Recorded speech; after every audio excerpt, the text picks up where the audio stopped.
Hi, I'm David Bach. I want to welcome you to the Automatic Millionaire program.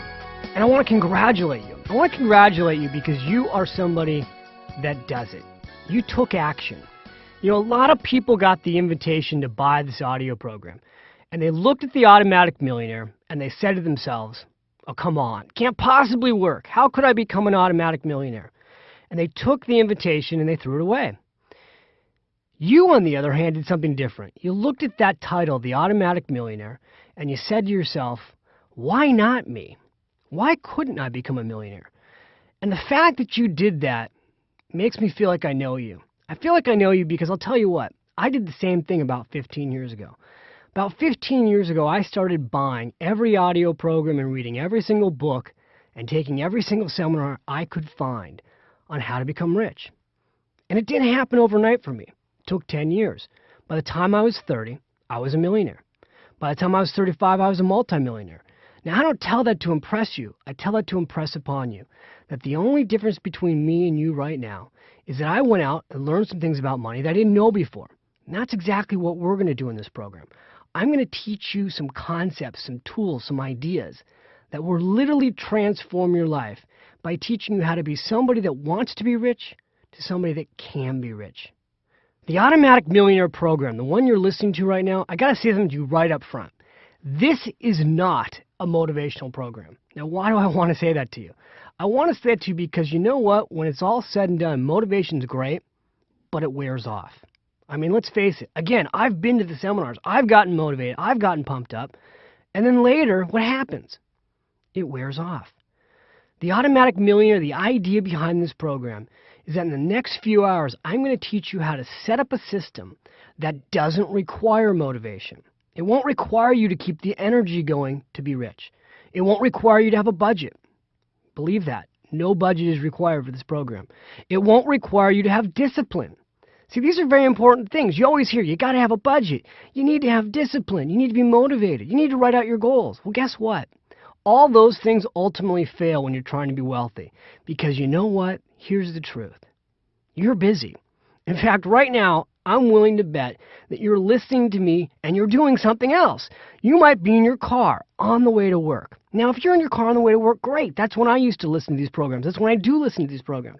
You may be in your office right now checking emails. Maybe you're in the kitchen. Maybe you're cooking dinner right now, or you're cleaning the house. Or maybe you're even in your gym working out and you've got me on a Walkman. I don't know where you're listening to me, but I do know this.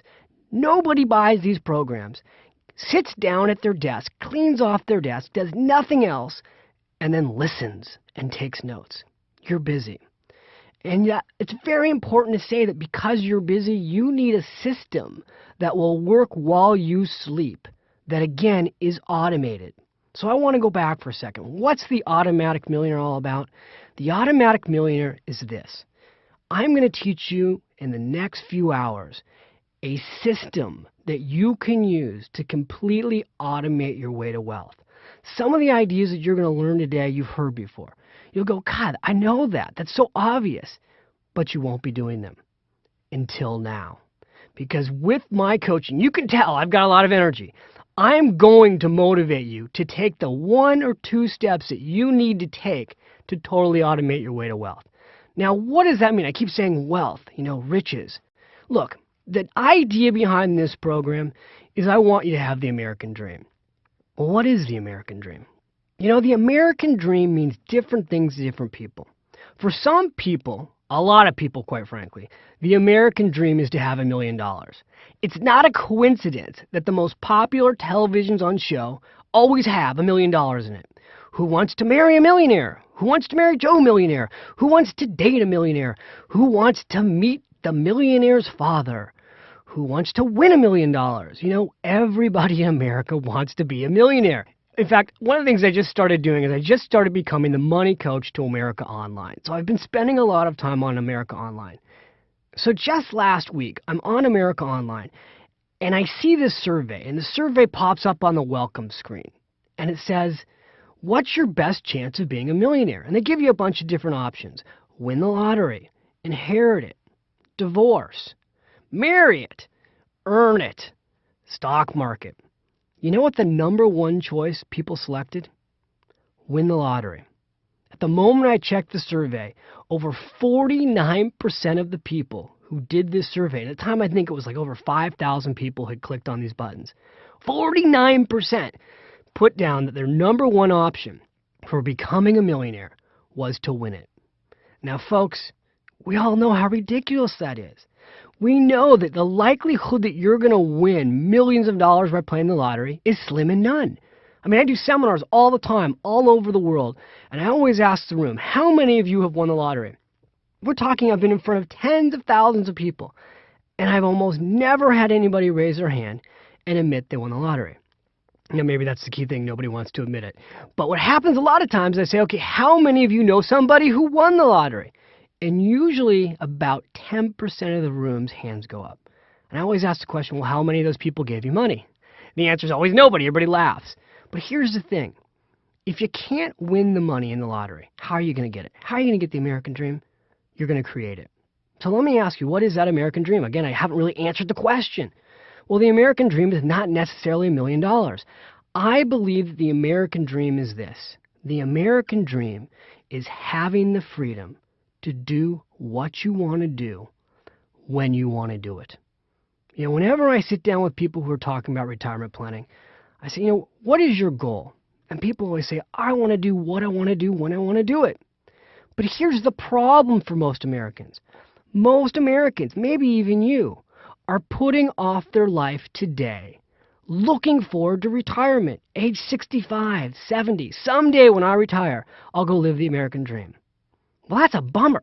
I mean, who wants to put off your whole life waiting for the American dream? I don't want to. I found out that you don't have to. You can have the American dream today by putting in place a plan. Now, again, the idea behind the American dream is freedom.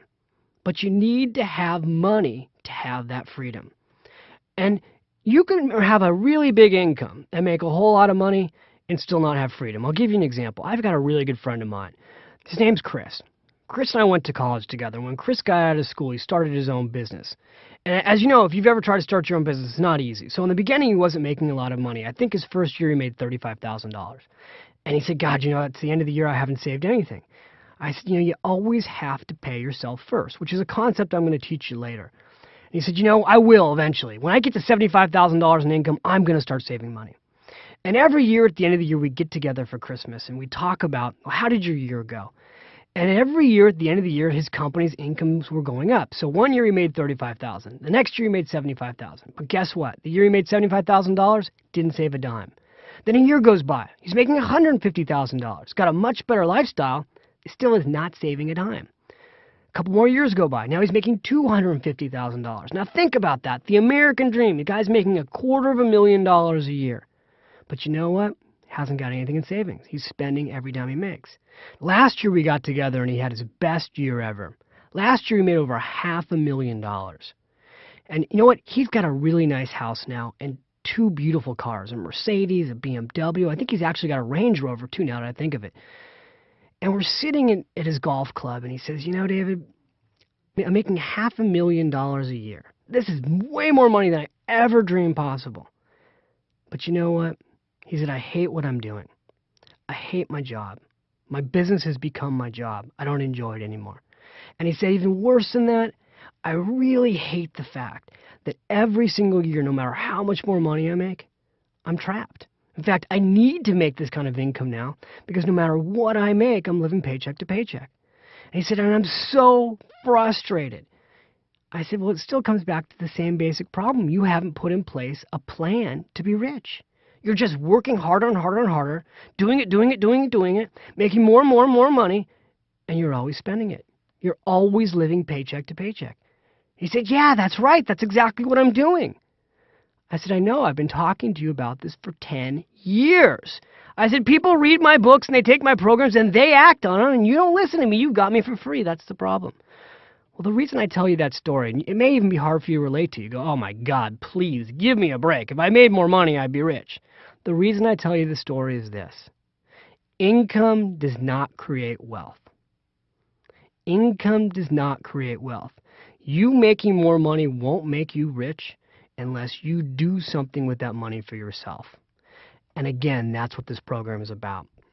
So let me tell you one more story. This is about a good friend of mine named Fred. Now, Fred was one of these guys that always wanted to take the guaranteed route. So he always worked really hard in high school to get really good grades. And then he went off to college. And again, he worked really hard to get really good grades. And he decided at a very young age he was going to be an attorney, because if he became an attorney, he would make more money than most of his friends. So he went off to law school. He got himself a good law degree. And then guess what he did? He got himself a good job at a good law firm, making a good amount of money.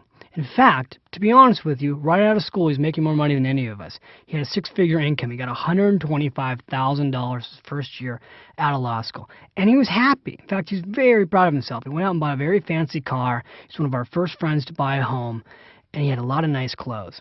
But you know what? Fast forward now 10 years later, he's still making a lot of money. In fact, right now he's making over $250,000 a year. And where he lives, that is extremely high pay. But you know what's really sad? He's in his mid-30s, and he hates his job. He hates being an attorney. He regrets that he's an attorney. Now, logic would tell you to say, oh, well, then go do something else. But you know what? He's trapped. He has decided in his mind, partially because of the way he's handled his finances, he has very little savings, that he needs to continue to make $250,000 a year. And as an attorney right now, he can't think of anything else that he can go and do where he could make the same amount of money to provide for his family. He's got 3 kids, his wife doesn't work, so he's trapped. Now, what's sad about this is that here is a guy in his mid-30s, looks like he has the American dream, looks like he's got everything we all want to have, and yet deep down inside, he's really, really unhappy. One of the things I always suggest to him whenever I see him is, you know what? If you deal with your financial life, if you would pay yourself first, if you'd start saving your money for the future, you could buy your way out of this problem in less than 5 years. We'll see what happens. All right, you might be wondering, well, who is David Bach? Well, first of all, let me give you my quote-unquote credentials. My background is that I worked at Morgan Stanley from 1993 to 2001. When I left Morgan Stanley, I was a senior vice president and a partner of the Bach Group. We managed over $750 million for individual investors during my tenure there. So yes, I've got a lot of practical experience as a financial advisor. In fact, I worked with over 1,000 clients. 100 of those clients were millionaires. So I know what it takes to work with people one-on-one. Since 2001, I've been focusing all my energy on working with more people through financial education. In fact, that's one of the reasons right now I'm here with you communicating through these audio sessions. Maybe you've read my books. Maybe you read Smart Women Finish Rich. Maybe you read Smart Couples Finish Rich. Maybe you read the Finish Rich workbook. We've got over 1 million of these books now out all over the world. In fact, my books are in 7 languages in over 20 countries. Maybe you've gone to one of my seminars. We've had 500,000 people in the last 4 years go to my Finish Rich seminars. Maybe you've been to my website, or maybe you've seen me on AOL, or maybe you saw me on the Today Show, or The View, or The Early Show, or CNBC, or CNN. Or maybe you have no idea who I am and you just thought, the Automatic Millionaire, I want that. Well, let me give you some background on me. First of all, I have to tell you the truth. I'm a weird kid. I grew up very strange. See, something happened to me at a very young age that changed everything for me. What happened was, at the age of 7, I had a grandmother, a Grandma Rose Bach, that changed my world. Here's what she did. One day at McDonald's, my favorite restaurant in the whole world, my grandmother looked at me and she said, David, you don't just have to be a kid that eats cheeseburgers and french fries. She said, you could get rich at McDonald's. Now, I looked at my grandmother and I said, Grandma, I think I'm a little too young to work here. And she said, no, David, I've got a bigger plan for you. She said, when we get home, I'm going to teach you how you could own McDonald's. Own McDonald's, Grandma? I'm 7 years old. I'm thinking, boy, is my grandmother rich? Is she buying me a McDonald's? Is there something I don't know here? But I knew my grandmother had something else in mind. And that day, she took out the Wall Street Journal. And she proceeded to explain to me that McDonald's was what was called a publicly traded company, that I could buy 1 share of the stock and I could own a piece of McDonald's. And I said, Grandma, does that mean when my friends go to McDonald's and they buy cheeseburgers, I'll make some money off of them? She said, you got it. And I was like, wow, this is cool. This is like Monopoly for big boys. She said, well, kind of. Yeah, sort of the same idea, but that's the whole idea. She said, David, whenever you go somewhere, if the company's publicly traded, and you buy stock in it, you own the place. So you know what I did that year? I saved my money. I saved my birthday allowance, and I saved the cutting the lawn allowance. At the end of the year, she helped me buy a few shares of stock in McDonald's. Now, here's a true story. Had my parents bought 100 shares of McDonald's back when I did this almost 30 years ago, today those 100 shares would have grown to over $500,000 in McDonald's stock. Pretty smart kid, right? The truth was, I wasn't a sophisticated investor. I just knew I loved cheeseburgers. And my grandmother knew that the time to teach me about money was when I was young. Now, my grandmother Bach was an amazing woman. She's from Milwaukee, Wisconsin. And my grandmother Bach did something that changed the destiny of our family. She decided at the age of 30 that she wanted to be rich. Now, why was that a big deal? It was a big deal because she was poor. My grandfather and my grandmother were poor. They didn't have any money. They were renting a home. They were living paycheck to paycheck. In fact, both of my grandparents worked. My grandmother was working way before most women were working. In fact, my grandmother was a buyer of wigs for a company called Gimbals. You might even remember Gimbals if you're much older. And my grandmother decided at 30 that, you know what, this not having money stuff, this is not fun. The way she told the story is she said she looked at my grandfather and she said, Jack, this is not working. Now, when you're a man and your wife tells you this is not working, this is not a good thing to hear. But my grandfather said, well, what do you mean it's not working? She said, Jack, in case you haven't noticed, we're poor. We don't have any money. And he said, well, what do you want to do about it?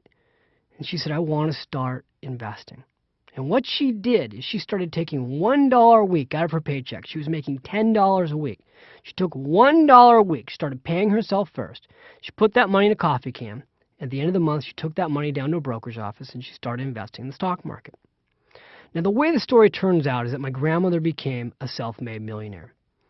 And she taught the rest of the family how to do this. She taught my father how to do this, and he became a self-made millionaire. She taught me how to do this, and I became a self-made millionaire.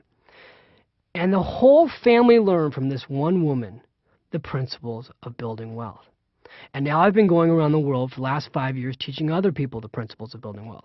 But for nearly 10 years, from 1993 to 2001, I was a financial advisor, working with clients every day in the trenches, helping some people that were retired make sure that their money would last their lifetime, and helping a whole lot of other people, probably like you, who want to build wealth, starting with nothing, get on a program. I've had clients literally come into my office and start with nothing. We've gotten clients to start saving $25 a month, and we've put them on a program. I've also had clients come into my office with over $10 million. Many of those clients I did not spend 8 hours a year with. Why do I point that out to you? What you've got is 25,000 hours of my knowledge of working with clients. And in fact, I worked with over 1,000 clients one-on-one. But I've also taught, again, tens of thousands of people all over the world about money. And you've got me right here in your little audio program for 8 hours. But the best part is you can play these over and over again. I hope what you'll think about when you think about this program and you think about me is that you'll consider me, David Bach, your personal financial coach. That's the role I want to play with you. I want to be your personal financial coach that is going to take you on a plan to live the life you want to live. Give you that American dream of freedom, whatever that freedom means to you. Help you achieve financial security so that you don't have to worry about money. The biggest thing that holds us back from living the life we want to live is we wake up every day with financial pressure. We wake up and we don't know, how am I going to pay the bills? How am I going to pay for the kids' school? Where am I going to get the money to cover the mortgage or the rent? What am I going to do every day when I wake up? I got to go make money, spend money, make money, spend money. It's a vicious rat trap. It's a circle. It's like the hamster in the hamster cage. It goes around and around and around and never makes progress. We want to get you off of that. So I'm a big believer in the power of questions. I want to start by asking you 6 questions. 6 questions. You don't have to take out a pad of paper. I just want you to think about these questions for a second. Now, here's the miracle or the magic, if you will, of these questions. I can tell you with 90% accuracy whether or not you'll be rich in less than 3 minutes with these 6 questions. Are you ready? Let's go into them right now. The first question is, do you pay yourself first? And if you do you pay yourself first 10% of your gross income? Now, you may not know what that means, or you may know what it means, but the answer is either yes or no. You either do pay yourself first, or you don't. Most people don't. Most people, when they earn a paycheck, the first person they pay is the government. I can tell you beyond a shadow of a doubt that if you earn $1 and you pay the government first through federal taxes, Social Security taxes, and state tax, you pay them all that money first, you're going to end up with about 60 cents. And if you end up with 60 cents and then you try to pay everybody else, your mortgage, your rent, your credit cards, your utilities, your food bills, your gym bill, your cell phone bills, your personal phone bills, your kids' clothing, you pay all those bills and then you try to have something left over for yourself, you will never be rich. You will have paid everyone else first, and you last.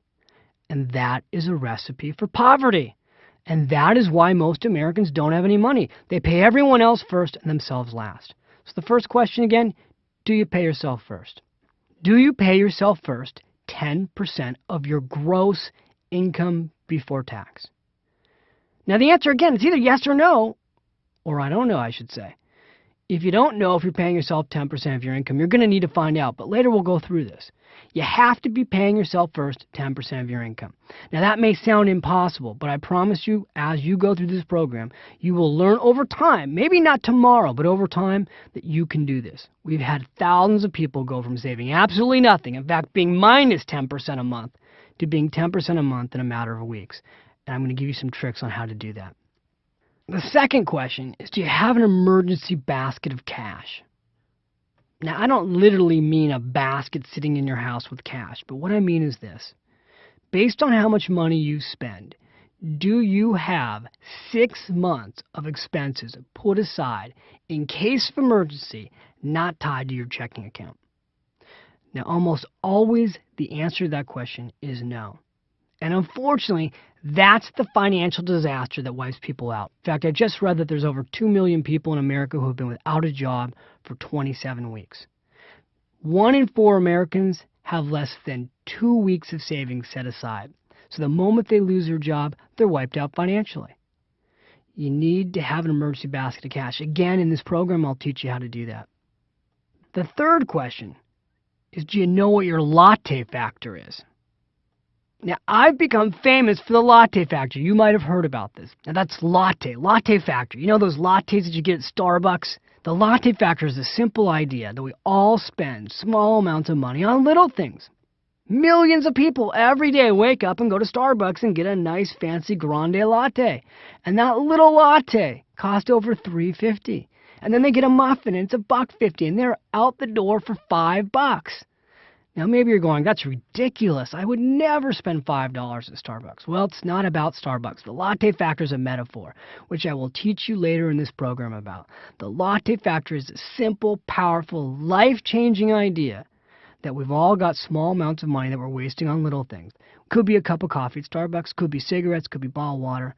But it's a radical principle. In fact, People magazine did a feature story on me, and it said, a latte spurned is a fortune earned.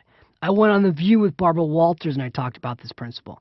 It's the most popular thing I've ever taught because it's so simple to use.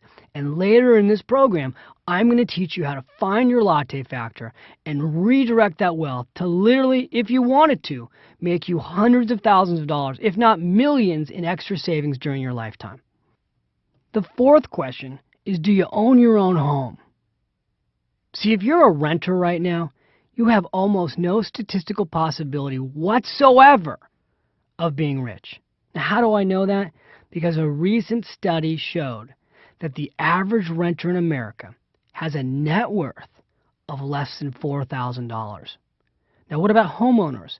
The average homeowner has an average net worth of nearly $140,000. Now, think about that for a second. That's almost 40 times greater than a renter. So here's what I can tell you. If you're listening to this program right now and you're a renter, the only person who's getting rich is your landlord. So if you want to be rich, you have to be a homeowner. Almost 40% of Americans rent. If you want to be a homeowner, you will learn in this program the secret to being a homeowner. But if you are a homeowner today, it's too early to pat yourself on the back, and I'll tell you why. Most homeowners have a 30-year mortgage. And if you've got a 30-year mortgage and you're paying for your home over 30 years, here's what I can tell you. A 30-year mortgage is the biggest financial banking ripoff in the world. What you're going to learn in this program is this. If you have a 30-year mortgage and you pay for your home over 30 years, you will work until you're in your mid-60s, maybe even your late 60s. Now, if that doesn't sound good to you, then you're going to want to keep listening to this program because you're going to find out that there's a much better, a smarter way to pay your mortgage that can literally put you in a position to pay that home off in less than 20 years. The fifth question is, do you tithe? Now, maybe you've heard of tithing. You've probably heard of it at your church or maybe your temple. It's the idea that you give a percentage of your income back to charity, back to the community. And I'm going to cover later in this program why it's so important. You know, we all know that we should do this, but why financially should you do this? Why would it help you to become rich to give money away? You're going to learn that in this program. And the sixth question, is your financial plan automatic? Are you doing questions 1 through 5 completely automated? Or do you have to write checks and do everything manually? And that's the key, the core of this program, is this idea that we can take the first 5 questions, answer them for you, direct you on what to do, and get you to automate your plan. And you can do all of this in less than a few hours. Now that's power. Because here's the thing. If all the first 5 questions I talked about, paying yourself first, 10% of your gross income, having an emergency basket of cash, buying a home, finding your latte factor, if you have to have a budget to do all those things, if you need discipline to do all those things, if you need motivation to do all those things, I can promise you it won't work. It won't work. You need an automatic plan because, again, you're busy. So that's the core of this program. How do you take all those things I just talked about and completely make your plan automatic? You can literally have this plan work while you sleep. That's the idea behind the Automatic Millionaire. And that's what I want for you.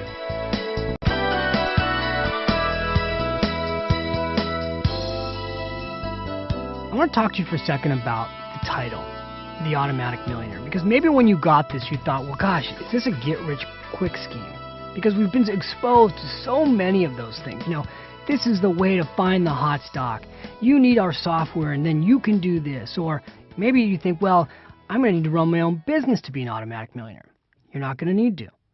The one I like the best is that infomercial that's been airing for like 20 years, which tells you that you can place tiny little ads while sitting on your couch and people will just mail you in checks. That is not what this program is about. In fact, I just got a quote from Bill O'Reilly. You probably know Bill O'Reilly from the O'Reilly Factor. And Bill O'Reilly, if ever there's been a skeptic about anything that's about spin, it's Bill O'Reilly. Bill O'Reilly gave me a quote for this approach. There's no spin here. So let me go through why there's no spin here. The Automatic Millionaire is not about getting rich overnight. What the Automatic Millionaire is about, what my grandmother taught me, which is that you don't get rich in days, you get rich in decades. By creating a system that makes it so that you literally can't fail. Again, most people don't do it. You're going to learn there's all kinds of ways to pay your bills automatically, so you don't have to write the checks yourself. You're going to learn that today with technology, you can literally, in less than 1 hour, so that you can completely automate every aspect of your financial life. So that literally, if you were in a great situation where you could take a month off, which you probably can't even fathom right now, but if you went on vacation for a month, you went to Europe on vacation, you wouldn't have to even think about your finances because your bills would be paid automatically, your savings plan would be handled automatically, your mortgage plan would be handled automatically. You'd have everything automated and you wouldn't have to think about it. Now, doesn't that just make you feel better knowing that you could do this? One of the things that's going to hit you as you go through this audio program is that you're going to be bothered. And I want to tell you why you're going to be bothered. You're going to be bothered because the plan is so darn simple. You're going to say, I don't get it. I don't understand how anything this simple could work. You know, when you got CNBC on and CNN, and by the way, I go on all those shows, but everybody on there is talking about the market and the economy and the GDP and all these things that you need to know about when you're an investor. And yet here you're talking about, David, having a financial plan that's totally automatic in less than an hour. How can that be? There's all these technical books out there right now. Technical analysis of this investment, technical analysis of that investment, and there's 8,000 mutual funds, and there's 11,000 stocks, and how can it be this simple? Well, it can be this simple The reality is there's a big business in making it complicated.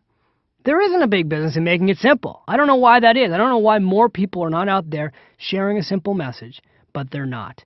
The stuff I'm going to teach you today, I have to tell you the truth, you should know everything I'm about to teach you. Should have been taught in school. You should have gone to school in the first grade, and they should have started teaching you all these principles so that by the time you got out of high school, you wouldn't even need this program. You'd already have an automatic plan for wealth. But it's not there. The government's not teaching it. Now, there are all kinds of reasons why the government might not be teaching it. The government might not be teaching it because if you're not financially secure, you could be dependent then on government services.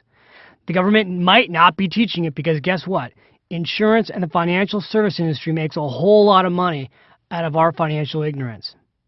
But again, all those issues, that's not what really matters. What really matters is you. What matters is what happens in your life and what you do with your money and whether or not you have freedom and whether or not you get to live the American dream and whether or not your family, if you have one, gets to live the American dream with you.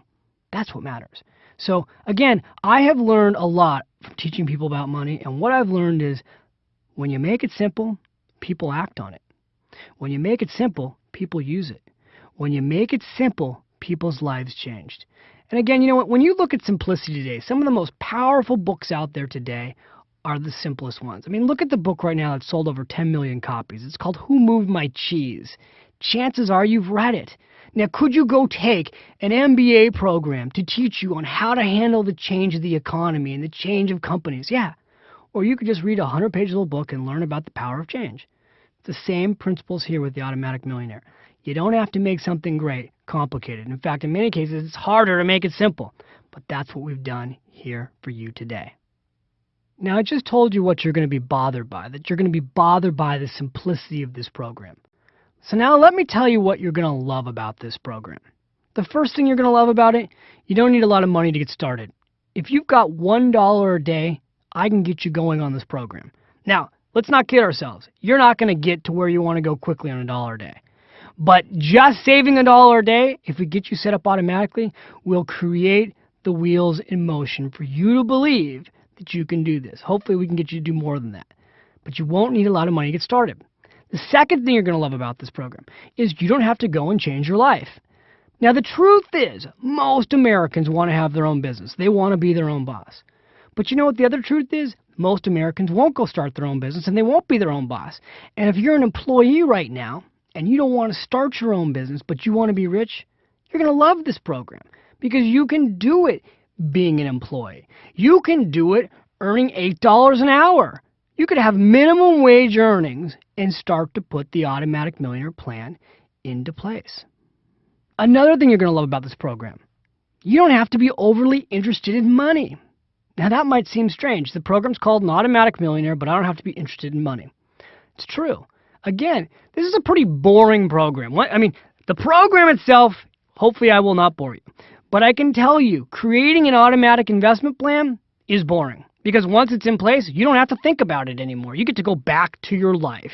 You get to go back and have your life and not think about money. That's great.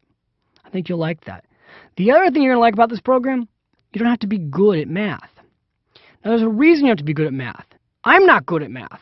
I can tell you for a fact, you don't need to know a whole lot about math to get rich. If you understand the principle of $1, and you can do some basic math, like 10% of $1 is 10 cents. That's all you need to know to become rich using this program. And a few more things you'll like about this program. You don't need discipline. In fact, as I said earlier, discipline will require you to fail. You don't need to be disciplined. I'm not disciplined. That's why I have an automatic approach to wealth. You don't need a budget. You'll really love this part. This program is set up so that you don't need a budget. Now, why wouldn't you want a budget? Because budgets don't work. We've been hearing about budgets for years, and they don't work. If they worked, we'd all be on them, we'd all be using them, and we'd all be rich. They don't work. And you won't need one once you set up your automatic plan. And the last thing, and again, I say this to you in all sincerity, you don't need to be a landlord to get rich. You do need to be your own landlord. You do absolutely need to own your own home, and you do want to pay that home off early, but you don't have to go in the rental business of real estate to get rich. There are people that are getting rich every single day that don't have tenants in rental property. And you know what? Here's the truth. It always sounds great to say you should go out and buy real estate with no money down, and other people will pay for your real estate, and you'll have positive cash flow, and you'll live happily ever after. What people don't tell you is that is really tough. It's really tough to buy real estate with no money down, and it's really tough to find tenants that will pay enough rent for you to have positive cash flow. So this program doesn't require you to do that. You want to go do that, fine, but this program won't require you to become a landlord and buy real estate with no money down and have tenants. You won't have to worry about any of that stuff. Again, you'll be able to go on vacation and not think about your money because your plan will be automatic.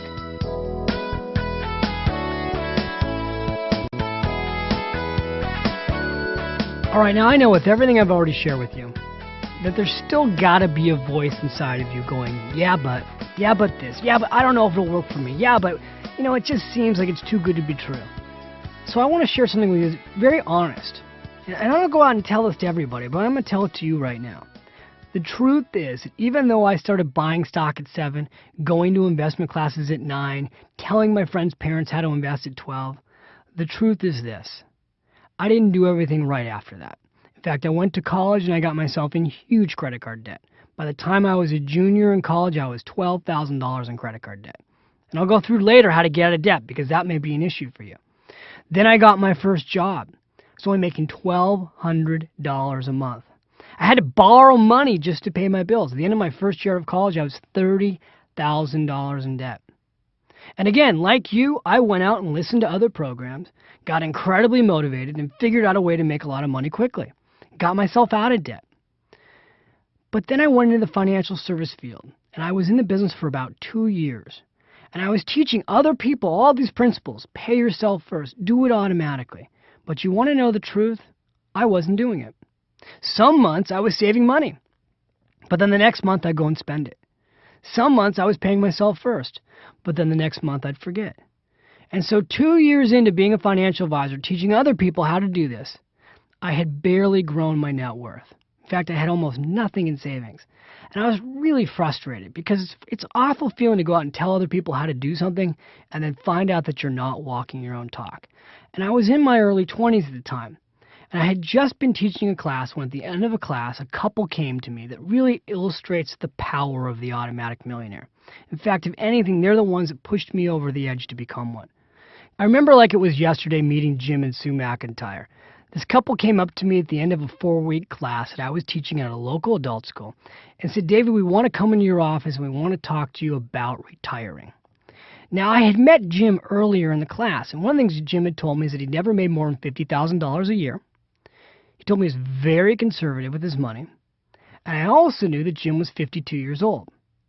So one of the things I started thinking was there's just no possible way that this couple can retire in their early 50s, unless maybe they inherited some money or something. I was doing the classic rookie maneuver, they say. I was judging a book by its cover. But I said, yeah, come on into my office. Let's sit down. Let's see what your situation is. So about a week later, Jim and Sue come into my office. Now, let me just first of all describe to you Jim, so at least you'll understand why I was such a rookie judging a book by its cover, okay? Jim comes into my office. The guy is wearing one of those short-sleeve dress shirts, the ones that you just think to yourself, why do people wear those?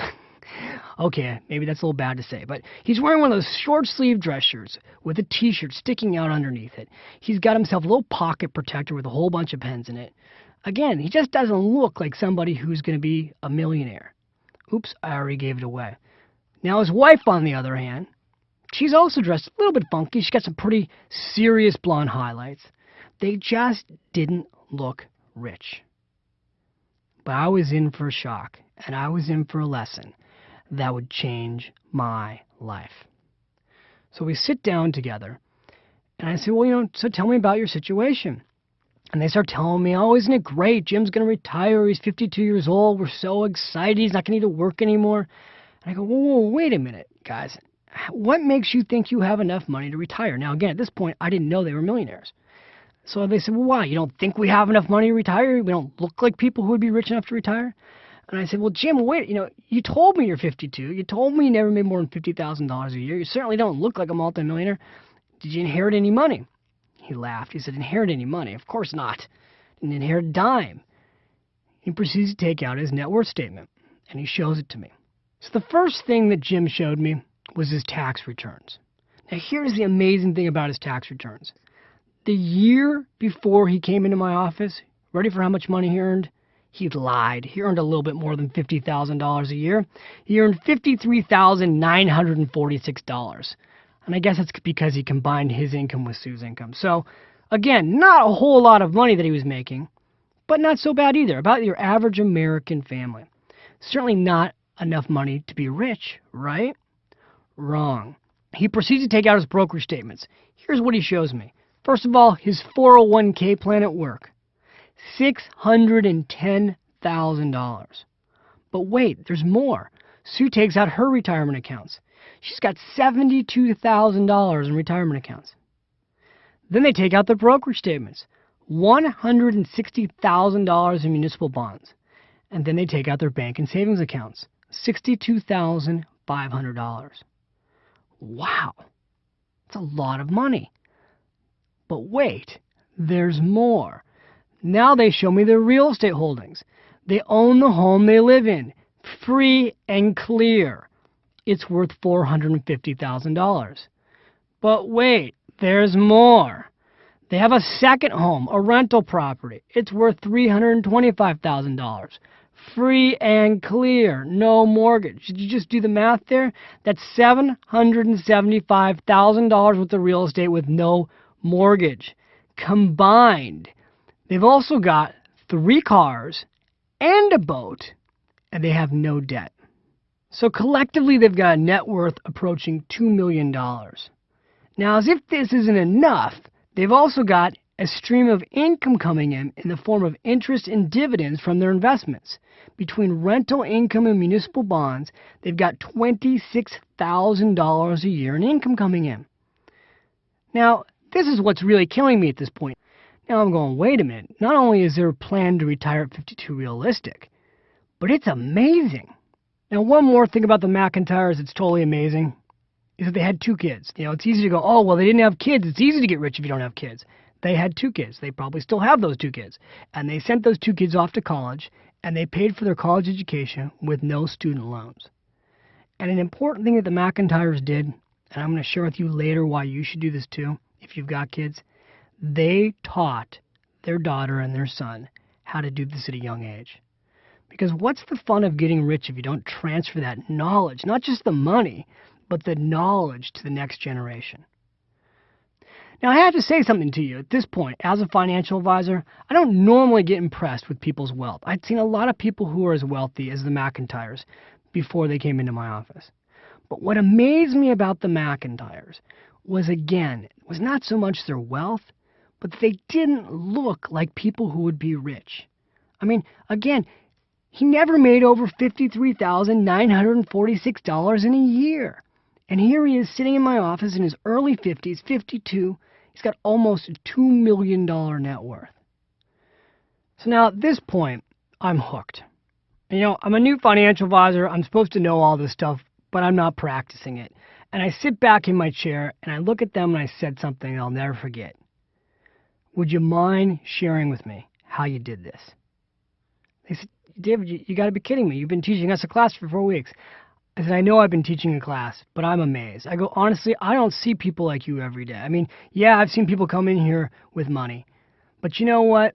You've come in here with a lot of money. You've never had a high income. And yet you're almost worth $2 million. I need to know how you did what you did. Because, you know, here I am making, quite honestly, more money than you. And I got to tell you, I'm finding it tough to save. Would you guys sit down and share with me how you did this? And Sue looked at Jim and they said, yeah, of course.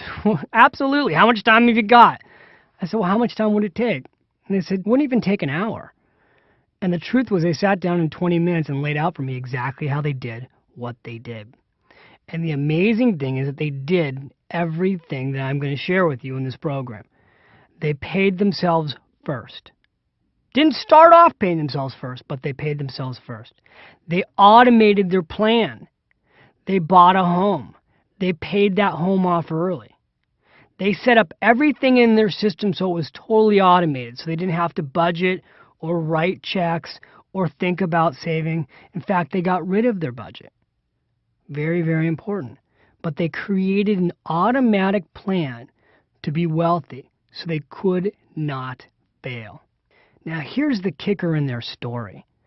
I asked them, how did you learn about this? And they said they learned from their parents. Now, they lived in a community called San Leandro, California. And I got to tell you, these were such nice people, but they were such average Americans. Like those people you hear about, the millionaire next door. But they weren't people who scrimped. They had lived a totally full life. The guy had a boat, 3 cars. I mean, this is a guy who's enjoying his life. And he lived on a block where he said, David, you know what? I got to tell you something. The street I live on, most of my friends have all been doing the same thing too. In fact, this is what we would talk about on the Sunday barbecue, was how we were all doing these things so we could all retire early in our 50s when our kids were out of our house and hang out together. And he said, I'm really not that special. You know, Sue and I have just been doing, what you teach people to do, only we really did it. We lived it. We lived these concepts you teach. And he said everybody else in our street is living them too. But that story profoundly changed my life. Because when I walked out of the conference room, I went back into my office. I sat in my office and I stared at the wall for 2 hours. I'll never forget this. My dad comes in and he goes, what are you doing? I go, I've just had the most amazing life-changing experience. I said, it's going to totally change my life. And within a week, I had completely transformed my financial life to doing everything that I lay out in this program for you. And it worked. And now I'm going to take you through, in the remainder of these audio sessions, how to do what the McIntyres did. How to become that millionaire next door that lives a fun life. You don't have to scrimp, save, but automate your way to wealth. Wouldn't it be great to not have to think about your money? The power of the automatic millionaire is its simplicity. Just take that voice, that yeah but voice that you're hearing right now in your head, and shut that little voice up. Put it off in a box somewhere. Maybe stick it in a closet, if you will. And give yourself the next few hours of having an open mind and allowing these ideas to sink into your soul so that you'll take some action immediately to become the automatic. All right, well, we've come to the end of the first session, and what I'm going to do right now is introduce you to a concept I call automatic millionaire action steps. Each audio you've got is going to end with specific action steps that you can take. Now, why is it important to take action steps? You can listen to me, and if all you do with these audio programs is listen to me, you'll still make changes in your life. You will, because subconsciously the stuff will sink into your brain, it'll get into your soul, and before you know it, you'll be doing things differently financially. But if you start taking specific, measurable actions following each audio session, you're going to make progress towards being an automatic millionaire faster. So if you're somebody who's what I call a quick start, you really want to get going quickly, then all you need to do at the end of each audio is follow the action steps, and you'll get to where you want to go faster. All right? Makes sense, right? So let's talk about the first action step. Here's what you're going to do right now. Very, very simple. I want you to take out the workbook that was included with this audio program. If you don't have a workbook, if you're in your office, go, I don't have the workbook. What am I going to do? What a nightmare. I knew I should have brought the workbook. Don't worry about it. All right? Just take out a pad of paper. Here's what you're going to do. All you need to do today is the following. I want you to do 2 things. 1, I want you to commit to yourself when you will listen to the second audio. All right? Really important. It could be tomorrow. It could be next week. You have to make a commitment to yourself. I want you to write it down. What day I'm going to listen to the second session of this audio program. Now, in a perfect world, I'd like to see you put this in your calendar. I'd like you to literally make an appointment with yourself to listen to session number 2. And let me tell you why this is so important. You would be stunned on how many people buy these programs, open them up, listen to the first audio, and never get to the second audio. In fact, it would be depressing for me to actually know those statistics, but we don't care about the statistics. We care about you. I want you to get to the second audio, okay? So go to your Palm Pilot, go to your calendar, whatever you use, and make a date with yourself to do session 2. The second thing I want you to do is this. I want you to take a look at this question, and I want you to answer it for yourself truthfully. Here's a key thing to know. Financially, all progress begins with telling the truth. So tell yourself the truth right now. I call this the Finish Rich Clarity question. Over the next year, what one thing would have to happen for you to feel you've made great financial progress?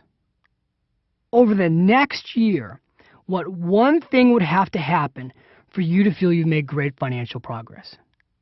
Now, in your workbook, there's a whole page there that you can fill out to give yourself that answer.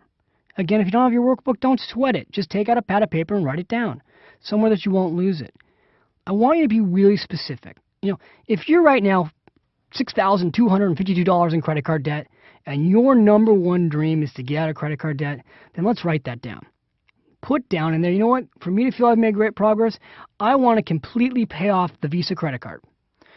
Maybe you really want to buy your first home. You know what? Write that down. For me to feel like I've made great progress, I want to buy my first home. Whatever it is that's really important to you, I just want you to focus on one thing. The power of focus can change your life. And when you write it down, it starts to become real. You can see, am I making progress as I go throughout this year? And another thing is, I want to hear from you. So at the end of this year, after you've done this, later on in this program, I'm going to give you my email because I want to hear from you. How did you do on your number one goal for the year financially? We hear from people all over the world every single day, their success stories. And I want you to be one of those success stories. All right, so we're done for the day. Congratulations. Go make that date with yourself for session 2, and I'll be back with you when you return. Thanks.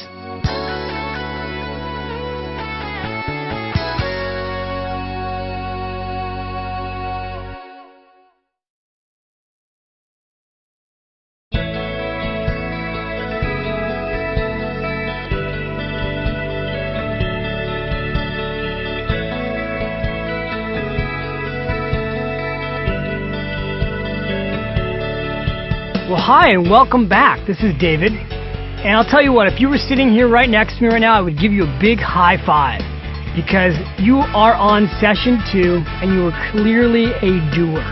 You are not a watcher. You are not a wannabe. You are a doer.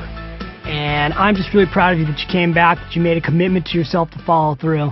And we're going to have a great session right now. Session 2 is probably my favorite session because it is the latte factor. The latte factor is an incredibly powerful metaphor that can change your life.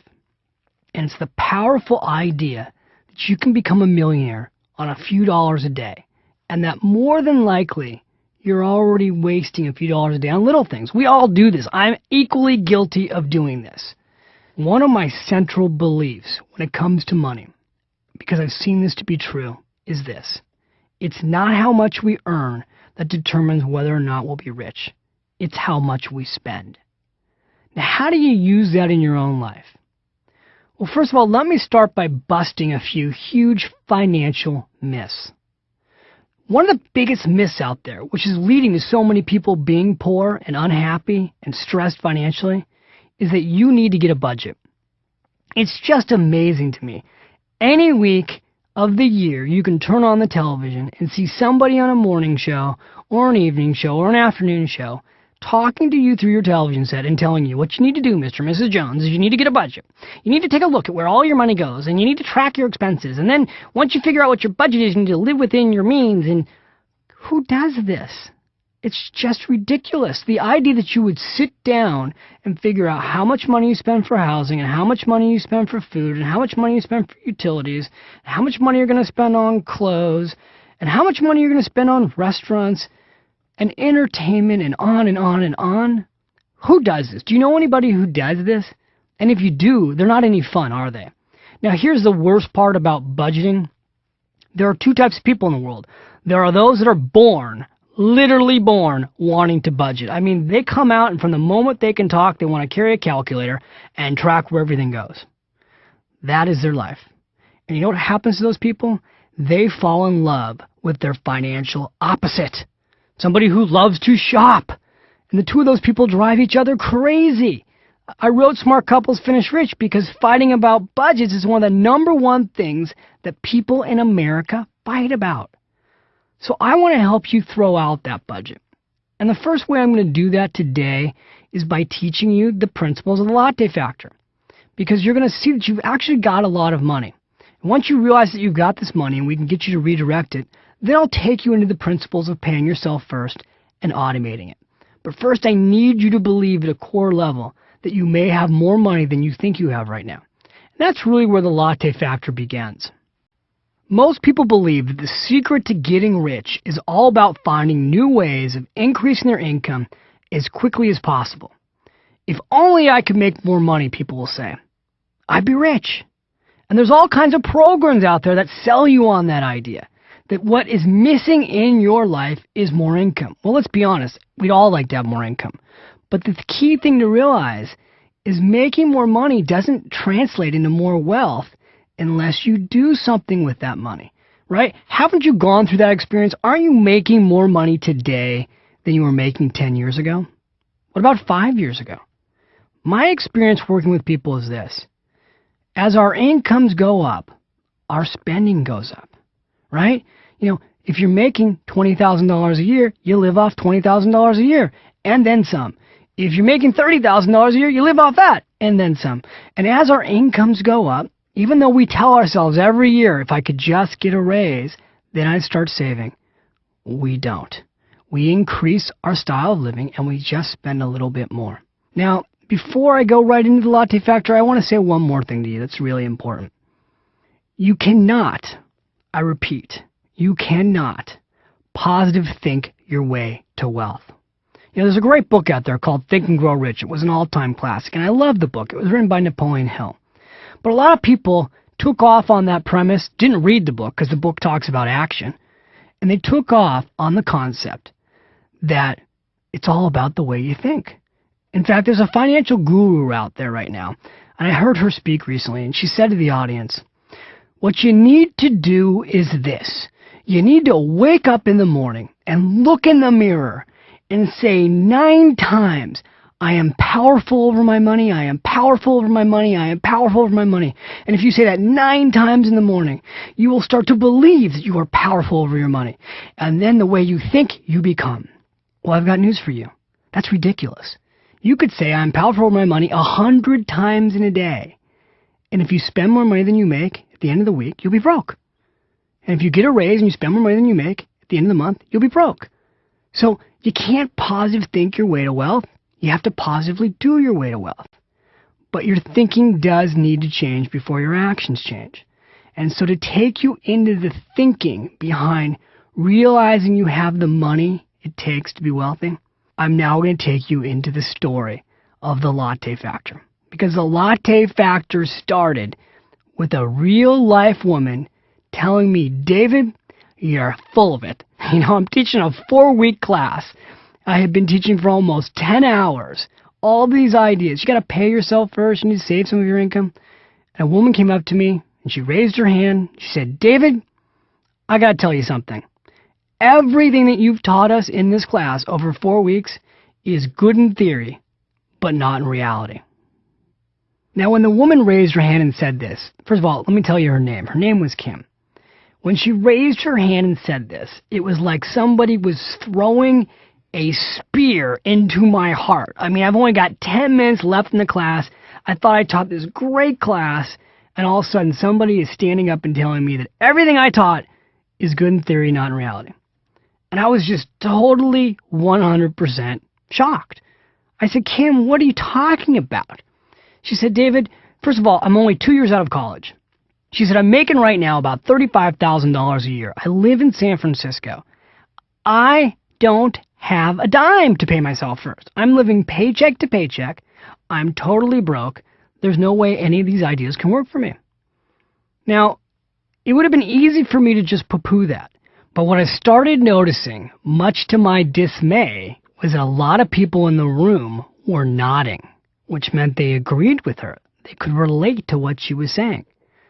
So at that moment, I stopped what I was doing and how I had planned to end the class, and I walked up to a blackboard, an honest-to-goodness, old-school blackboard with chalk.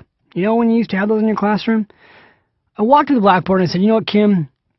Let's just play a game here. Let's take a look at where you spend money. I want to go through your day. So let's start with the morning. In the morning, I said, when you get up, do you drink coffee? And her friend was with her, and her friend kind of gave her a nudge and went, oh my God, you don't even want to see Kim in the morning without coffee. I said, great. Is it the coffee that you get at work, the free coffee in the dirty coffee pot? Kim kind of giggled and went, well, no, I stop in the morning and I get my coffee on the way to work. I said, oh, I bet you go somewhere fancy to get your coffee. She said, no, I don't go anywhere fancy. I go to Starbucks. I go, oh, okay. The whole room's kind of laughing at this point. I go, oh, the non-fancy place, Starbucks. Okay, you get a regular cup of coffee? She goes, well, no, I get a grande non-fat latte. I said, a grande non-fat latte. Out of curiosity, Kim, what does a grande non-fat latte cost?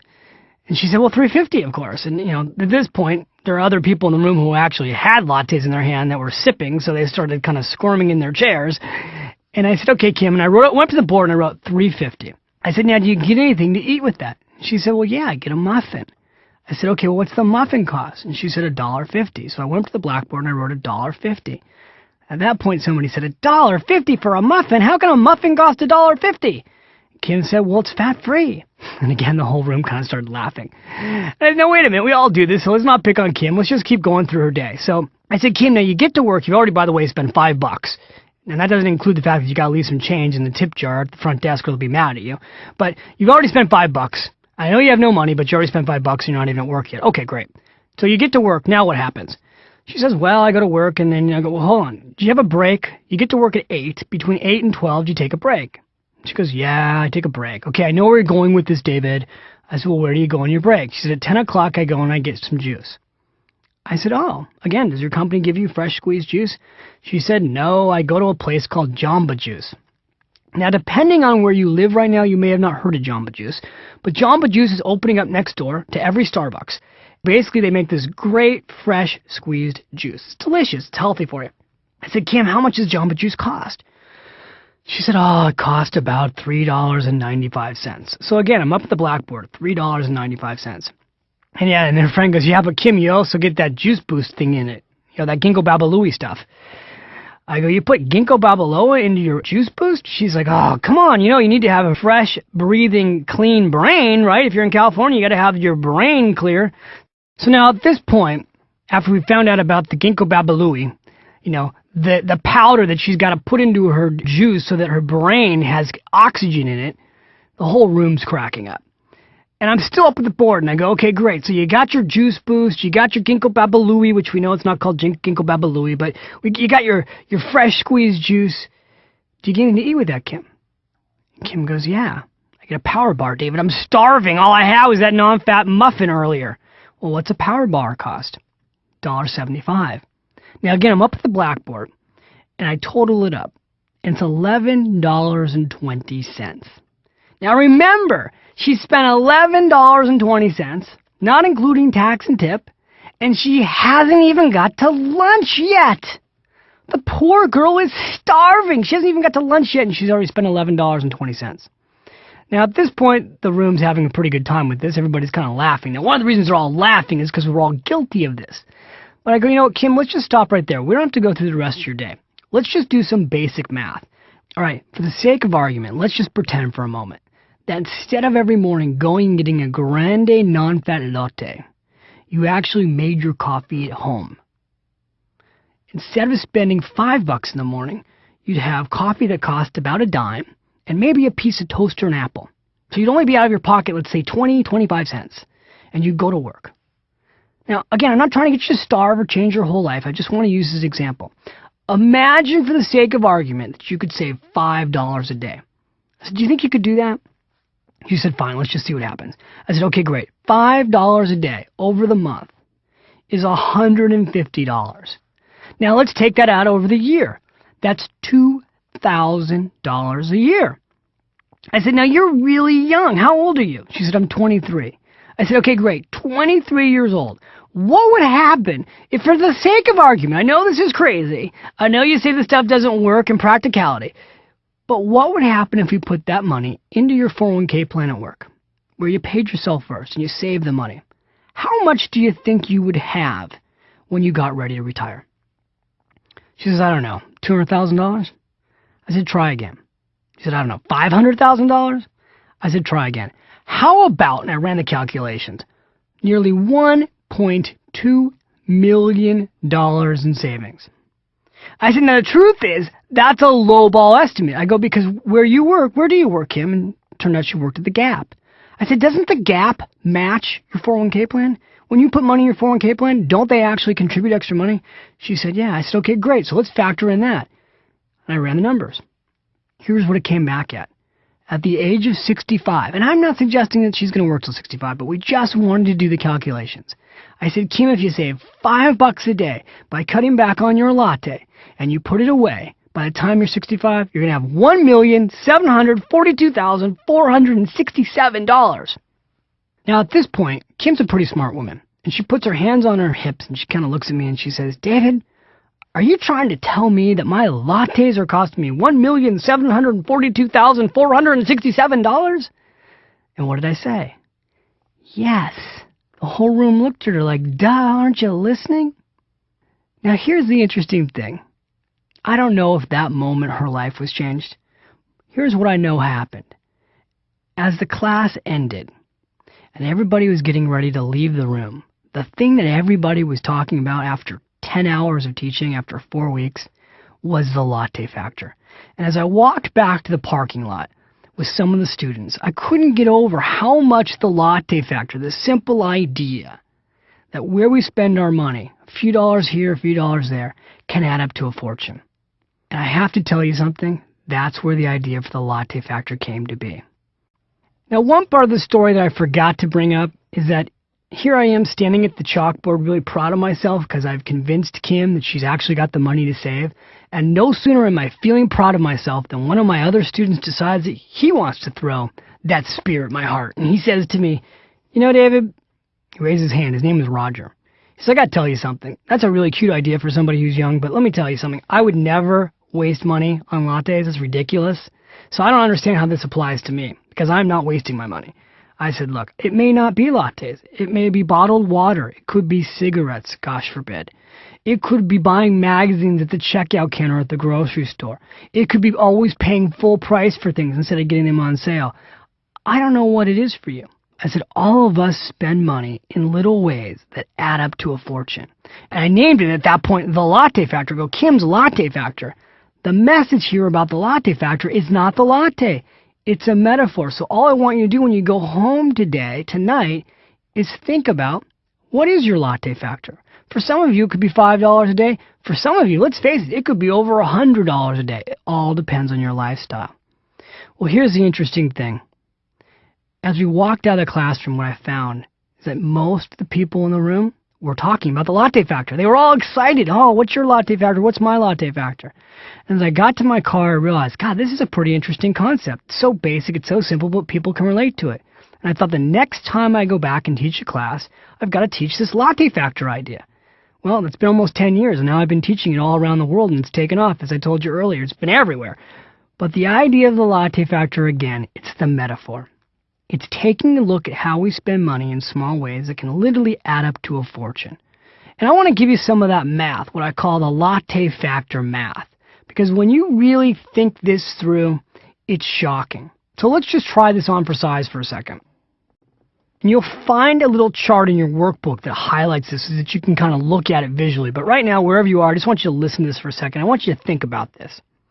If you have a latte a day, and you are paying $3.50 a day for a latte, at the end of the month, you spent $105. At the end of the year, you spent on a latte a day $1,260. At the end of a decade, you spent $12,600 on your latte a day. Now, I got a little thing in my book. I call it, a latte a day keeps retirement away. But a latte a day can also keep your financial dreams away. It's not just about retirement. Now, a few years back, I gave this exact example on The View with Barbara Walters. And I said, you know, if you do this over 3 decades, you could almost have spent nearly $40,000 on lattes. Somebody said in the audience, yeah, buy a coffee pot. I said, seriously, if you're going to spend this much money at Starbucks, at least buy Starbucks stock. And everybody kind of laughed. But again, it's a metaphor. So we just picked on Starbucks and we used the example of coffee. What about cigarettes? I live in New York City here. A pack a day, which a lot of people smoke, is $7. A pack a day for a month, $210. How about a pack a day for a year? $2,520. Now, what if you've been a smoker for 10 years, a pack a day, which a lot of people have? That's $25,200 during a decade. Man, that's a lot of money. God forbid what it's doing to your health, right? Now, there's so many examples like this. I mean, the newest one has got to be bottled water. Everybody drinks bottled water. Can you imagine 30 years ago when somebody came up with the business plan for bottled water? Hey, I've got this great idea. We'll take water and we'll put it in a bottle and we'll sell it. Water's free! Why would anybody buy water? Now it's a multi-billion-dollar industry. Now you can buy water with vitamins in it. What? You can't drink free water out of the tap in your house and put a little pill in your mouth? You got to buy $3 vitamin water? It's all marketing. We're being marketed to more effectively than ever. And the entire purpose of marketing and branding today is to separate you from your hard-earned dollars. So that when you see that pretty package was developed to you go, I deserve this. I deserve this good cup of coffee. I work hard. I deserve this bottled water that's really cool, got a great label and a nice little bottle. Look, I'm not trying to take anything away from you. If you want to drink coffee or drink designer bottled water, that's great. Because, again, the point of the Automatic Millionaire is not to get you to be frugal. I'm using this latte factor as a metaphor because I just want you to think about where your money's going. I'm going to give you an exercise a little later to find where your money's going. But I just want you to change your thinking for a second. I don't want you to be frugal. I'm not telling you to be cheap. And I'm not trying to take the joy out of your life. Some people get really mad at me. They go, oh my God, he's trying to take away my latte. It's the best thing of my whole day. It doesn't have to be a latte. What else could it be? There's so many examples. I mean, here in New York City, it's very easy to take a cab everywhere. You can spend $10, $15, $20 a day in a cab, or you can get in the subway and spend $1.50. For some people, it's where they park their car. At work, you can spend $10 a day to park your car. You can park a few blocks away for $4 a day. For some people, it's that everyone in the family has a cell phone. Now, how much do we all have to have cell phones and talk on them all the time? We all did fine 10 years ago without cell phones. Everybody today has to have a cell phone. It could be the $100 a month that some people are paying on cable, or the $50 a month that people are spending on videos. You know, the Blockbuster video factor. In my family, we used to have a Blockbuster video factor. We would rent videos and then never return them on time. So we were spending $30 to $35 a month on late fees at Blockbuster videos. I'm like, this is ridiculous. That's like $500 a year in late fees at Blockbuster videos. No wonder they're growing. This may be happening to you. Again, I don't know what your latte factor is. I just read an amazing article about gyms across America saying that the average American who signs up for a gym visits the gym less than twice a month.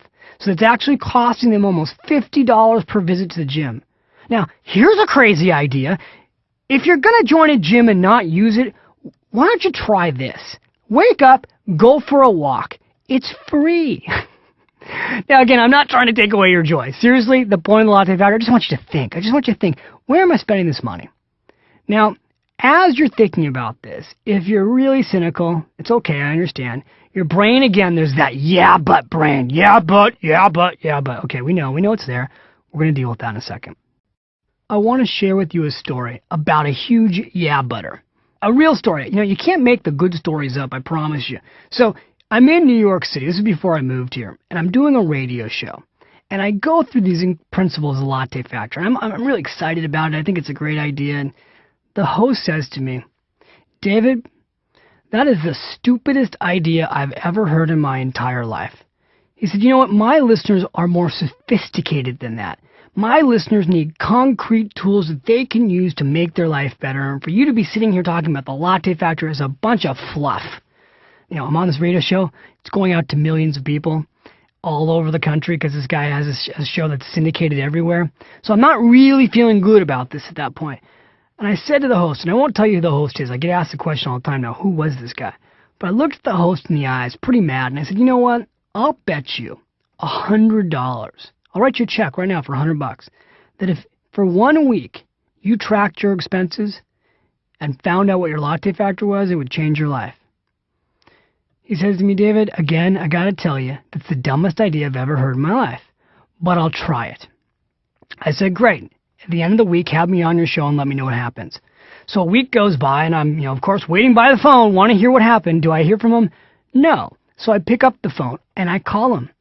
He says, yeah, I was kind of expecting your call. I said, you were? Well, what happened? Did you try it? He said, yeah, okay, here's what happened. He said, the true story is that I did track my expenses. And he said, you know what I found out? This week in New York City, I spent over $500 eating out. Now, you're listening to this audio right now, depending on where you live. You go, $500 a week eating out? That's insanity. But anybody who's in New York City, a lot of people can relate to this. It's very easy to spend $500. If you eat out breakfast, lunch, and dinner in a major cosmopolitan city, you can do that. But the point is, he said to me, you know what, David? I realized that's $2,000 a month that I'm spending eating out. He said, so during the year, I'm spending over $20,000 eating out. He said, now here's the sad part of this story.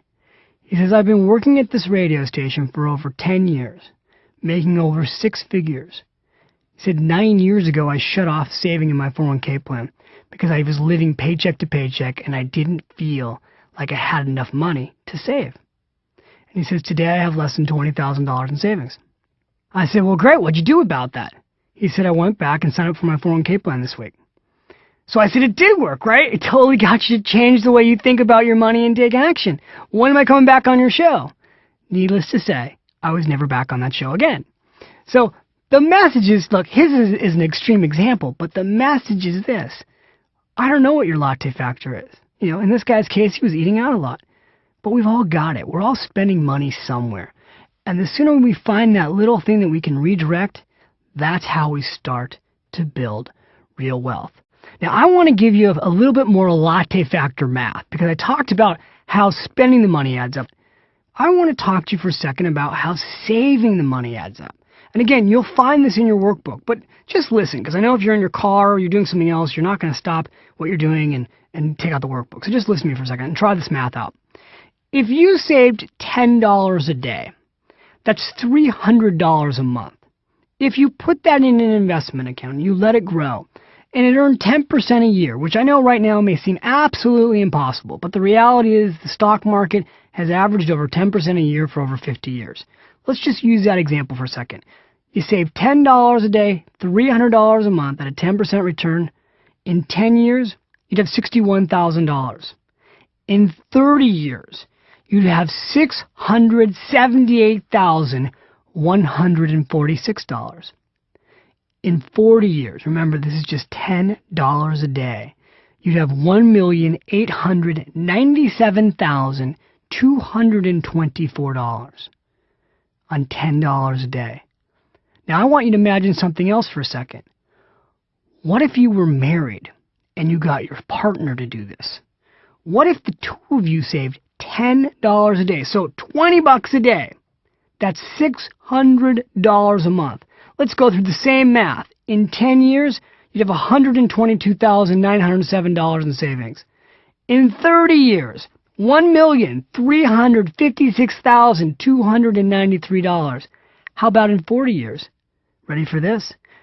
$3,794,448 on $10 each a day.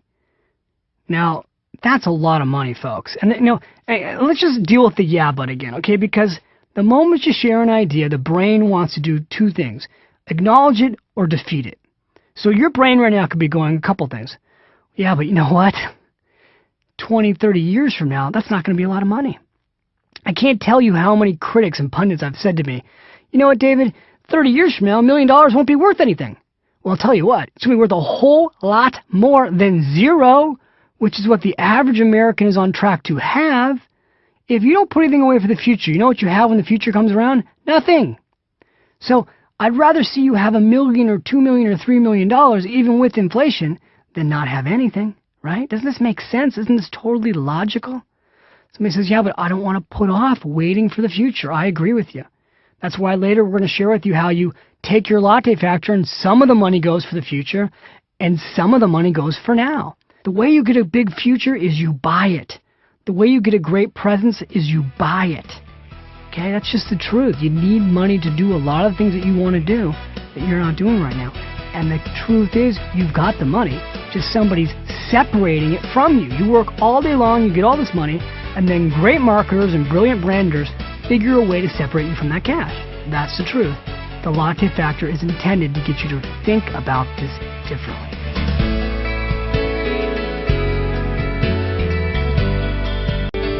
All right, so we've come to the end of this session, but your challenge now is just beginning. Here's what I want you to do. Here's your automatic millionaire action step. And again, this is so easy to do that you might not do it. I want to repeat that. It's so easy to do that you might not do it. Well, when I say you might not do it, I don't mean you. Other people might not do it. You're going to do it. You're going to do it, right? So here's what I want you to do. I want you to turn to the workbook, and you're going to find under session 2 what I call the latte factor challenge. Now, what is the latte factor challenge? It's the simple idea that we want to find your latte factor. So starting tomorrow, this is what you do. From the moment you wake up until you go to sleep, I want you to track your expenses for 1 day. Everywhere you spend money. Now, I talk about this all the time and people get really confused. So here's some of the questions I've got you may be asking. I've had people say, David, does that include cash? Yes, of course it includes cash. What about checks? Yes. What about credit cards? Yes, it's everything you do during the day to spend money you're going to put down on this latte factor challenge form. At the end of the day, I want you to take a look at where did the money go. And I want you to ask yourself honestly, what did you spend money on that was something you could cut back on? Something you'd be willing to redirect that wealth to build your dream basket, to build your security basket, to build your retirement basket. Something you could give up or redirect. Don't think of it as giving up. Redirecting that cash flow of yours to help you use this program as we continue to go through it. Because let's face it, you can't get rich with air. You're going to need some money. And we need you to find your latte factor in order for you to have the money to do it. You'll find a second form in there called latte factor math. What I want you to do is once you've found your latte factor, I want you to calculate what this would be worth to you over 10, 20, 30, and 40 years. And then there's actually a calculator. You can go to my website at finishrich.com, click into the calculator section, and there's a latte factor calculator. And you can actually calculate based on your numbers how much money you would have. You can choose the rate of return. If you think 10% is too high, you can do a lower rate of return. And it'll come back and tell you over what period of time how much money you can have by finding your latte factor and investing it. And that's beautiful because that's going to lead us into the next session, which is all about paying yourself first. I just have to say the reason I put the latte factor here before pay yourself first is I wanted to change your thinking. I wanted to change your thinking so that in the next session, it'll be easier for you to change your action. Again, you need to positively think your way to wealth and positively do your way to wealth. Thinking without action doesn't work. Now we're going to combine the two. So congratulations. This has been a great session. You've done a fantastic job. Easy principle, fun concept. Share it with people you love. If you've got kids, get your kids to try this. If you've got a spouse, get your spouse to try this. You've got my permission. Xerox off that workbook page. Give it to somebody else to try. At the end of the day, you can sit down together. The whole family can look at what their latte factor is. You can find your family's latte factor. You'll be shocked by how much money you've actually got.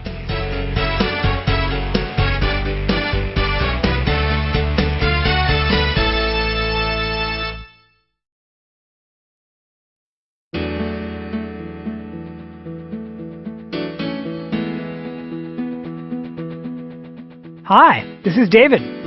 Welcome to session 3. This is the session where we're going to talk about the critical concept of pay yourself first. But before we go into this concept, I want to know something. Did you go find your latte factor? What was it?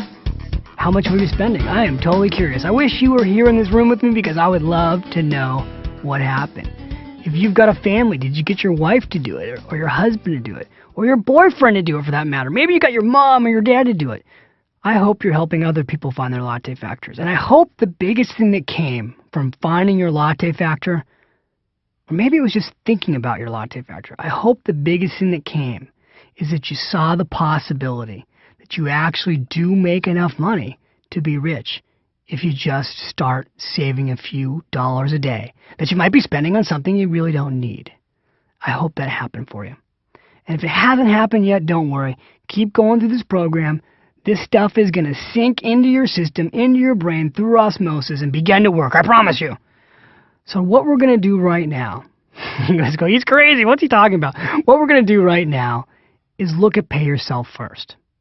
Now, this concept, the idea that you should pay yourself first, I touched upon it in the first session, but I am going to drill the message home now. Because I know chances are you've heard of pay yourself first. I mean, every time I go into a room and I do seminars, I just did a seminar recently, we had 5,000 people in the room. I said, how many of you have heard of the idea of pay yourself first? And you know what? 5,000 people's hands went up. I said, really? A lot of people have heard of pay yourself first, but let me ask you some questions. Number one, do you really know what it means? Number two, do you know how much you should pay yourself first? Number three, do you know where you should put that money? And number four, is your plan automatic? And as I started asking those questions, the hands started dropping. Before I knew it, there were very few hands in the room that were up. So first, let me say something to you about pay yourself first. I want to go back over this message. It's really important. I want you to ask yourself a question.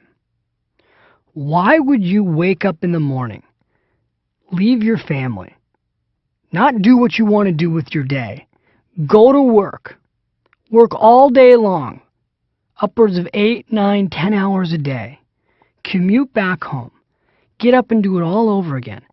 Why would you do that 5 days a week, 4 weeks out of the month, 12 months out of the year? Why would you do all of that to earn money and not pay yourself first? Doesn't make any sense. But I want you to know something. Most Americans don't pay themselves first. Most Americans, again, when they earn a paycheck, the first person they pay is the government. See, the government takes money out of your paycheck automatically. The government goes and they suck out what's called federal withholding tax, right? You know about this. Depending on your income level, it can be anywhere from 15 to over 30%. Then the state, depending on the state you live in, they come and they suck money out. It can be as upwards of 11% if you live in New York City. Then Social Security comes and they suck money out, and it's upwards of 7%. If you're not in your car, you can take $1 out, stare at the dollar right now, and I want you to imagine, or you could actually do this physically. It would upset the Treasury, but you could do this physically for dramatization here. I want you to imagine that you cut off 40% of that dollar, so that all you were left with is 60 cents. Now, so most people, again, they paid the government first. Now they go and they start paying everybody else. The first payment people make is always their mortgage or their rent. Then they pay the utilities. Then they pay the food bills. Then they pay things like credit cards. And everything else you can think of, HBO and the phone and the cell phone and the gym, all that stuff we've talked about. The insurance for the car, the insurance for the house, the insurance for the jewelry, life insurance that they got. They pay everybody else first. They get to the end of the month, and guess what's left? Nothing. Nothing is left. You worked all month long and nothing is left. And you keep hoping. People hope, oh God, I hope. I hope as I get to the end of the year, I'll have something left so I can put it away for savings. And what happens? In the real world, here's what happens. We get to the end of the year, and it's Christmas time. It's the holiday season. It's Hanukkah. It's Thanksgiving.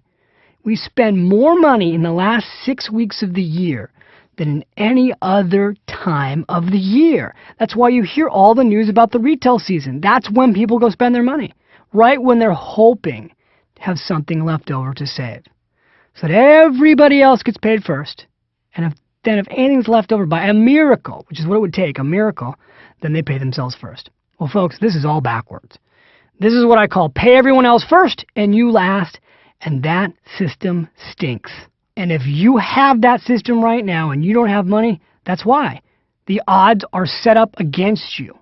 It's too tough for you to get rich if you're paying everybody else first. So we need to change this. We need to completely redirect your income so the first person who gets paid is you. So let me say this to you. Before I jump into pay yourself first, I want to just go through the budget again. Because the reason people try and have a budget is that they do this whole thing where they're not paying themselves first, they're paying everybody else first, they're paying themselves last, and they think to themselves, you know what, the only way I'm ever going to find money to pay myself first is to budget. And again, I don't want you to have a budget. The whole point of finding the latte factor was not to get you to have a budget. It was simply to get you to realize you had some money. I don't want you to have a budget. What I want you to do is pay yourself first automatically. See, if we take the money automatically out of your paycheck and we get you to pay yourself first, and you just spend what's left over, you won't need a budget. You won't need a budget to save because the first thing you do every dollar you earn is save. But before I go into percentages, how much you should save, where you should put the money, how you do all of this, I want to stop for a second. Not physically stop. You can keep doing what you're doing. But I want to stop for a moment, and I want to give you one more thought. One more thought that you need to process in your head to really grasp this concept. So here's what I want you to do. I want you to think. You don't have to write anything out. I just want you to think. How much money do you earn an hour? Now, if you take a look at how much money you earn an hour, let's say it's $10 an hour. How much money did you earn this week? Let's say it's $400 during the week. Of that money, how many dollars did you pay yourself first with? Now, I can tell you for a fact, if you're not using a retirement account, a pre-tax retirement account, a 401k plan, a deductible IRA, if you're self-employed, a self-employed retirement account, if you didn't use one of those accounts this week, you didn't pay yourself first a dollar. The average American saves less than 22 minutes a week of their income. Did you get that? Less than 22 minutes a week of their income. Now, how did I get that number? It's based on the average amount of money that the average American saves percentage-wise. The average American saves less than 2% of their income. In fact, a year ago, we had a negative savings rate. Now, again, why would you work all week long and now have some of the time in your day go to you? So here's what I want you to psychologically think about. I believe that the first hour of every day that you work should be going to you. And now I'm going to share with you how you do that. But I just want you to think about that. Why not have the first hour of income that you earn every day go to you? So that by the time you've been at work for 1 hour, you at least know that you paid yourself first. The rest of the day can be for everybody else. But the first hour that you worked, at least it was for you and your family. Right? Doesn't this psychologically make sense? Doesn't this mentally make sense? I hope it does. Now, I know, again, there's that yeah butter inside of you that's going, you know what, pay yourself first, heard it, was looking for a new idea, give me something else. And you might even want to fast forward through this audio. Don't do that. Because I want you to look at, right now, we're going to look at how do other people try to get rich. If you're not going to pay yourself first, how else would you get rich? So let me go through the other ways that Americans try to get rich. Let me go through what I think are the top 6 approaches. When you boil it down, there are basically 6 routes to wealth in this country. Let's go through them. The first way, the number one way in America, what's the number one approach to getting rich in America? You can win it. Yeah, I talked about it earlier, the lottery. Sure. Go out and buy lottery tickets and be the one of the few that ends up with money. Now you might go, that's ridiculous. Of course I know that's not a real approach. Yet did you know over $500 billion have gone into lottery tickets since the early 70s when the lottery was started in the United States of America? Think about that for a second. Imagine if that money had actually been put away for the future. There'd be trillions of dollars in savings today for Americans. But the first approach is to win it. The second approach, marry it. Yeah, wouldn't it be great to marry rich? You know, I heard Dr. Phil recently say on Oprah that when you marry for money, you pay for it for the rest of your life. You know, it's not that easy to marry for money. First of all, how's that working for you so far? You might be laughing right now. Yeah, it's not easy to marry for money, and if you do, you might pay for it for the rest of your life. Listen to Dr. Phil. So that takes us to step number 3. I wouldn't try to marry it. The third step is inherit it.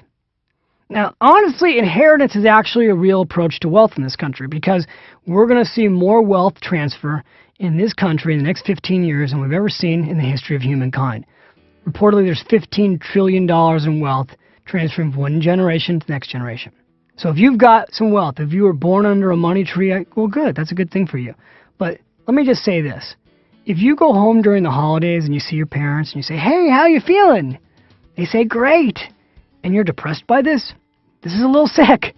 All right, so inheritance may come to you and that may be nice, but that's not a retirement plan. That's not your American dream. Yeah, I hope my parents die and leave me some money. That's not what you want to be counting on. The fourth approach in America, to getting rich? You can sue for it. Hey, why work? Let's just go out and sue for it. Sock it to them. You know, over 90% of the attorneys in the world are in America, and over 90% of the lawsuits, guess what, in the world are done in America. This is not a real approach to wealth, though. The last approach is you can budget for it. You know what? You can try and scrimp and save and cut back on everything, track where all the money goes, not have any fun in life. I don't think that approach works. I think it's a lot like dieting. You know, you can go on a diet, but if the fundamental principles, including exercise, aren't there, you're not going to be healthy. When it comes to your money, it's the same thing. You can try and go on a budget. The chances are very slim that you'll stick to it. I know every time I meet somebody who tells me that they budget, when you really come down to it, they really don't. They tried budgeting for a few months and they gave up. So I suggest, again, you throw the budget out. And that leaves us with the sixth approach, the sixth route to wealth. That's the number one route, and that's what this whole audio is about. This audio session right now is about the sixth route, and that is pay yourself first.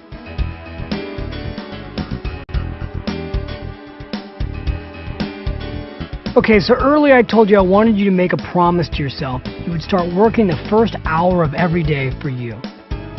Now I want to answer the actual numerical question.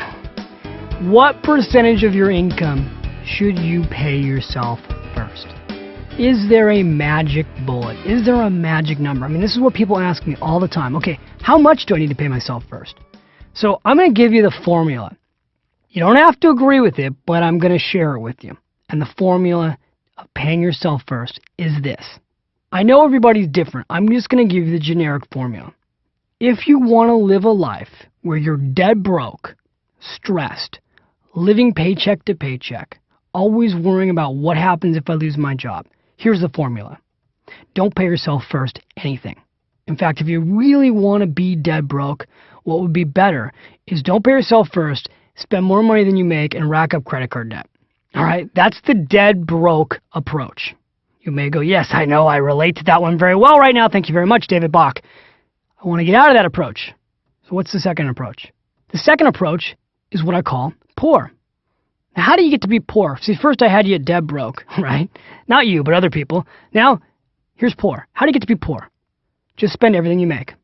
See, if you make $100,000 a year and you spend $100,000 a year, you're still poor, right? I mean, I meet people who do this all the time. It's really easy in major cities to make six figures a year, spend everything you make, and be poor. It's what we call rich poor. They seem rich, but they're actually poor. So save nothing. That's the second approach. The third approach is what I call middle class.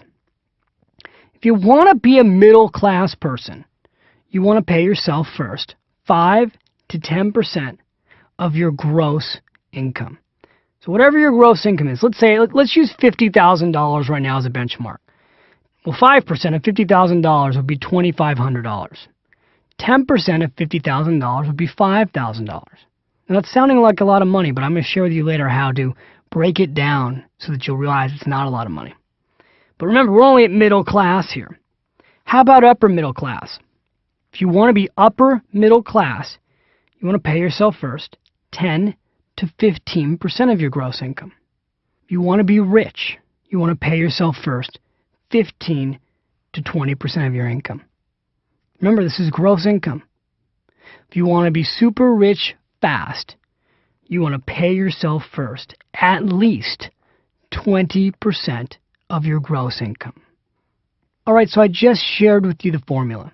That formula took you from dead broke to poor to middle class to upper middle class to rich enough to retire early.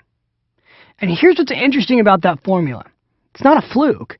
You know, when you look at that formula, you look at some people are poor, some people are dead broke. I want you to think about the people you know. Some people you know are dead broke. Some people you know are poor. You know people who are middle class, you know people who are rich, and you may know people who are rich enough to retire early. A lot of times people think, oh, it was just a coincidence, they got lucky. Most people don't end up wealthy through luck. They created their luck. You've got a formula now that you can use. You may not like the formula. In fact, I want to address that right now. A lot of people, when they hear this formula, they actually get mad. They get angry. I've had people say, you know, David, that's It's ridiculous. I mean, I'm not saving any income, and you just told me I need to save 20% of my income. There's no way. I mean, I've got credit card debt. Maybe you've got credit card debt right now. I'm spending everything that I make. My wife just lost her job, and now you want me to go and save 20% of my income? No. I don't expect anybody to go from 0% paying themselves first to 20% paying themselves first. I mean, the equivalent of that stupidity would be you've never exercised and you're 200 pounds overweight and I want you to go run a marathon. No, I don't expect you to do that. I don't expect you to change all of your habits overnight. I didn't change my habits overnight.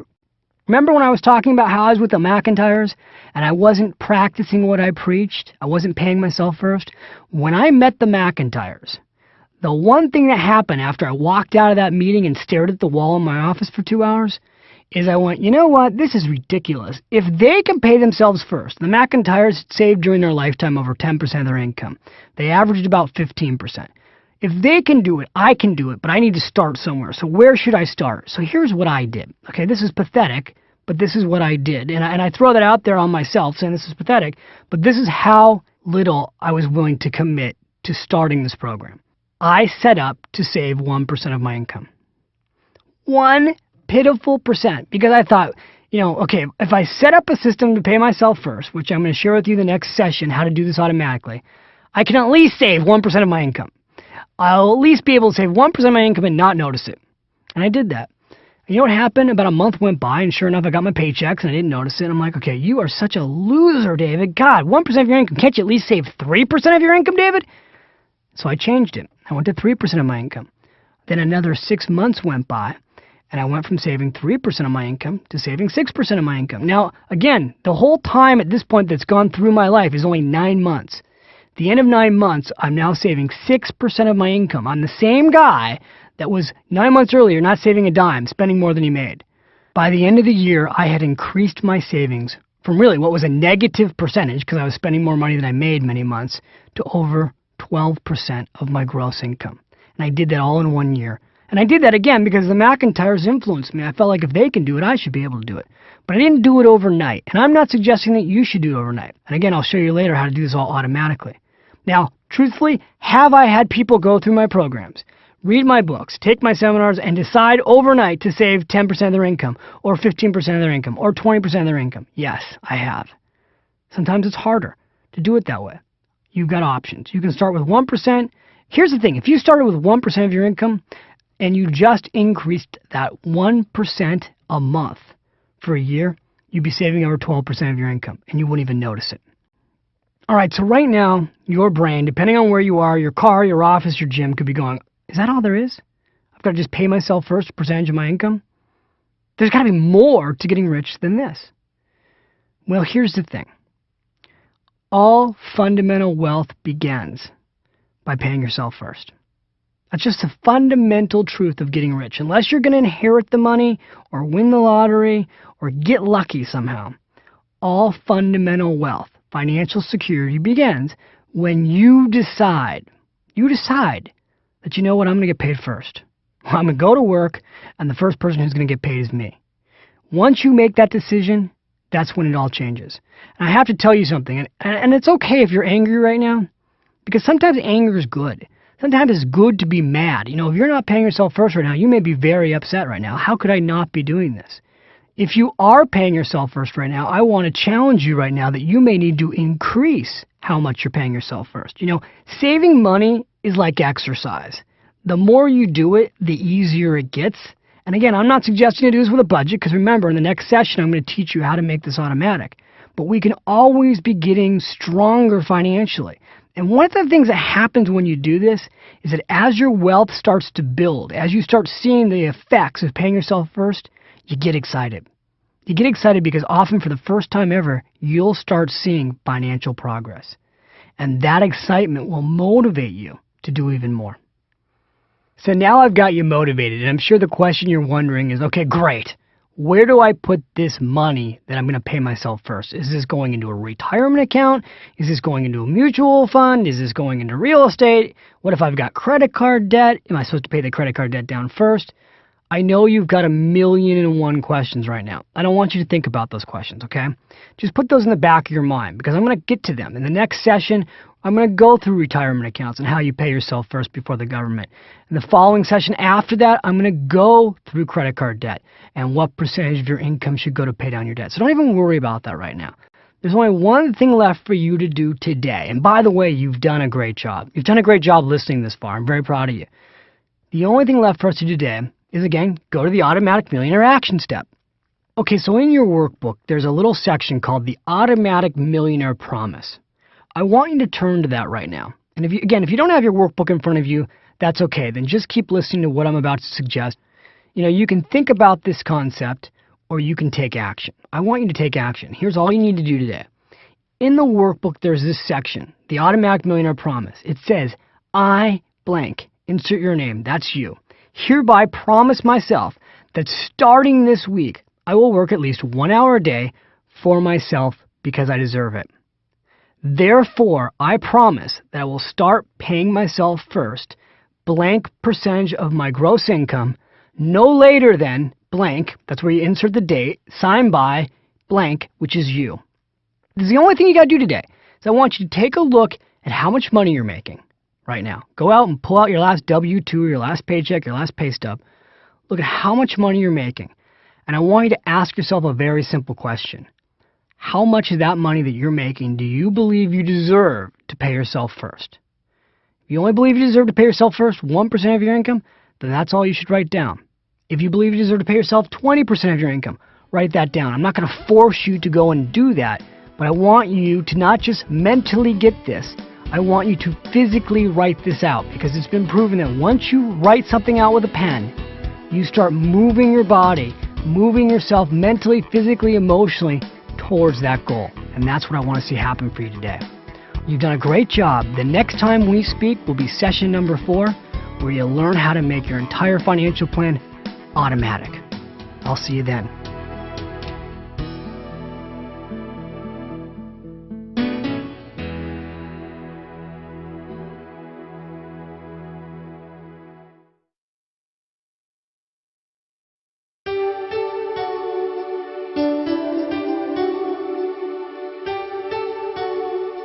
Hi, well, welcome back. This is session number 4. This is David. You're at the Automatic Millionaire Program, and I want to say to you, congratulations. You are at the halfway mark, which is really well done. I don't know how many days you've done this in, but here's what I know about you. Again, I said this to you in session 3, but I just want to commend you now in session 4. A lot of people buy programs like this. A lot of people have good intentions, but not everybody does what you're doing, which is actually using it. So to be at the halfway point, you're doing a great job. I'm very proud of you. I'm going to challenge you in this session, and I just want to tell that to you up front. I'm going to challenge you in this session that I need all of you. I really need you to show up. And again, I know you may be listening to this in your car, and if you're in traffic, you can only show up so much mentally. Or if you're in the gym right now, you may be focused on working out. But I really want you to focus on this. I want to even suggest that you might go back and listen to it again, because the concepts of making your financial life automatic, this is the core principle of this entire program. And if it goes by you and you miss it, this program will still help you, but it won't help you as fast.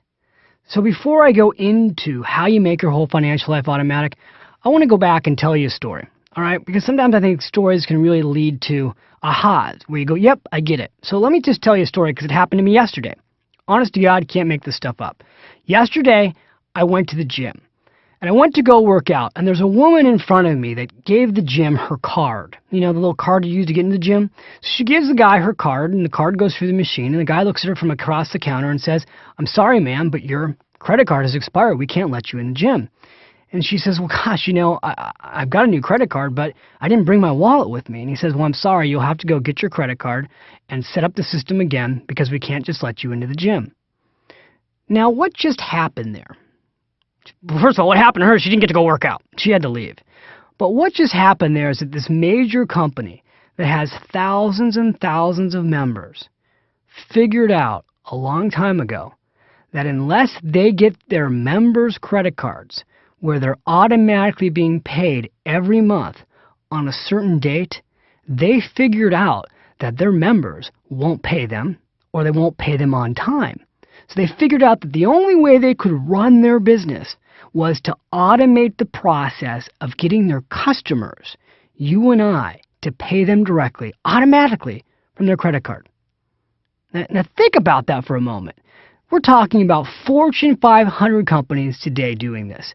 In fact, in most cases, when you go out today and you sign up for a service, they're asking you for your credit card number or your checking account number because these companies know that the fastest way for them to get paid is to be paid automatically. It's for them to be paid first instead of you. By the way, how did these companies learn this? How did they learn that they should get paid first automatically? Well, they took a page right out of the government's playbook. See, the government, the good old US of A, didn't used to get paid first. It used to be that you go to work, you'd make money, and then you had to pay estimated taxes. But something happened. Some miraculous thing happened. You know what that was?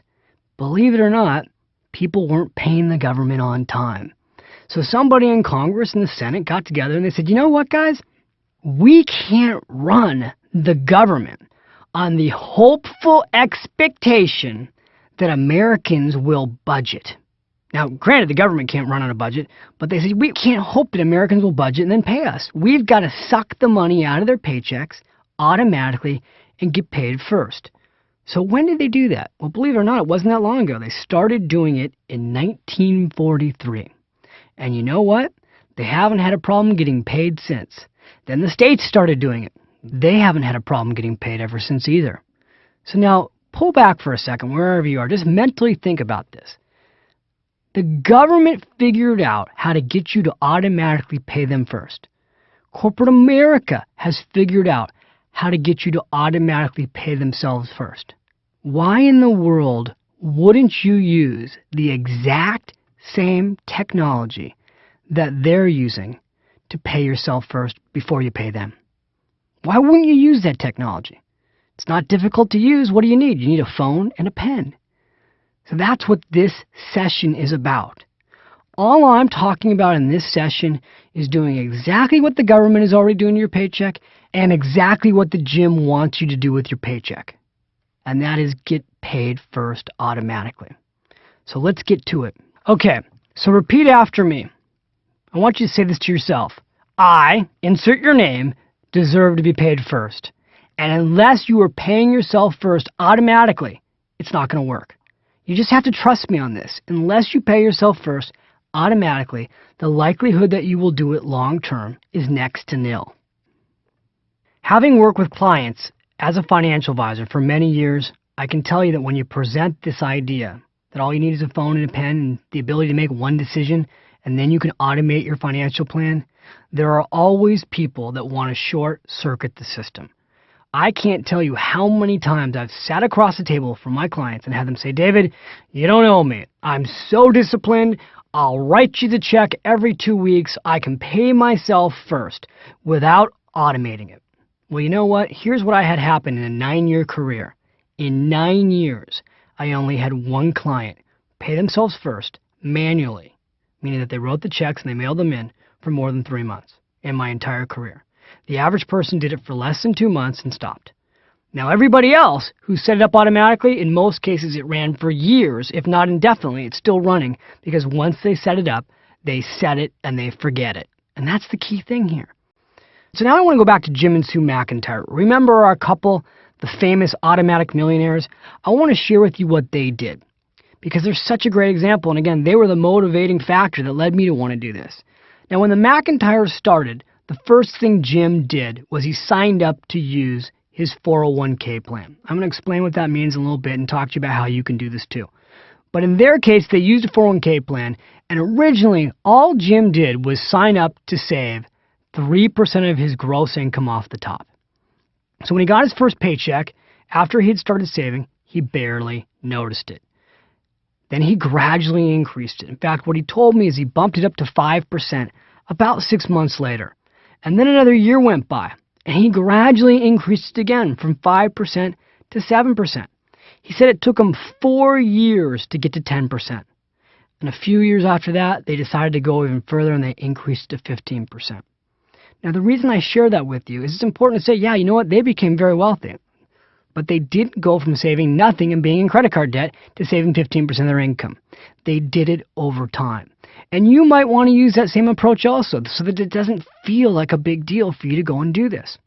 Now, again, I don't want to beat this to death, but after they left my office, the decision that I made that changed my financial destiny is that I went back to my benefits person, and I'll explain this in a second, and I signed up for my 401k plan. Originally, I wasn't even using it. All I did was sign up to save 1% of my income. I was in my early 20s. Over time, I realized this is really not a big deal, and I increased it to 3% of my income. And then later on, I made a phone call and I increased it to 10% of my income. And a year later, I bumped it up to 15% of my income. Now, today, my wife, Michelle, and I, we make it a goal to pay ourselves first 20% of our income off the top. And I have to tell you, the key again is that because the money is being taken away from us automatically and we don't see it, we live below our means. Now, I'm not sharing this story with you to brag. Really, this is not about what I'm doing. The reason I'm sharing this story with you is to illustrate the point that if you're thinking right now in your mind, there's no way I can go from saving nothing to 20% of your income, you're right, you might not be able to. I certainly didn't do that. The idea is that you can do this gradually over time. The first thing we want to do is get you to pay yourself first to build what I call a secure future. Somebody once said to me, David, you know how you get a secure financial future? I said, how? They said, you buy it. And that's what we're going to look at right now. How do you automate your way to having a secure financial future? So are you ready? Let's go.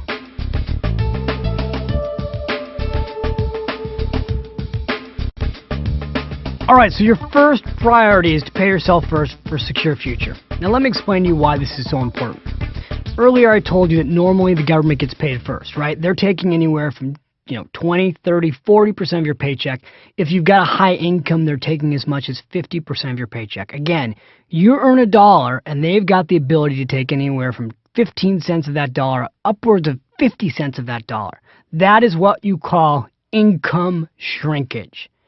It's very hard to get rich when you have that income shrinkage. Let's just go back to an average American family again, earning $50,000 a year.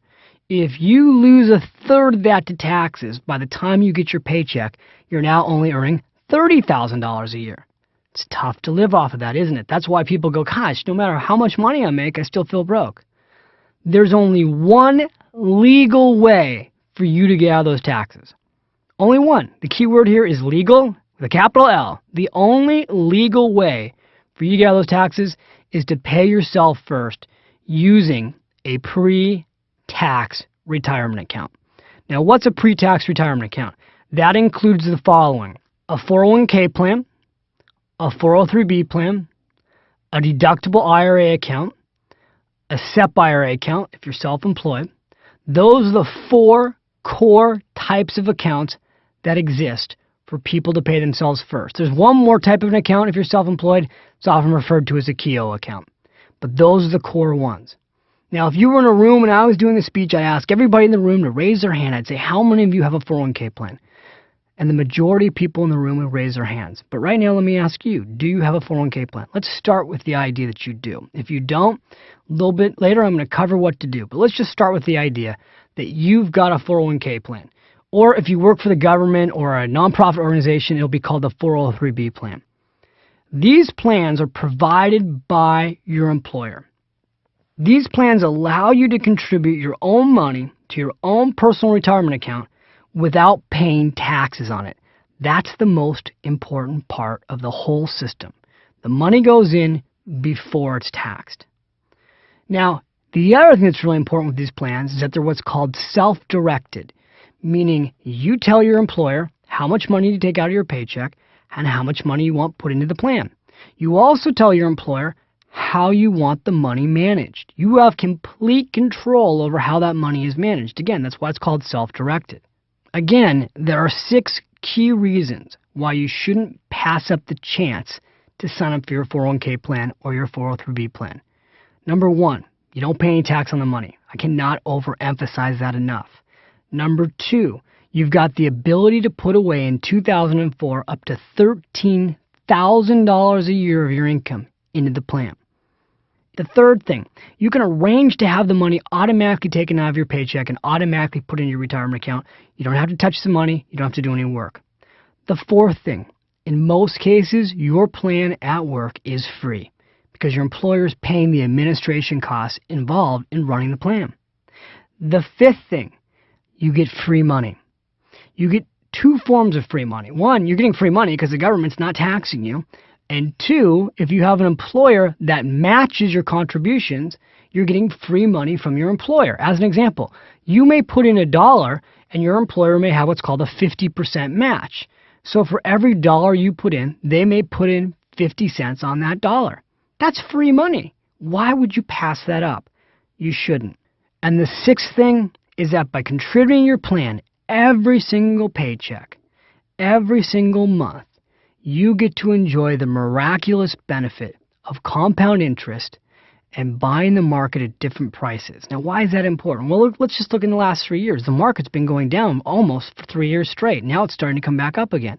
I don't know where the market will be when you listen to this, but that's not a bad thing, especially when you're young. If the market's going down and you invest in your retirement account, you'll be buying the stock market every single month as it gets cheaper, so that when the market starts to go back up again, you've been buying something on sale and now it's going up to full price. That helps you get rich faster.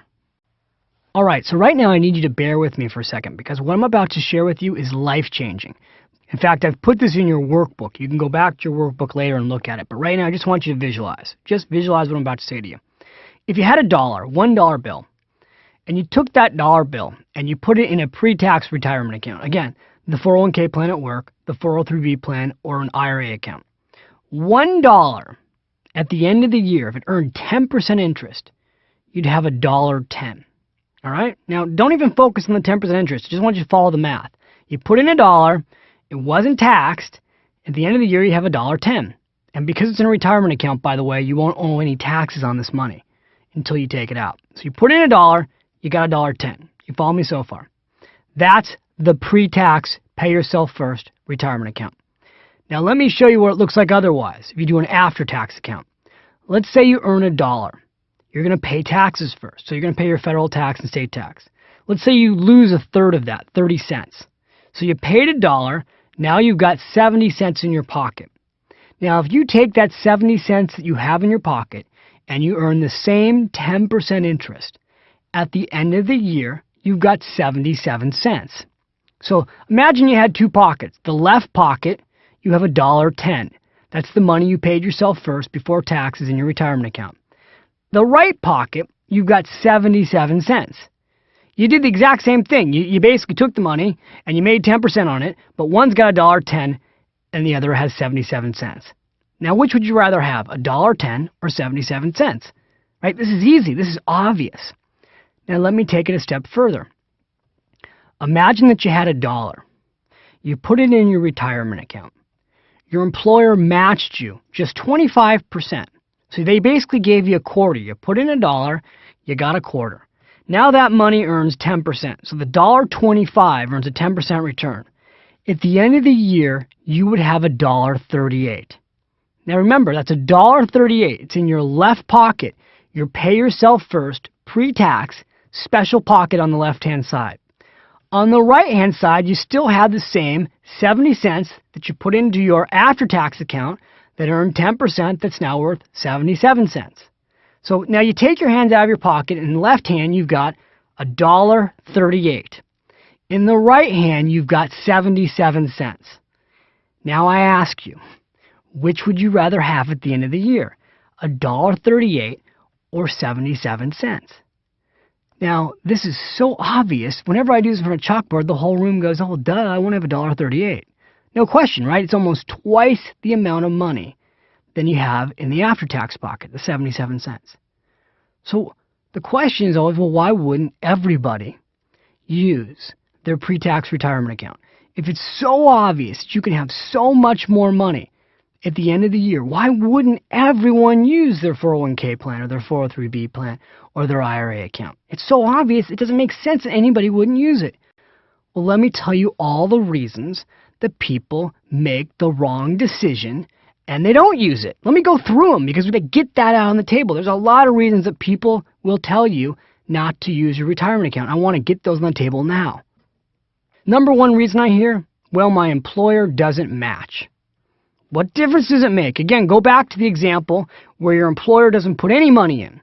You invest $1, you have $1.10 at the end of the year, or you invest 70 cents after tax and you have 77 cents. We've already agreed that $1.10 is better than 77 cents. All right, so that's a dumb argument. Don't even listen to that one. The second argument is this. Well, the investments inside our company plan stink. I hear that all the time. Well, it's not doing well. Our investment plan's not doing well. I don't want to use it.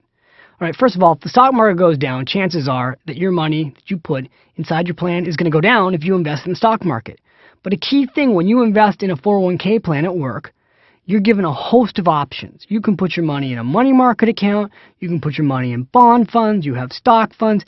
Geez, if all you did was put some of your money, let's say half of it into bonds and half of it into an index fund, chances are you do very well over a long period of time. You'd probably earn 6, 7, 8, 9% because that's what things have earned historically. Another thing that you should know inside your 401k plan is that most retirement plans today offer what is called a lifestyle fund, which is something I'm going to go through in a little bit. Lifestyle funds are professionally managed funds based on when you plan to retire. So let's say right now you're young. Let's say you're in your 30s and you want to retire 30 years from now. Well, today companies are offering plans that have a due date, coming due 2030, for example. So you don't even have to think. You can sign up for your 401k plan, use that fund, have it completely professionally managed and rebalanced, and there's nothing for you to do and there's nothing for you to think about. It's all automatic. That's a great approach. Other reasons that people won't use their plans. Once I make the decision, there's nothing I can do about it. It's not true. Most companies today will allow you to change how much you contribute to your plan every 90 days. Some companies will actually allow you to do it every paycheck. But in most cases, it's every 90 days. So that once you make a decision, if you're not happy with how much money you're having taken out of your paycheck, if you don't feel like you have enough money at the end of the month, you can go back and have them change it. Now, in my experience, most people who set it up never go back and change it. They leave it alone. Another reason people say, well, geez, I don't want to put any money in my plan because I can't ever get to it. Okay, that's not true either. Most plans today allow you to borrow out of your plan. Now, I'm not suggesting you do this. I actually think borrowing money out of your 401k plan is a mistake. But it is an available option. In most cases, you can borrow up to $50,000 of your money out of your plan. And provided you pay that plan back, there's no taxes involved. The last example I want to give you, because it's probably the most common one I hear, is, well, when you take the money out, you're going to have to pay taxes anyway, so I might as well just pay the tax up front and get it over with. All right, folks, that's just nonsense! Ridiculous! Absolutely not true! Let me give you an example. Imagine that you had a $100,000 pile of money. All right, you with me? $100,000 pile of money. And you put it in your 401k plan, and you let it grow at 10% a year. You never added another dollar to the plan. In 30 years at 10% interest, you'd have $1,744,940. Okay? That's the pre-tax plan where the money grows tax deferred. Now let's use a second example. You have $100,000 and you invest that, instead of being in a tax deferred account, in a taxable account. How much would you have at the end of 30 years? Well, in this example, if you're in a 35% tax bracket, the answer is you'd have $661,437. So you get to the end of 30 years, and in one pocket you've got $661,000, and in the other pocket you've got $1,744,000 and some change. Now, that's a huge critical mass difference, right? The pre-tax retirement account has over $1,083,503 in additional value. That is huge. Now somebody says, yeah, but when you go to take that money out, you got to pay tax on it. When you pull money out, because the pile is so much bigger, if you just pull out a year, 10% of the money, even after you pay taxes, you're going to end up having $113,422 a year in income versus the taxable account, which would have $66,143 in income. So now I know I just threw a bunch of numbers at you. Here's the bottom line. A taxable account can never catch up to a pre-tax account. It's virtually impossible. You're starting too far behind. The only way you can catch up is if you're in an unbelievably low tax bracket. And the chances are, if you're listening to this program, I'd be willing to bet that you're not in a low tax bracket. In fact, I'd be willing to bet that your taxes are probably at least 30% of your income, which is why you'll always come out ahead with a pre-tax retirement account. Okay, so again, I think at this point now, you get it. You get the idea. You got to pay yourself first. So let's just go through now. How do you do it? All right, let's start with your 401k plan, or it could be, again, your 403b plan. Whatever you have available to you at work, you want to sign up for the plan. All right, now this is so darn obvious. But again, I know how it works in the real world. In the real world, you get a job. And what happens is you get to your desk, and there's a lot of stuff on your desk. And then one day, a nice little woman comes across the office, maybe a man, and they hand you this stack of stuff. It could be 3 inches thick. It's called your sign-up plan. And you look at this stack of information and you go, oh, I don't even want to deal with that right now. And you put it off to the side of your desk. And then what happens is a few weeks later, you get a memo that says, you know what? Enrollment closes on Friday and it's Thursday. What do you do? Well, what do most people do? A lot of people take that information and they set it aside and they never get back to it. That's why they don't sign up for their plan. Other people go and they sign up for their plan and they turn to the person next to them. I call this cubicle copying. And they say, well, what did you do? The person says, oh, I checked off the box that says 4%. Well, why did you put 4% away? Oh, the employer, they only match up to the first 4%. Oh, okay. Well, which funds did you use? Oh, I used this one. They just copy their neighbor. They do exactly what their neighbor did. Doesn't matter if their neighbor lives on the same street that they do or has the same financial situation or the same dreams. They just copy their neighbor. That is just dumb. All right, now that's just dumb. Now, how do I know that people do this in the real world? Because I live in the real world just like you. And I teach seminars and I talk about this and people crack up. We all do things like this. So I don't want you to. I want you to take that paperwork. If you've already signed up, I want you to go back and get the paperwork. I want you to look at, number one, what percentage of your income are you putting away? Now, again, I went through a while back the percentages that you should consider. I'm going to suggest to you right now that whatever you're doing, your goal should be at least 10% of your income. Ideally, what you want to really do is what's called max out your retirement account. And again, in 2004, the maximum you can put away if you're under the age of 50 is $13,000 a year. Now, I know for some of you are going, there's no way I can save $13,000 a year. But the goal here, let's at least get you to save 10% of your income pre-tax. Now, again, if you can't start at that amount, start at something, but consider the idea that every 90 days you'll revisit it and increase it. Now, let me give you a couple secrets. A lot of times your plan gives you a few options. You can either choose a percentage of your income or you can choose a dollar amount. Always choose a percentage, and here's why.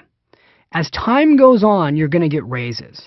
If you get raises and you have a percentage, the amount of money you put into your plan will automatically increase.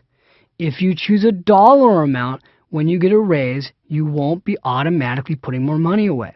It's very, very important. Now, another thing that's very, very important is to know that every year the tax laws are changing. Make sure you revisit that, because every year if you want to put more money away, you may need to go back into your benefits department and fill out paperwork again and change the contribution rate. Now, a lot of companies today have made this so easy you can either do it online with a password. Some companies will even allow you to do this over the phone through an 800 number. So again, they're making it easier and easier for you to automate your way to wealth, but you have to do the fundamental decision, the critical decision of signing up and using it. Okay, now, again, I know if you're listening to this program and you don't have a 401k plan, you're probably ready to scream. Don't scream. I promise I'm going to get to what you can do next. But one more example, and then I'm going to get to the other plans. I want to give you one last example, a story, if you will, that really illustrates the power of paying yourself first and putting the maximum away. All right, are you ready? Here it goes, because this is a true story. I used to teach retirement planning seminars. This is back in my days at Morgan Stanley. When I was at Morgan Stanley, we would go into companies and we would do what are called IRA rollover seminars. And we usually were brought into companies to do this when they were having a downsizing. They weren't calling them downsizings back then. They were calling them right sizings. But whatever the case was, a lot of people in their early 50s were being forced out of these companies in the Bay Area, and they were bringing us in to do the seminars. So at one company, which was PG&E, I was doing a rollover seminar. And two women came into my office after that seminar. One of the women was named Marilyn, and the other was named Louise. They came in together. They were best friends. Marilyn sits down with me first, and she says, well, I didn't do a very good job, Dave. I'm not proud of my situation. I said, well, what's the problem? And she proceeds to open up her 401k plan and show it to me. I said, well, you got $250,000 here. That's great. She said, yeah, but it's not that great. She says, I haven't been saving as much as I could have over the years. She said, I've saved about 4% of my income. She said, I always planned to increase it, but I never did. She said, I thought I would get around to it, but I was married, and then we had children, and then we had to send the children to college. And she said, now I've got $250,000. Do you think I can retire? Well, the honest answer was, at age 51, which is what she was, no, she couldn't retire. She had to go back to work. She said, wait till you see Louise's account. She said, Louise was much smarter than I was. Well, Louise walked into the office after her. And now, at this point, Louise has a pretty big grin on her face. Now, she opens up her statement, and in her statement is almost $1 million. She had a little over $900,000 in savings. She says, yeah, I did pretty good, didn't I? I said, you sure did. She said, we went through her situation. She says, do you think I could retire? I said, yeah, absolutely. There's no question you can retire. And she actually ended up retiring at 52. Now, here is the interesting thing about their story. These two women who had been best friends for 30 years started work at PG&E on the first week together. They started working together the same week. They worked in different areas of the company but had very similar incomes, and they lived in the same exact neighborhood. How is it possible that Louise could end up with almost $1 million at age 52, and Marilyn, at the age of 51, has to go and work for at least another 10 years, and she'll actually never even catch up with Louise? How's that possible? Well, it's very, very simple. Here's what happened. When Louise went to sign up for her 401k plan, before she signed up for her plan, this is the amazing part of the story. She was very young, and her husband had dinner with her parents. And they were discussing with her parents what they should do. And her parents, who were really Depression-era kids, said, you know what? If you don't save now when you're young, you'll probably never save. They said the truth is you can't afford not to do this. See, Louise was thinking to themselves, there's no way we can afford to do this. They had just had a child. They had just bought a home. But her parents said something that rang in their ears and stayed with them on the drive home from dinner.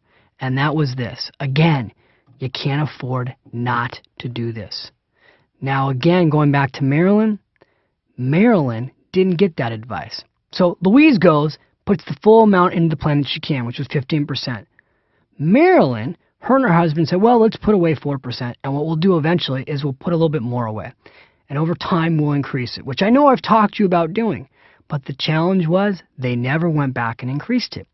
A lot of times we do these things with good intention, but then we never get around to fixing it because we're so busy, and life sort of just takes over. Fast forward that story 30 years. Louise retired. Has loved retirement. She works for a community center. She does different things to get involved with her grandchildren. Marilyn's gone back to work. She's actually had 3 different jobs now because she's older. She's working at companies. She's the first one that keeps getting downsized. It's been a challenging time for her. And the interesting thing, again, when you go back to these two ladies who were very good friends, they didn't lead very different lifestyles. The fact that Louise was taking more of her paycheck, it's not like she wasn't leading a great life. She just wasn't spending quite as much money, but it wasn't that big of a difference over a long period of time. But when it came to the finished result, it was a $750,000 difference. And that's not the key thing. The American dream of retiring 10 years sooner is the dream that she got to lead. And that's the one that I'm hoping you'll get to live when you make that critical decision right now to pay yourself first and hopefully put the maximum away in your plan.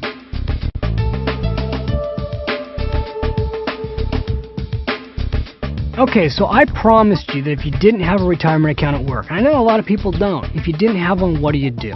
Well, let's start off with the simplest thing you can go and do. You can open what is called a deductible IRA account, individual retirement account. Where would you open these? You can open them at a bank, brokerage firm. You can even open them today online. In fact, in the workbook, I'm going to give you a long list of companies that you can go to. I'm going to give you the phone numbers, the websites, everywhere you can go to open up an IRA account to make the process really easy for you. What I want to do right now is just explain to you what an IRA account is and what it is not. Very important, okay? So the IRA account, you pay yourself first. How much money can you put in an IRA account? The answer right now is $3,000. If you're over the age of 50, you can put more away. You can put $3,500. Now again, depending on the year you listen to this, the numbers may have increased or changed, so check in your workbook. But for right now, it's $3,000. You can put that money away pre-tax. Here's the key to an IRA account. In order for it to work, you've got to make the plan, again, automatic. See, the 401k plan was easy because your employer did all the work for you. With an IRA account, you have to go be proactive. When you walk into a bank or brokerage firm, this is exactly what you tell them. You say, I want to open up an IRA account, I want a deductible IRA account, and I want to set up what is called a systematic investment plan. Now, what that means is that you'll be putting money into it automatically whenever you get paid.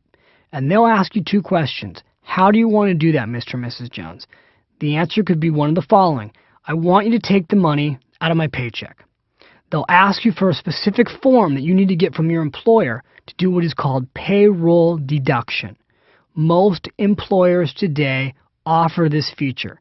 And it's a great feature because that way the money will be automatically moved before you get paid directly into your IRA account wherever you opened up that account.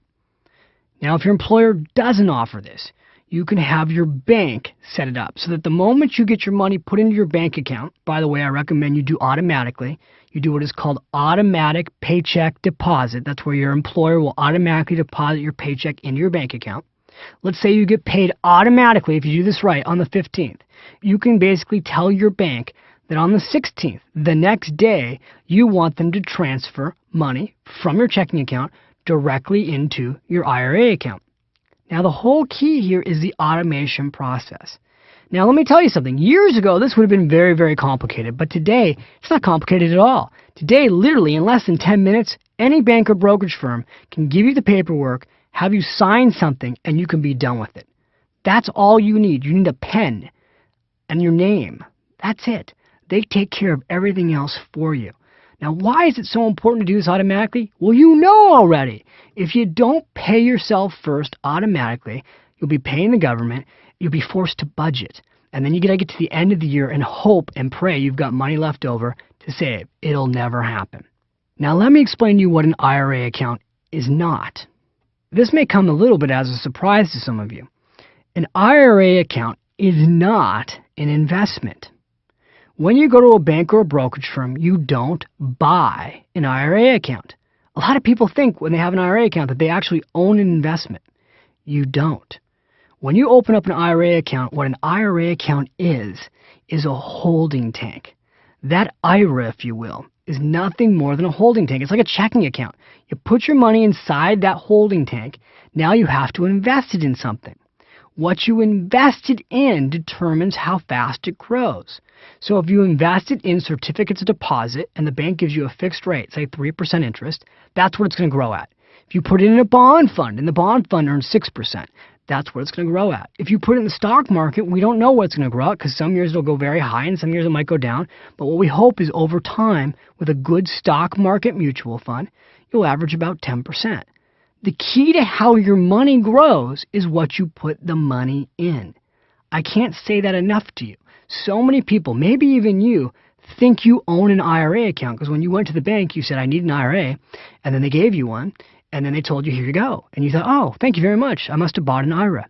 No, you didn't. And if you're not sure right now what's in your IRA, you should go back to your bank or your brokerage firm and have them meet with you and explain to you what you actually own so that you can figure out if you've got the right investments. Now, in the workbook, I'm going to give you a bunch of websites that you can go back and look at that you can use to actually take a look at the investments you may own. For instance, if you've got mutual funds, you're going to want to know, are my mutual funds performing well? A great website you can go and look at to help you evaluate how your funds are performing is called morningstar.com. My favorite website for looking at the performance of mutual funds. Now, before I leave this section on IRA accounts, I want to talk to you about a concept called Roth IRA. That's ROTH IRA. You've probably heard of this before. It's a new retirement account. Now, here's how it's different. When you put money into a deductible retirement account, again, the money goes in pre-tax. You understand that now. And it grows tax-free. And when you go to take the money out after the age of 59 and a half, you're going to have to pay ordinary income on that growth. And I explained to you earlier why that can still work out to be okay. With a Roth IRA, though, it's a little different. The money doesn't go in pre-tax, so you're going to lose whatever your taxes are first, and then you're going to save in a Roth IRA. You can put the same dollar amount away, but here's the key thing. Money in a Roth IRA grows tax-free. You have to leave it in for 5 years minimum. After the age of 59 and a half, the magic retirement year, I don't know why they came up with it, but that's what they picked. After 59 and a half, you can start pulling money out of your Roth IRA without any taxes. So it's a totally tax-free retirement account when you go to take it out. Now, a lot of proponents right now are preferring and recommending the Roth IRA over the deductible IRA, especially for young people. And, this is a really tough issue to tackle because there's all kinds of mathematical formulas to help you determine which is better. I'm going to give you one website you can go to. You can go to www.rothira.com. Once again, that's rothira.com, rothira.com. And on that website, you'll find a bunch of calculators and a bunch of articles that really help you decide what you should use, a deductible IRA or a Roth IRA. I'll tell you my personal opinion. I think you should use the deductible IRA, and here's why. In order for you to save $3,000 in a regular deductible IRA, you only need to save $3,000. And the reason you only need to save $3,000 is because you're not paying any taxes on that money. So that money's all going in pre-tax. It's not costing you anything to put it in there, and that makes it easier. In order for you to save $3,000 in a Roth IRA, you actually have to earn at least $4,000 to put that $3,000 in. Because remember, you've got to pay taxes. So if you earn $4,000 and you lose 25% of it to taxes, which the truth is you'll lose more, but let's just use that number. You make $4,000, $1,000 goes to taxes, now $3,000 goes in your Roth IRA. It's about 30% harder for you to put the same dollar amount in the Roth IRA than the deductible IRA. So here's the thing. If you can get yourself to save and max out your Roth IRA and you feel like you can handle that, then that's a great way to go because the money will come out later tax-free. But if you're worried about how much money you're going to save and you feel like it's hard for you to do, then look at the deductible IRA because it's easier for you. I hope that helped. When you think of paying yourself first, I have to say something to you again that I don't want it to slip by, and that is this. This is not about you just putting money away so you can someday retire. I'm not suggesting that the whole reason to save is that you can get to be 65 and then go fishing, because we all know that there are a lot of people who retire and then literally drop dead a year later. So I'm not suggesting that what you should do is not enjoy your life, work for 30 years, 40 years, 50 years, then retire and have fun. That is not the principle of pay yourself first. The principle of pay yourself first, which we're going to continue to go through throughout the rest of these sessions, is that some of your income is going for the future, your retirement accounts. Some of your income is going to go away for now, your security, your dreams. Some of your income is going to go away for your home. Maybe you'll be paying yourself first right now with the sole reason being you want to quit your job and go start your own business. Maybe you do want to retire young. Maybe you're listening to this program right now and you're in your early 20s and you're thinking, you know what? I would love to be an automatic millionaire by the age of 40 and just absolutely be done working so I could enjoy my life early at a young age. And I'm willing to sacrifice for 15 or 20 years to retire early. Well, then that could be an option for you. The key behind paying yourself first goes back to the beginning of the first session that we did, which is the American dream. What I want you to do is realize this. Every single day of the week that you wake up and go to work, you are in essence trading your time for income. And the faster you pay yourself first, the faster you stop trading your time for income. Because you start to build a pile of cash, which becomes your financial security. And let's face it, when you've got financial security, you have money that allows you the freedom to do what you want to do when you want to do it. And that's my dream for you. All right, so the last retirement account for us to look at today is the SEP IRA. This stands for Self-Employed Pension Plan. It's the self-employed retirement account for people like you who may be entrepreneurs. Or if you're listening to this program and you're an employee right now, but you've started a business on the side, you can also use a SEP IRA. Now, here's the thing. I'm all for being an entrepreneur. I think it's great. There is no question that if you have your own business, you've got potentially a better chance to get rich than if you're an employee. But there's a lot of reasons why you have potentially a better chance to get rich. The number one is this. The government allows self-employed people to get rich faster than employees. It's truly amazing. The new tax laws allow you, when you're self-employed, to put up to $40,000 a year away pre-tax. Now compare that to an employee. Again, an employee only gets to put away $13,000 a year right now, and a self-employed person gets to put away up to $40,000 a year. That, my friends, is how self-employed people get rich quicker than employees. But the key thing here is you got to use your plans. So here's what you do. If you're self-employed, you walk into a bank or a brokerage firm, or again, you can do this online, and you sign up for a SEP IRA. They're going to allow you to put up to 25% of your gross income, up to $40,000 a year away. You just got to think that through for a second. That is just unbelievable. Now, what's really sad is most people who are self-employed, again, maybe you're self-employed, are not doing this. A recent study said that 75% of self-employed people do not have retirement accounts, have not set up SEP IRAs. Now, why would people do this to themselves? The number one reason that I've heard is this. If you're running your own business, it's possible that you're so busy running your own business that you haven't had time to deal with your finances. Well, let me tell you something. That's a huge mistake. The entire point of being an entrepreneur, other than the freedom to be your own boss, is the ability to build your wealth. It's the ability to buy your freedom. If you're not taking care of yourself first, again, you're an employer. Now you have your own business. You may have employees working for you. If you're not paying yourself first, what's the point? Doesn't make sense. I've seen entrepreneurs work in a business for 10 years. At the end of 10 years, the business goes out of business, and they've got nothing to show for it because they haven't saved a dime. And this is really important if you're an entrepreneur. When you build a retirement account, if your business goes out of business, and we all know that this happens, you are protected against bankruptcy. In other words, that money that you put into your pension plan will not be hit by your creditors. That's the one thing the government almost always allows to be protected is your retirement account. So again, if you are self-employed, you want to go open a SEP IRA, and in the workbook you'll find a list of places you can go. I've also included a little information on the brand new 401k profit sharing plans for self-employed people. You can check that out also in your workbook.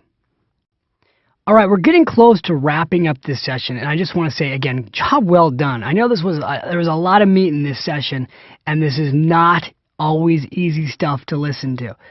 But here's the thing. I just want to get to one last principle, and again, you'll find this in your workbook. It's called the investment pyramid. Now, the key to the investment pyramid is this.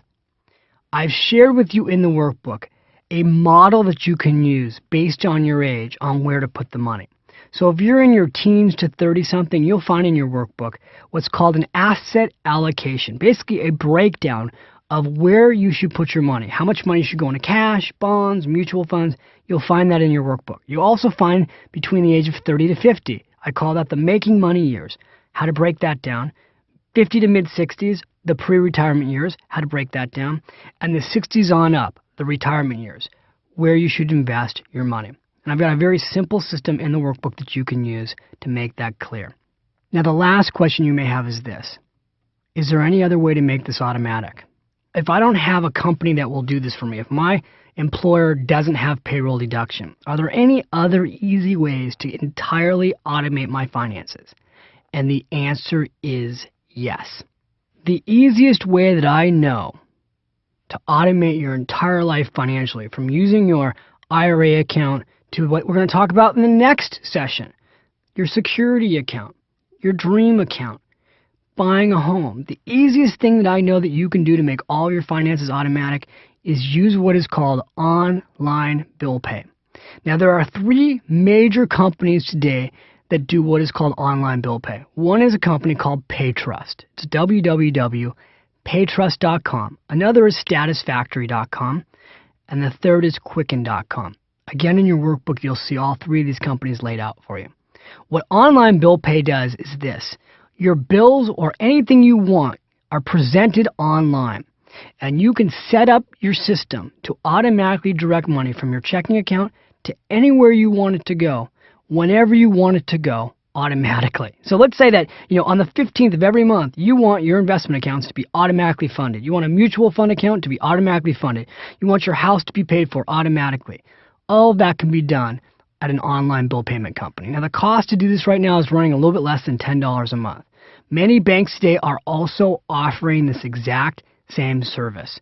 And some banks, maybe your bank, are even starting to offer it for free. Now, you can try using your bank. There's nothing wrong with that, especially if it's free. But I personally prefer online bill pay companies because if you get unhappy with your bank, let's say you're using Citibank and for whatever reason you're not happy with them or you decide to move your account to Wells Fargo. If you're paying all your bills through Citibank, you've got to get all those bills moved to the next bank that you go to. When you have online bill payment, let's say you're using PayTrust, all you do is you go into your website, you click a few buttons, you redirect which bank you're using, and you're done. You don't have to change anything. So I'm a big proponent. Now you may be going, oh my God, David, that's too much technology for me. That's fine. If it's too much technology for you, don't do that right now. Just do the payroll deduction that's automated or have the money automatically moved from your paycheck directly in your retirement account and worry about the bill payment process later. All right, you've arrived at the end of the session. Congratulations, you did it. We're now at the Automatic Millionaire action steps. So here's what you want to do. Again, go to the workbook and you're going to see the following things. I just want you to basically have a checklist for yourself. Number one, I want you to make sure that you are signed up for your plan at work if your employer offers one. Number two, whatever your percentage is, if you're saving right now 4% of your income, the single biggest decision you could make today that would fundamentally change your life would be to increase that. If all you did was go from 4% to 5% this year, this program has paid for itself 10 times over. If I can get you to go from 4% to say 10%, this program has paid for itself 100 times over. Your entire financial life will be changed the moment you make that decision. So again, sign up for your plan. The second, increase the percentage from whatever point you're at right now. Now the third thing, if you don't have a plan at work, again, you got to go get one. So you're going to need to get an IRA account. What I want you to do in your workbook is commit to a date in the next 30 days that you're going to make an appointment with yourself to go into a bank, a brokerage firm, or do this online from the comfort of your own home. I've given you all the websites in the workbook that you can use to go to do this from home.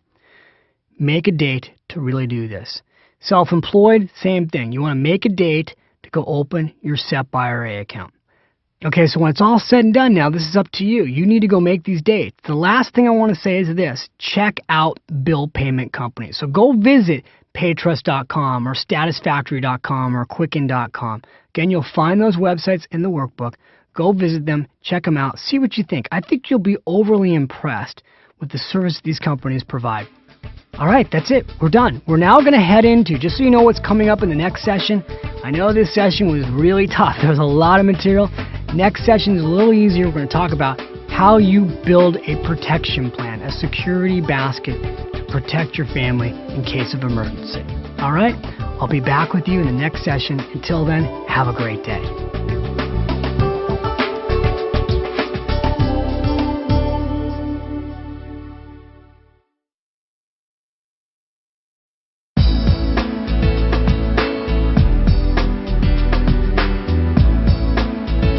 Hi, this is David. I want to welcome you back to the Automatic Millionaire. Congratulations, this is session 5. You're doing fantastic. Today is all about automating for a rainy day. I've been talking throughout this program about building your emergency basket, and that's what we're going to go through today. So I just want to say to you right up front that this is probably the least sexy part of this program. I mean, a good example would be, let's say you went out and bought a Jaguar. Imagine the Automatic Millionaire program is your Jaguar. And you go into a dealer and you get your beautiful, convertible, white. You got gorgeous leathered seats. And you're all ready to get in that car. And you've been so excited. This is a car you've been wanting to buy for years. And they hand you the keys. And before you take off, they want to explain to you the intricacies of the seat belts and the airbag. And you're like, dude, just give me my keys to my car. I'm going for a ride with my girlfriend or my wife here. I don't want to know about the seatbelts. Well, obviously you do. You need to know about the seatbelt, right? Chances are if you're driving your car right now, you have your seatbelt on. You do, don't you? If you don't put your seatbelt on. One of the reasons they put airbags in cars, quite frankly, is that people were not wearing their seatbelts. And so they said, we have to protect people from themselves. Well, the idea behind the emergency basket of cash that we're going to talk about today is really the same thing. It's a boring thing to wear your seatbelt, but guess what? If you have an accident, it will save your life. I can't say that again. If you have an accident in your car, a seatbelt will save your life. Well, when it comes to your finances, if you have an emergency basket of cash, and I don't mean literally cash, I'll talk about where your money's going to go, but if you have an emergency place where you've got money in case something goes wrong. All right, now I just talked about an accident, so let's talk about financial accidents. What are the financial accidents that can happen? Really, Murphy's Law, what are they? Well, obviously, number one, and everybody's thinking about this today, is losing your job. We've got most families today are two-income households. So that means that, in 70% of American households, two people are working. If one of them loses their job, the family can literally, again, be financially upside down. So that could be a financial accident, either for you or for your spouse or your significant other. Another accident is disability. 1 in 8 Americans are actually disabled and unable to work for a certain period of time during their lifetime. That can really derail your financial life. So you've got to protect for that. Now, there are other things you can do. There's disability insurance. Key thing is you want some emergency money set aside in case of illness or disability. The third accident can be something that you have no control over also, which is someone in your family can become ill, whether that's a parent or a sibling or your kids. You may need some money in case of that. I know people who have had their dogs, their pets get ill. Boy, the cost of taking care of your animals right now, your dog gets sick. I have a friend of mine that just had to spend $1,500 taking care of their dog at the veterinarian. So these are unexpected expenses. What else can go wrong? You can get in a car accident, need to get it fixed. You've also got the appliance factor. I mean, let's face it, things always break in threes. The dishwasher goes, the refrigerator goes, and then the washing machine goes. And it always happens in threes. What else is there that you can be concerned with? Isn't this great? I'm giving you all these things to be concerned with. Well, just think about it. What could it possibly be? There are always things that are going wrong. Again, they're financial accidents. That's why you prepare for them. If you don't have some emergency money set aside, you can be turned upside down financially in weeks. I said earlier in this program that there's a new statistic out that 1 in 4 Americans are only one paycheck away from being unable to pay their rent or their mortgage. Now, that's just incredible. Now, when you go further out, they say the average American is only 6 weeks away from defaulting on their mortgage if they have a home. Now, how could that be? Well, the answer is that the average American family reportedly has less than 1 month of expenses in savings. It's really terrible. Another recent study was with the baby boomers. AARP did a survey of their baby boomer clients, and what they found is that 75% of the baby boomers that they surveyed had less than $25,000 in savings outside of their home, completely, including their retirement accounts. So again, what we're seeing all over America is that people just don't have enough money put aside in case of emergency. And that's what I want to help you fix today. My grandmother used to say to me, David, when the going gets tough, cash is king. Whenever you talk to people from the Depression era, the reason the Depression era had such an impact on so many Americans is that, first of all, that was way before they had credit cards. So if you didn't have cash, you didn't have the ability to eat. You didn't have the ability to stay in your home. And millions of people literally were without food and lost their housing. They were evicted. And so that whole generation became very consumed with always having money and always having that money safe. Today, credit is everywhere. I mean, amazingly enough today, I'm going to talk about how to buy a home in the next session. But amazingly enough today, you can actually go out and buy a home with no money down. You can furnish that home with no money down. I mean, you can go out and buy all the furniture, the stereo equipment. You can put a car in the driveway. And in most cases, if you had a good credit record, you could do it with no money down. You could borrow all of it. And you could have no money even in an emergency pile. This is, though, how families end up bankrupt. Because all of a sudden they've got all this debt And they get all this debt when everything's going perfect, when they're both working and they've got money coming in and they can make their minimum monthly payments, and then boom, one of them loses their job and all of a sudden, financially, they're upside down. So I think I've made the point by now that's really important. Again, I know this is not a sexy idea here, but I want you to stay with me and listen to this program because it's really going to protect you. Okay, so now that we've talked about the importance of doing this, there's really two key issues today that we're going to go through. Number one, how much should you put aside in this emergency basket? And two, where should you put the money? Okay, so let's go through the first part. How much money should you put away in an emergency basket? Well, ideally, in a perfect world, I said earlier that I'd like to see you have 6 months of expenses set aside, separate from your checking account in case of emergency. So let's just use an example here. Let's say that you're spending $3,000 a month.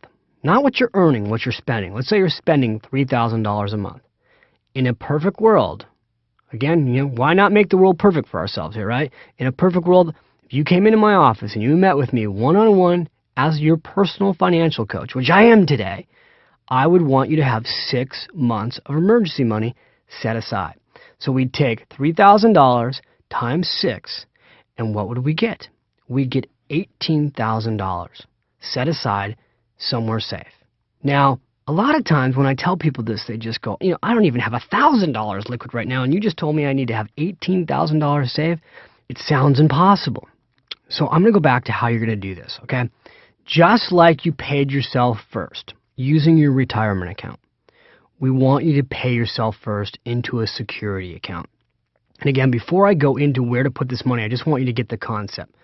So let's use dollar amounts. Let's say, for an example, that you're earning $4,000 a month. All right, now, realistically, if you did everything I suggested that you should do, and you put 10% of that money into your 401k plan at work, that means that right now, off the top, $400 of the $4,000 is actually going away for the future. So you're actually really going to get a $3,600 paycheck before taxes. How much of that money do I think you should put into your emergency basket? I'm going to throw it back at you. How fast do you want to get your emergency basket filled? Whatever it is, let's just use dollar amounts. Could be $100 a month, could be $200 a month, could be $300 a month, could be more. Whatever dollar amount you decide you want to focus on, the key is it's got to be automatically taken from your paycheck and directed into one of the investments I'm going to go through in a little bit here. The whole key is automation. Whatever you decide, whether it's $100, $200, it could be as little as $50 a month. You decide that. It's up to you how fast you want to build your emergency basket. Some people decide that this is their number one priority, that they really do want that feeling that they're going to have from having the security of knowing they've got an emergency basket of cash. But you decide. I usually recommend to my clients at least 2% of their income should be going directly out of their paycheck into their emergency basket of cash. Now, there's 3 ways you can do this to make it automatic. Number 1, you can go back to your company, talk to your benefits people, and do payroll deduction. So you'll actually have them take money directly out of your paycheck and put it wherever you direct them to go. That's number 1. Number 2, you can get your bank to do this for you. And they have systems at your bank where they can automatically move your money from your checking account into wherever you decide to put it into your emergency account. The third way you can do it again is through online bill payment, where you've got money being moved from your online bill payment company from your checking account directly into, again, your security account. So that's the process. Now what I want to do is go through, well, where would you put this emergency money? And this is the key thing. The biggest single mistake that I see people make with their emergency money is they're putting it in the same place that they write checks out of. Now, if you have a checking account or a savings account at the bank, and that's where you're putting your emergency money, why is that a problem? It's a problem because you'll spend it. I mean, let's just be realistic. When you see that money in your checking account, what happens to it? It gets spent. So, in my household, with my wife and I, we've got our security account in a different brokerage account. It's not even attached to where my checking account is, because I want to know that there's like a firewall between myself, my spending, and where that money is. Now, a lot of times my wife, Michelle, will say, we got a lot of money in that security account. You sure we can't touch it? No, honey, that's the golden goose. We don't want to touch the golden goose. We want to keep the golden goose nice and protected in case of emergency. Now, I'm quasi-paranoid, so I actually personally keep over 24 months of expenses set aside in my emergency account.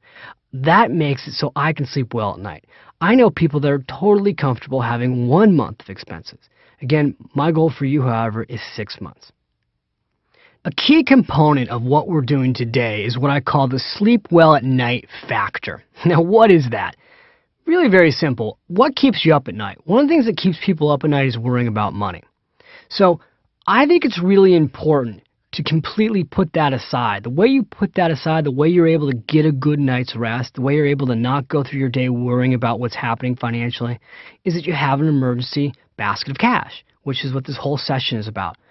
The critical thing with this money that you've got is that your emergency basket of cash is not going to get you rich. Okay, this is not about getting the highest rate of return possible. This is simply about having money somewhere very safe that you don't touch in case of emergency. What that will do for you is take the pressure off. There's that saying, boy, I feel like somebody took a load of weight off my shoulders. That's what having emergency money set aside does for you. You may be in a job that you wish you could walk away from. Having a lot of money set aside in an emergency basket of cash gives you that freedom. You may want to know that if your spouse loses their job, you're not going to be out on the streets. That's what an emergency basket of cash does for you. You may want to know, geez, if I got sick and couldn't go to work, I'm okay. I can pay my mortgage. That's what an emergency basket of cash does for you. The common thing, though, that all of this does is it allows you to feel better about your life. It gives you freedom, takes the pressure off your shoulders, and goes back to that. You can sleep well at night, the sleep well at night factor. Now let's take a look at where you put the money. All right, now before I give you the exact place to put your money, let me talk about where not to put your money. I told you how I'm pretty conservative and a little bit paranoid, which is why I have a little extra money in my security account. But I've seen really extreme examples of paranoia. So let me tell you one of them because it's pretty funny. I was teaching a seminar and I was talking about this idea that you really need to have some emergency money. Again, I'm back in Lafayette, California, teaching this class at an adult education school. And a guy in the front row raises his hand and he says, David, I've got a lot of money saved in an emergency account. I've got $60,000 saved in case of emergency. What do you think about that? I said, well, how much are you spending a month? He said, well, I'm spending about $2,000 a month. I said, well, then you've got a lot of money saved in case of emergency. Why do you have so much money saved? He said, well, my wife's really worried about UFOs. I said, UFOs. Now, at this point, the room starts cracking up. I go, no, what, are you serious? He goes, yeah, well, a lot of things could go wrong. I mean, you could have a nuclear war. You never know about aliens. He says, so that's why we keep our money in our backyard. I go, excuse me? I mean, I was completely shocked. You have $60,000 in your backyard? He's like, yeah, I buried it. It's in savings bonds and cash. I said, what, like in a box in your backyard? He says, well, I put it in it's all wrapped up in plastic and it's put in a chest, and then I dug a big hole, and I mean, it's really far down, and I always know if anything goes wrong, I can go back there and dig it up. I mean, at this point, you gotta understand, I'm almost speechless, and somebody in the back of the room says, hey, I've just got one question. He goes, what's that? Where do you live?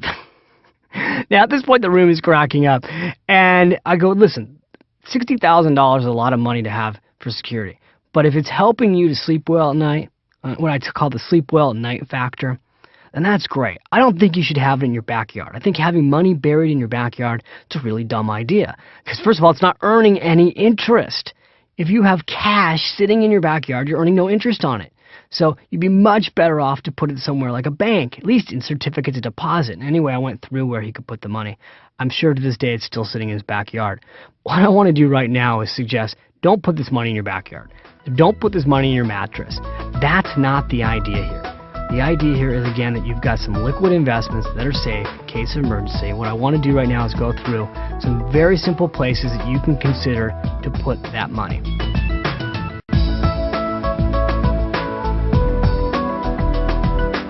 Okay, so now it's time to go shop for a rate of interest for your security money. We need to find a place for you to put your money where you'll get a good rate of interest. Now, I have to tell you the truth. If I was doing this audio back in 2000 or 1999 or 1998, This would be a lot more exciting. It would be more exciting because I could talk to you about money market accounts that were paying 5, 6, 7% interest, totally safe, completely liquid. Now that's pretty exciting to me. Today I can't do that. Today most money market accounts are paying 1%. Now I know I haven't even told you what a money market account is yet. Don't worry, I'm going to get to that. When you listen to this program, I don't know when it'll be. So the point here is I don't want to give you outdated material. I want to teach you where to go to find the rates whenever you're listening to this program. So here's where you go to find rates on different money market accounts. And then again, I promise you I'll explain to you what a money market account is. You can go get a Wall Street Journal or a USA Today, and you will find in the business section a list of money market accounts. You'll find a list of savings accounts. You'll even find a list of certificates of deposit, bank CDs. And they'll give you phone numbers on what the rate is at the different banks, what the rate is at different money market accounts, and where to call. Another place you can go is online. Now, my favorite website that you can go to is my favorite website. It's mine. Go to www.finishrich.com and click into the resource area where I have a link with all the different money market accounts. So if you go in there, you go finishrich.com, go into the resource center, click into money market accounts, and then I've put a whole bunch of links to where to go to find money market accounts.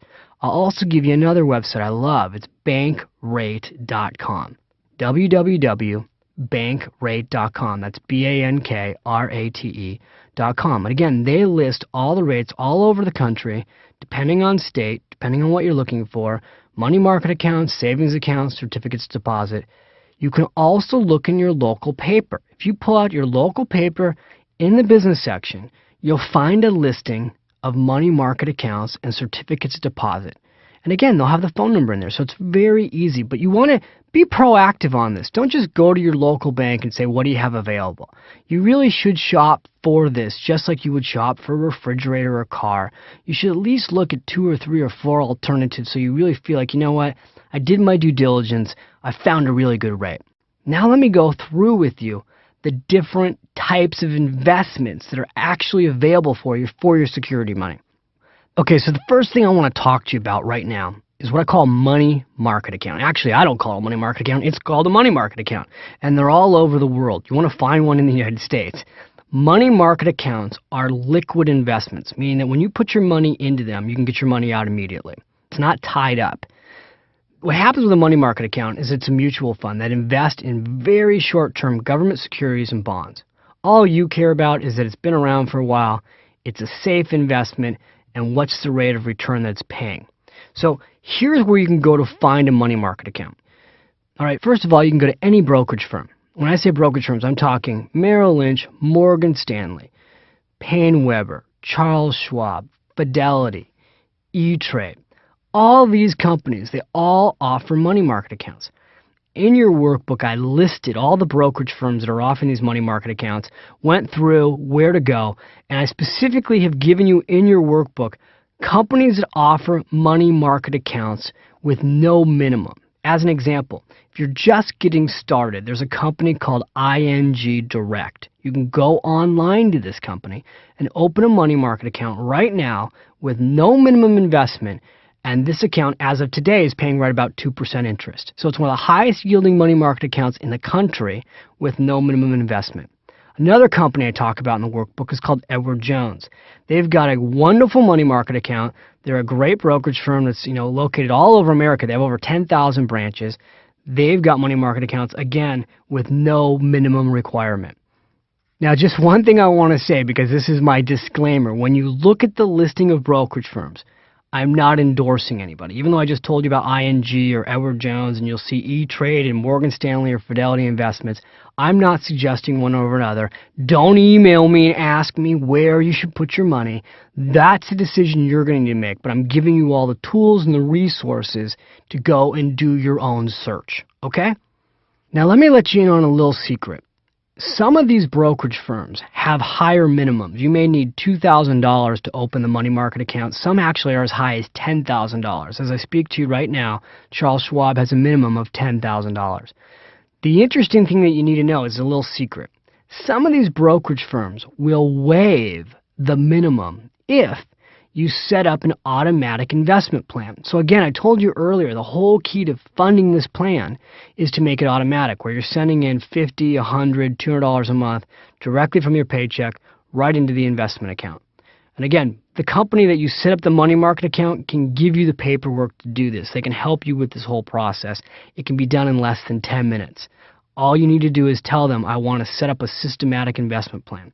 Now, if you walk into a brokerage firm and they tell you, well, we've got a $5,000 minimum, the question you want to ask whoever you're speaking with is this: if I set up a systematic investment plan, will you waive your minimum? What you'll find out is in many cases the answer will be yes. As long as you're putting in money automatically, $50, $100 a month, they'll waive the account minimum. That's a way to sneak in under that balance requirement. Okay? All right, so I've talked about money market accounts. Now I want to talk about certificates of deposit. They're called CDs, and they're bank certificates of deposit. Basically, you walk into a bank, and a bank will give you a guaranteed rate for a specific period of time, and they'll insure that rate. So in other words, as long as you put in less than $100,000, you don't ever have to worry about the bank going out of business. You're going to get your money back. With a bank CD, they'll offer you 6-month rates, they'll offer you 12-month rates, they'll offer you 18-month rates, they'll offer you 2-year rates, and on and on and on, all the way out to 10 years. When you go into a bank, find out the following things. Number one, what's the rate? What's the time horizon? Meaning, how long do you have to tie the money up? And if you needed to sell that CD early, what's the penalty fee? Very important that you ask what that penalty fee is, because if they're offering you, for an example, 3% for 2 years, and you went and had to sell that within 12 months, and you found out that the penalty is 3%, you've given them your money basically for free. So always ask, what's the penalty fee? Bank CDs are a great place to put your money if you know you don't need to get it in case of emergency quickly. The problem with a bank CD is that, again, you're tying it up for a specific period of time. Okay, the next thing I want to share with you is how the government can help you build your security account. Now, the government has an incredible website. You want to go to this website today, okay? www.treasurydirect.gov. Again, you'll find the website listed in the workbook. Here's why I love this website. The government has made it easy for you to set up your security account and make it completely automatic. The government, again, they get it. They get this idea that the best way to invest is automatically. So you can literally go online and in a matter of minutes, with as little as $50, set up an automatic investment plan with the government. Here's your options on where you can put your money on this website. Option number one is what's called an inflation bond, an I bond. I bonds stand for inflation bonds. Let me tell you what this is. I love these bonds.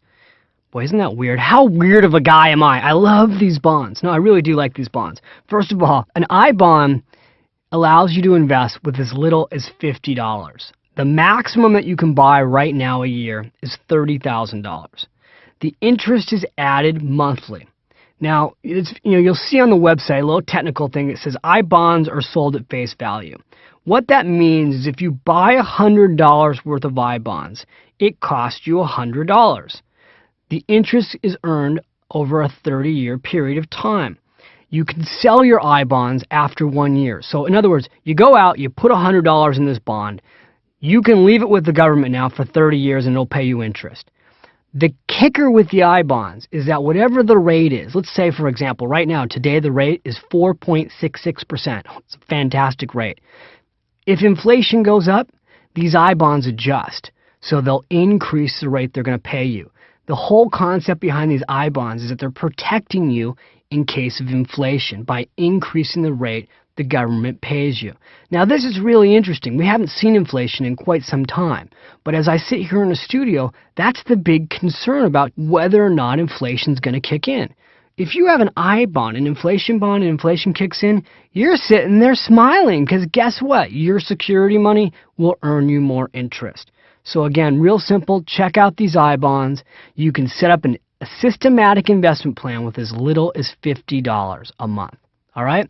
Now, your second choice on this website is what's called an E-bond. And these E-bonds, it's actually double E, EE bonds. These are a lot like the old savings bonds you used to get when you were a kid from your grandparents. Today, they're calling these bonds Patriot bonds.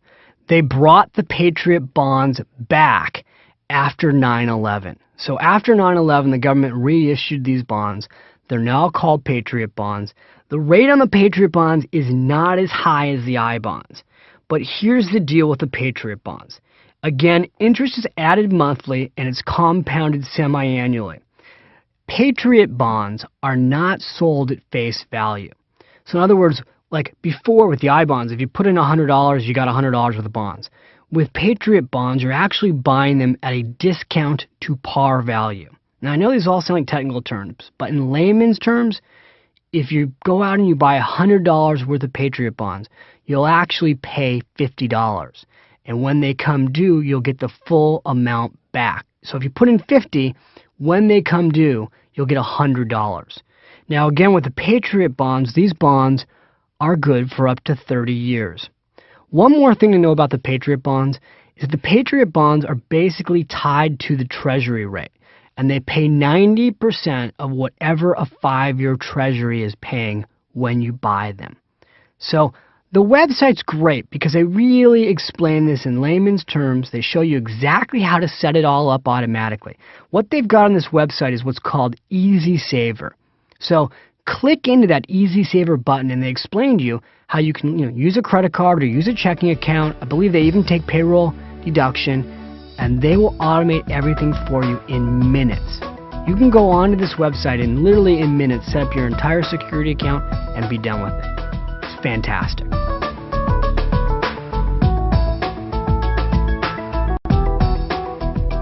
All right, now let me ask you a question. What if you're in debt? How much money should you put in your security account if you're in debt? Well, if you walked in my office, here's what I would do. Even if your debt was as high as 20%, well, first of all, I wouldn't want your debt to be as high as 20%. If you had a credit card paying 20% interest, I would immediately do something to help you get that rate lower down to 0% if possible, which I'm going to cover in 2 sessions later, how to handle your credit card debt. But here's what I would do. I would want you, and this is what I want you to do, I would want you to at least get 1 month of emergency money in savings. Then I'd want you to start focusing on paying down your debt. I think it's important to have at least a month of your expenses in a security account. So even if you've got credit card debt, I want you to get a month of expenses in your security account. I don't want you to stop paying your credit cards, but I don't want you to be losing sleep over the fact that you're not paying off your debt. I want you to get a month of expenses put aside, then we'll start tackling your credit card debt. And we're going to tackle your credit card debt 2 sessions from now. So don't worry, we're going to get to that. All right, so we've come to the end of this session, right? It wasn't that long of a session. I know it wasn't the most exciting session, but again, very, very important that you do this. So here's your automatic millionaire action step today. I've got 4 specific things I want you to do today. They're small things, they're easy things, but let's go take a look at them. All I want you to do today is this. I want you to go check out that website. Go to www.treasurydirect.gov. You don't have to sign up for the plan. I just want you to go on there and see what's available. The second thing I want you to do, go get a USA Today. Go get the Wall Street Journal. Look in the newspaper where they list the bank CDs and the money market accounts. Make yourself familiar with what is available out there. And the third thing I want you to do is I want you to go to bankrate.com and also see what's available on that website. Okay, so those are 3 specific things. The last thing I want you to do, I want you to really think about right now, what are your monthly expenses? What is it costing you monthly to live? Give yourself an estimate on that. And then I want you to compare that to how much money do you have in emergency savings. So if you know it's costing you $3,000 a month to live, and you've got $1,500 already right now in an emergency account, I want you to make a decision today. What's your goal? You don't have to get there overnight, but what's your goal? Do you want 1 month of expenses saved? Do you want 3 months of expenses saved? Do you want to go with the David Bach formula and have 6 months of expenses put aside? Decide that today. In your workbook, we've got a little commitment exercise there for you. You can write down, I want to have this much money in emergency savings by this specific date. You make the commitment to yourself. Again, you're playing the game called the Automatic Millionaire. This is your game. You decide what your timetable is, what your deadline is, and then you go to work. All right?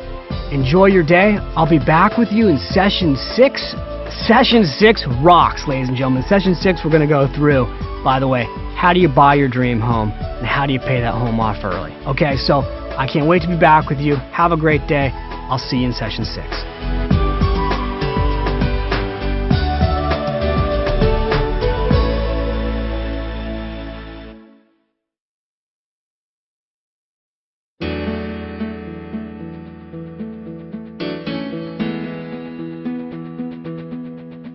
Hi, and welcome back. This is David. We're at the Automatic Millionaire program, and today is session 6. We're going to go through automatic, debt-free home ownership. Now, I have to say something to you. I'm really curious, actually. Are you listening to this program in order, or did you just skip ahead and throw this audio in? If you did, if you skipped ahead, that's fine. It tells me that you're really interested in either owning a home or owning a home free and clear of debt. Either one is great. And if you've been listening to this program in order, well, that's fine too. Congratulations, because you're at session 6. We're really cranking through this program. I'm proud of you. Again, good job. Now, let me talk to you again. I said this in session 1, really important. And that is this. The likelihood of you being rich as a renter is virtually zero. It's nil. It's none. Statistically, renters in America do not become millionaires. In session 1, I talked about a statistic from the government that said the average renter in America has a net worth of less than $4,000. Homeowners, on the other hand, average net worth is $140,000. Now that is a massive difference. We're looking at what? 30 times greater net worth if you're a homeowner. So the message here is critical. You must, not should, not would, not could, you must own a home. You know, you always hear about buying real estate with no money down, becoming a landlord. The greatest tenant in the world, you know who that is? You.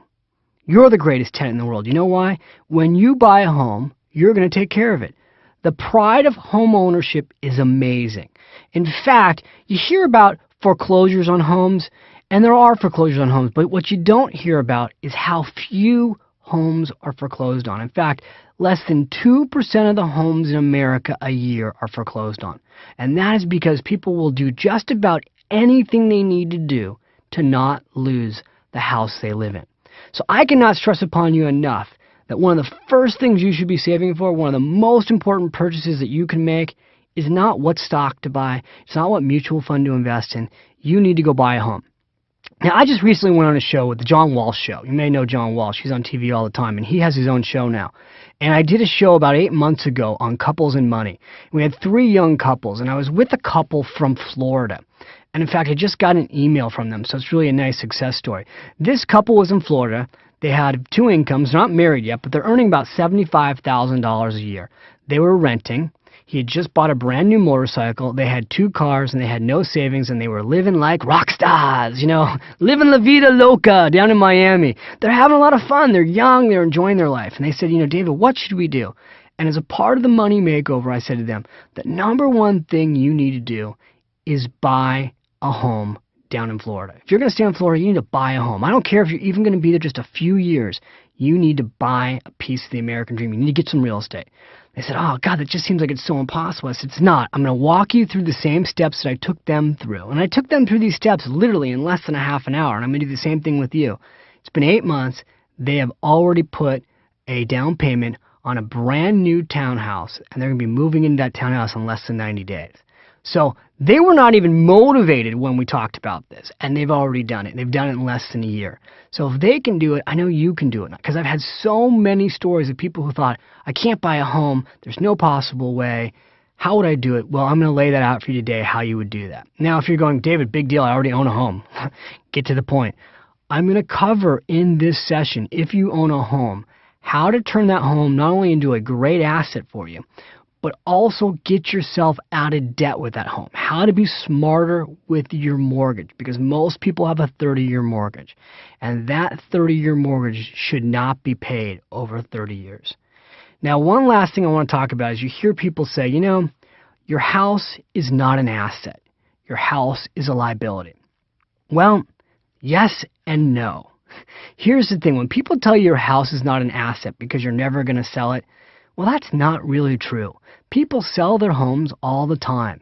In fact, as a financial advisor, what I will tell you is, in my experience, people's homes are actually the greatest asset, the greatest amount of equity that they have when they retire. So, you know, I can just tell you what I've seen in the real world, having literally sat before thousands of people one-on-one and looked at their net worth statements. In most cases, people build more equity, more asset value in their home than any other single investment over their lifetime, including their retirement accounts, because most people don't pay themselves first the way you've learned how to do. So I got to tell you, your home is a great asset. The sooner you buy one, the better off I think you're going to be. And with that, I want to go through why homes are such great investments for you to consider. So let me go through 6 reasons why homes make great investments. Number 1, it's forced savings. Again, I talked about how people rarely lose their home in foreclosure. When you buy a home, you're forced to pay that mortgage, because basically you buy the home, the bank has that mortgage, you have to pay for that. You will figure out a way to pay for it. Now, in a little bit, I'll show you how to accelerate your mortgage plan. When you do that, it's just one more way to force yourself to save more money. Again, most people find out that over time, the greatest form of financial security they have is in the equity that they've built up in their home. The second thing is leverage. The power of real estate is truly about the power of leverage. If there's one reason that real estate has made so many Americans rich, it's leverage. See, I'll give you an example. If you go out and you buy a $250,000 home and the bank asks you to put 20% down, that means you'll be putting $50,000 into that investment. You'll be taking a $200,000 mortgage from the bank. Now, let's say that the home goes from $250,000 in value to $300,000. That means that your investment, your home, just went up in value $50,000, right? Well, what was your return on investment? You put $50,000 down. The house has gone from $250,000 to $300,000, so it's gone up in value $50,000. In essence, you just had 100% return on your money. Now, what we've seen recently in the real estate market is even better than that. We've seen people go out and buy a home for $250,000, which may sound like a lot depending on where you live, or it may sound like very little depending on where you live. But let's use that example. We've seen people go out and buy a $250,000 home, and 5 years later, the value of that home doubled. So it went from $250,000 to $500,000. Now, whatever the person put down, let's go back to the $50,000 example. They may have only invested $50,000. They've now got a $250,000 profit. That's a 500% return on their money in 5 years. And that happened at the same time that the stock market went down. Now, I'm not suggesting you should put all your money in real estate. I do believe in the stock market. But I think it's very important, again, that the first person you go out and become a landlord for is yourself. So that first person you want to go buy a home for is yourself. You get the benefit of living in it, and you get the benefit of leverage. Now let's take a look at the third major reason why homes make great investments.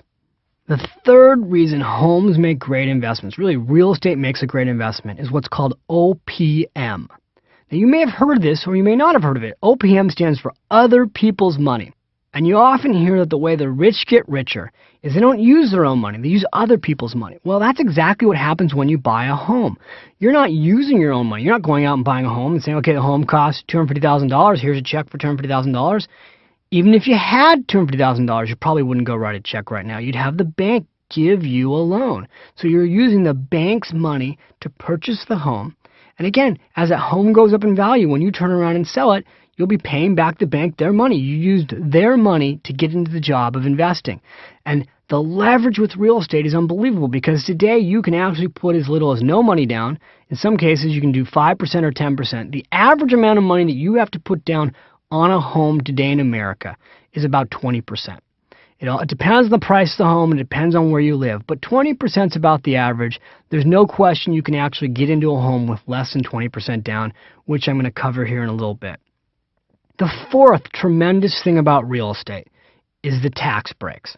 The government has made it very easy for Americans to buy a home by making the interest on your mortgage tax deductible. Now, the interest on your mortgage is tax deductible on the first $1 million of money that you borrow. It's very important to say that in case you're going out and buying one of these giant McMansions and borrowing more than $1 million. But for most people, that won't happen. So the interest is deductible on the first $1 million. That is truly a tremendous break. And again, this is why homeowners can in many cases afford to pay more for a monthly mortgage than they can afford to rent, because by the time they get their tax deduction, it equals out to be the same, or in many cases, it becomes cheaper to be a homeowner than it is to be a renter. The fifth thing, which I touched upon earlier, is the pride of ownership. When you own a home, there's just a different feeling that comes from inside owning that home versus renting. It's that pride of ownership. It's that sense of security. It's that sleep well at night factor. It's knowing that you now have a piece of the American dream. I do believe that a huge part of the American dream is having your dream home. Now, one of the biggest mistakes I see people make who don't own a home is they want their first home to be the American dream, to be their dream home, to be their mansion. That's not how you get a mansion. Sometimes you have to actually buy less than what you're renting to get into the game of real estate. But that's okay, because again, you'll be surprised how great it feels to own your first home. I can tell you, when I bought my first house, I bought it in a suburb called Danville, California. And I'll never forget when my friends came over to see this house. They didn't say anything, but they looked at me like, is he insane that he bought this house? Because the first house that I bought was a total fixer-upper. Took us a year to make the house livable. But you know what? It turned out to be a great investment. It helped me go to my next piece of property, which was a beautiful place in San Francisco. And that place in San Francisco, which again, it wasn't my dream, it was one of my dreams at the time, but that place allowed me to buy my next home, which I live in now in New York City. So real estate, as it leverages and it rolls up and it goes up in value, it helps you get closer to ultimately what is your dream home. Now, I will tell you, as you go through life, your idea of your dream home will change, because over time you may be moving into bigger and bigger homes. That's an American dream too. We're always kind of upsizing, which you don't have to do. But again, the key thing here is the pride of real estate, the pride of home ownership. It's a big thing. I cannot emphasize that enough. And that leads us to number 6. Real estate has proven to be a great investment. Now, it's really interesting. When I was writing The Automatic Millionaire and I was researching, well, how good of an investment has real estate been? I called the National Association of Realtors because I wanted to make sure that I was looking at accurate statistics. And here's what they gave me. Since 1968, when they really first started keeping national records of real estate investments as a whole have had an annualized return of 6.3%. Now, I want to explain something to you here again for a second, because what happens is you'll see financial advisors say, well, real estate's average 6.3% and the stock market's average 10%, therefore the stock market is much better than real estate. But again, they're not comparing apples to apples when they say that, because when you buy real estate and you get a 6.3% annualized return, you didn't spend $250,000 to buy that home. So if a $250,000 home goes up in value by 6% a year, maybe you only put down $30,000 to buy it. Your real rate of return is substantially higher than that 6% return that I just talked about. So that's very important to understand, because that goes back to everything I just talked about. You're using other people's money, you're getting leverage. Your real rate of return on real estate, you will find over time, is much higher. Now, let me just answer a question which has to be on your mind, because it's in all the media, and that is, what about the real estate bubble? I mean, the truth is real estate has been unbelievable the last 5, 6, 7 years. I mean, it's just truly remarkable. In certain areas of our country, we've seen real estate annualize out at a 15% increase per year. I've got a friend of mine that just bought a second home 9 months ago, and the home value has already gone up by 20%. Now, these are clearly the boom times in real estate. And I will tell you that with all boom times, what happens? It goes the other direction eventually. Real estate, just like the stock market, is cyclical. There is no question about it. And you will see the real estate market at some point turn back down again, or slow, or just stay flat. You know, when you go back to the early 90s and the late 80s, real estate values in this country went down or were flat for 10 years. So we're going to see that again. Real estate, ultimately, your goal to buy your home is for yourself, to live in it, to enjoy it. You'll long-term get the benefit of it going up in value, and depending on where you buy, you may get a short-term opportunity to have it go up in value. I will say this, I'm not overly concerned about a national real estate bubble. We've actually never seen a quote-unquote national real estate bubble. What we've seen are regional real estate bubbles or localized real estate bubbles. I mean, a great example was after the dot-com boom, the Bay Area was hit hard with real estate prices because the real estate prices had gone skyrocketing and they started pulling back a little bit. Not a lot, but a little bit. So it just depends, again, where you live. So now the question in your mind is, okay, great. You gave me 6 reasons why real estate's a great investment. I get it. I want to do this. But what about the down payment? And where am I going to find this money to make the down payment? Well, first of all, I want to go back to the basics. How much money do you need for a down payment to buy a home? It depends. That's the answer. There are loans out there right now that are available from lenders and from the government that can enable a first-time home buyer to finance their home with 95%, 97%, even 100% of the purchase price. The single biggest mistake people make who are renting is they assume they need a really large down payment. And in many cases, it's just not true. You may be able to afford to buy a home right now with almost no down payment, and that's what I want you to find out. How do I know this is possible? I know it's possible because I've done a lot of research, and here's what I can tell you. There are billions of dollars available to help you finance your first home. In 2002, President George W. Bush announced a goal of increasing the number of U.S. home buyers by 5.5 million people over 8 years. In order to make this happen, the government has earmarked billions of dollars to help first-time home buyers handle their down payment. In addition, the government has also created products to lower the overall cost of mortgages for first-time home buyers. Now, in your workbook, I've given you some agencies that you can go to, their websites and their phone numbers, and given you some paragraphs and some details on what these agencies do and how they can help you buy your first home. I'll give you an example of some things that are in your workbook. In your workbook, you're going to find a section called Agencies and Companies that can help you buy a home. One of them that's in there is HUD. Their website's www.hud.gov.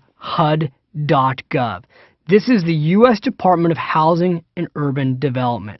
I urge you to look at their website and get their material.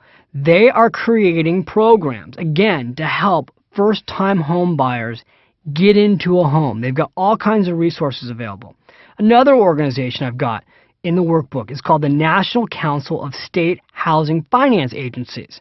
Again, they've got a whole organization available to help you buy your first home, and they link, depending on your state, where you can go to get assistance with loans. What's nice about this website and this agency is that they're offering the ability for people to buy homes with less than 5% down. So you need to go check out this agency. It's a huge thing for first-time home buyers. Okay, 2 more agencies that you have to check out. This conversation would not be complete if I didn't talk about Fannie Mae and Freddie Mac. And again, you'll find this information in your workbooks, but here's what you should know. Fannie Mae stands for the Federal National Mortgage Association. I want you to get their free book. They've got a book called Opening the Door to a Home of Your Own, Choosing a Mortgage and Knowing Your Credit. This book is free. All you've got to do is go to their website or call them to get it. The website's www.fanniemae.com. And the phone number right now could change when you listen to this program, but the phone number right now is 1-800-688-4663. Again, in your workbook, you'll find some information about this organization. The next one I promised you, Freddie Mac. Now, Freddie Mac's been around since 1970, stands for the Federal Home Loan Mortgage Corporation. This organization has helped to finance 26 million homes in America, 1 out of every 6 built since it came into existence. Freddie Mac doesn't make the loans. What they do is they make it available for lenders to make the loans. So you got to go check them out. They've got a great tool called the Road to Home Ownership. You'll find it at www.homesteps.com. Again, you'll find this information in the workbook. All right, so I've given you a bunch of organizations that can help you buy a home, get into a home, possibly with very little money down. There's another type of loan you want to consider. It's called FHA loans. Again, a little paragraph in your workbook about this. Also, VA loans. If you've been a veteran, the Veteran Administration can help you often. The Veteran Affairs Organization has special loans available for veterans. You want to check that out. And again, there's information in the workbook on state bond loan programs. Each state has their own special bonds. They've set aside specific loans to help people buy their homes in their state. And I've given you that website, but I'll give it to you right now. It's www.ncsh.org, and that stands for the National Council of State Housing Finance Agencies. So check that out.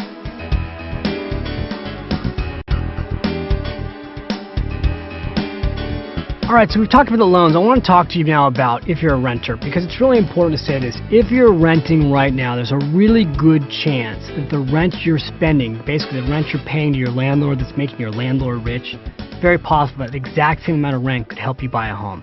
Let me give you an example. Put this real simple. Let's say right now you were paying $1,000 a month in rent. Well, that's enough money to support a $125,000 mortgage, including taxes and insurance. In other words, let's try $2,000. Let's say you're spending $2,000 a month in rent. You could actually afford a $250,000 mortgage. Now, in most parts of the country, this is going to buy you a lot of home. Now, why would a renter not buy a home?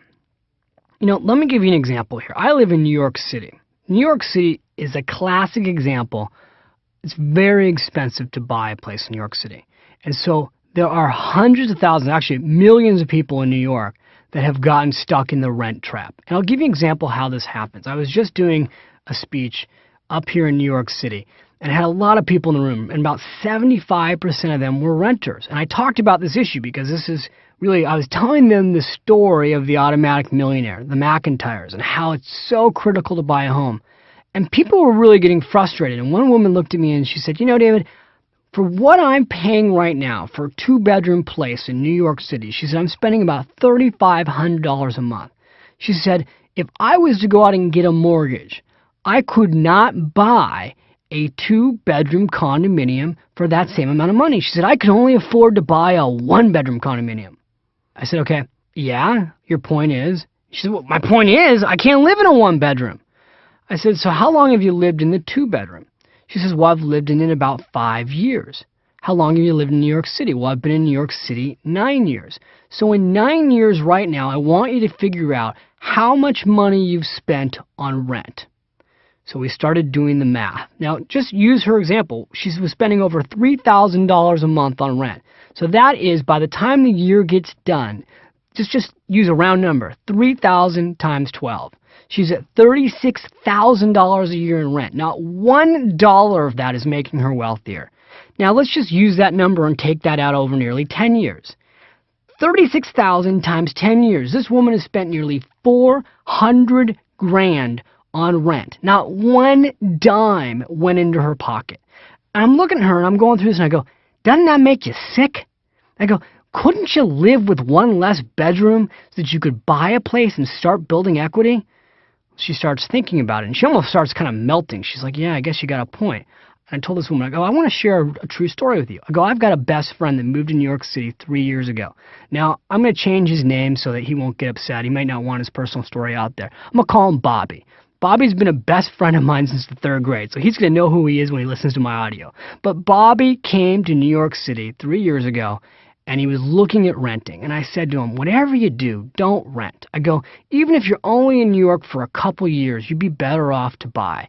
So Bobby calls me back, and he says, David, I've looked at 1-bedroom apartments. I can't remember exactly what it cost. I think it was about $1,500 to $2,000 for a 1-bedroom apartment at the time.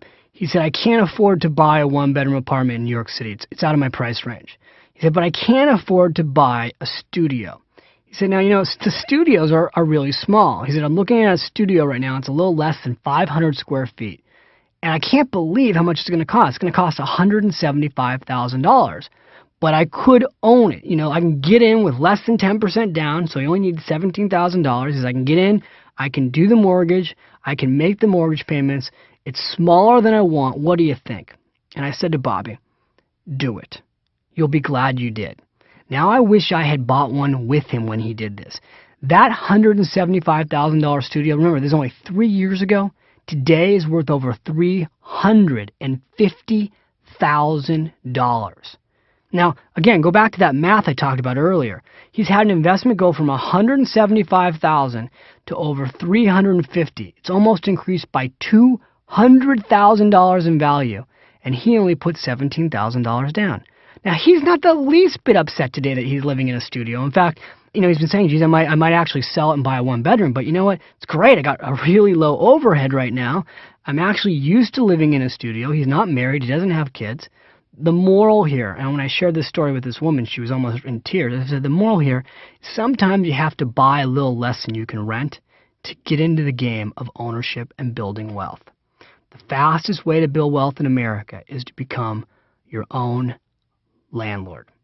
That's how you get rich. You got to buy a home. All right, how much home can you afford? The FHA has a rule of thumb, and here's what it is. They recommend that people can afford to spend 29% of their gross income on housing expenses and as much as 41% if they have no debt. Now, I have to tell you personally, I think 41% seems a little bit high. But a great estimate, or a very simple rule of thumb, is that I think no more than a third of your gross income should be going to housing costs. And even though the FHA looks at gross income, I usually look at net, because we live in a net world. In other words, your gross income's irrelevant. I mean, if you're making $3,000 a month, but you're getting $2,000 after taxes, that's what you've got available to spend. And if you use the FHA's rule of thumb that you could spend a third of your gross income on a house, you'd spend $1,000 on your mortgage and you'd be left with $1,000 to pay for all of your expenses and everything else afterwards. So I think a good rule of thumb is more like a third of your net. That's the number I would use. It's pretty conservative, but I think it's a good rule of thumb. But again, I would compare it to your rent. I think you look at, well, what are you renting right now? Figure you might need to spend an extra 10-20% to buy. You make that leap, you go in, you buy a place, and you figure out other areas to cut back in your life. For instance, finding your latte factor and going, you know what, I can give up my latte factor, whatever that was for you, in order to own a home so I can start getting rich. One last thing about how much you can afford to buy. There's no question that when it comes time to buy a home, depends on where you live, ego definitely gets involved. Keeping up with the Joneses gets involved. There's this new thing in America, they're calling them McMansions. I mean, America's all about bigger and better and bigger and better. And today people are buying bigger homes than ever. And some of these communities, there's no exaggeration, you'll see people who have basically leveraged themselves to buy their McMansion, and they don't even have furniture in the house. I mean, there's no curtains. They really can't afford to live in the house. Now, the question is, does that make sense? I would tell you that it doesn't make sense. You don't want to be what is called house poor, where basically you can barely afford to live in the home. You got nothing left over. You're eating rice and beans every single day just to make this mortgage payment on a McMansion. I think that's a mistake. But I do want to see you stretch a little bit to get into home ownership. I think that's critical. Just don't buy a home based on ego. Buy a home based on necessity. And then the last question, of course, is, well, what about that pay yourself first stuff? If I buy a home, do I stop paying myself first? No, of course not. You got to keep paying yourself first, whatever the percentage is. Maybe you're doing 10%, maybe you're doing 5%, maybe you're doing more. Whatever you're doing, ideally, I'd like to see you keep doing that and buy a home. In a perfect world, what's going to happen is you'll be paying yourself first to retirement. You'll have a little bit of money going into your security account, and now you'll be buying a home. You're going, oh my God, I'm doing a lot here. Well, this is what you need to do if you want to be rich. Again, I know I'm suggesting a lot of work here, but the reality is, if you want to be rich, you bought the Automatic Millionaire. If your goal is to be rich, you have to do certain things. This is not one of those programs where you can become, overnight wealthy by placing tiny little ads in newspapers for almost free and hope that checks will show up in your mailbox. This is the no-nonsense, real deal approach to wealth. I'm giving you the roadmap. All you got to do now is go use it. Now, your question may be, okay, great. David, I've been listening to you now talk about this for a while, but I already own a home. So how can you help me here if I already own a home? Well, that's a great question. This is the next area, and that is financing. When you go to buy a home, you're going to have to get a mortgage. The mortgage that you decide on, the financing that you use for your real estate, is one of the most important financial decisions you'll make in your lifetime.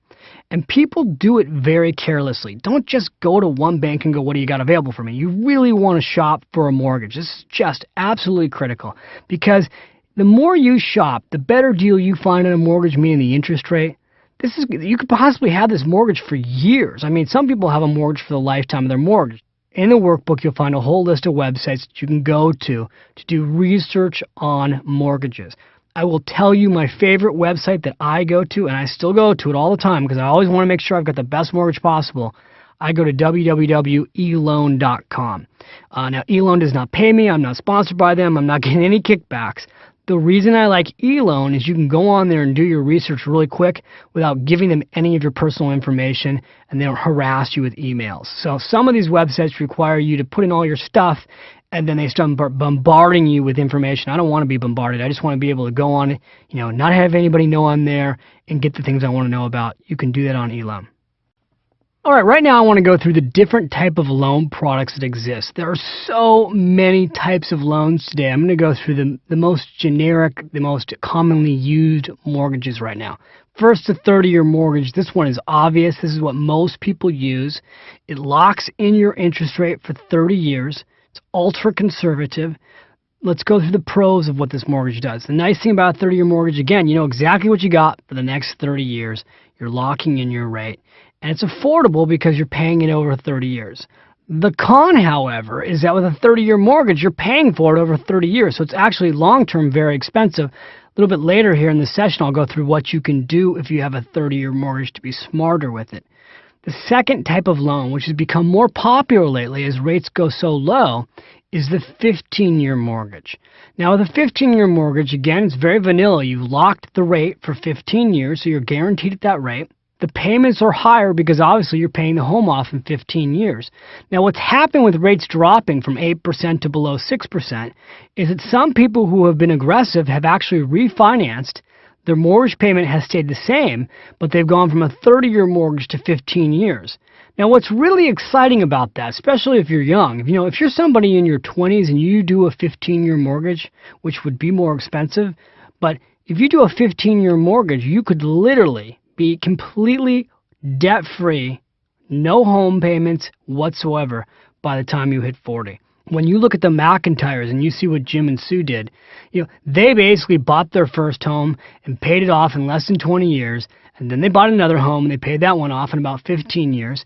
And so by the time they were in their early 50s, they owned 2 homes free and clear. A 15-year mortgage, it's a forced way to save, but it gets you debt-free really quick. And that's an exciting thing to do right now with rates being so low. Although you can do the same exact thing with a 30-year mortgage, and I'll show you how to do that in a little bit. Other types of mortgages have become very popular. Short-term adjustable rate mortgages. They call these ARMs.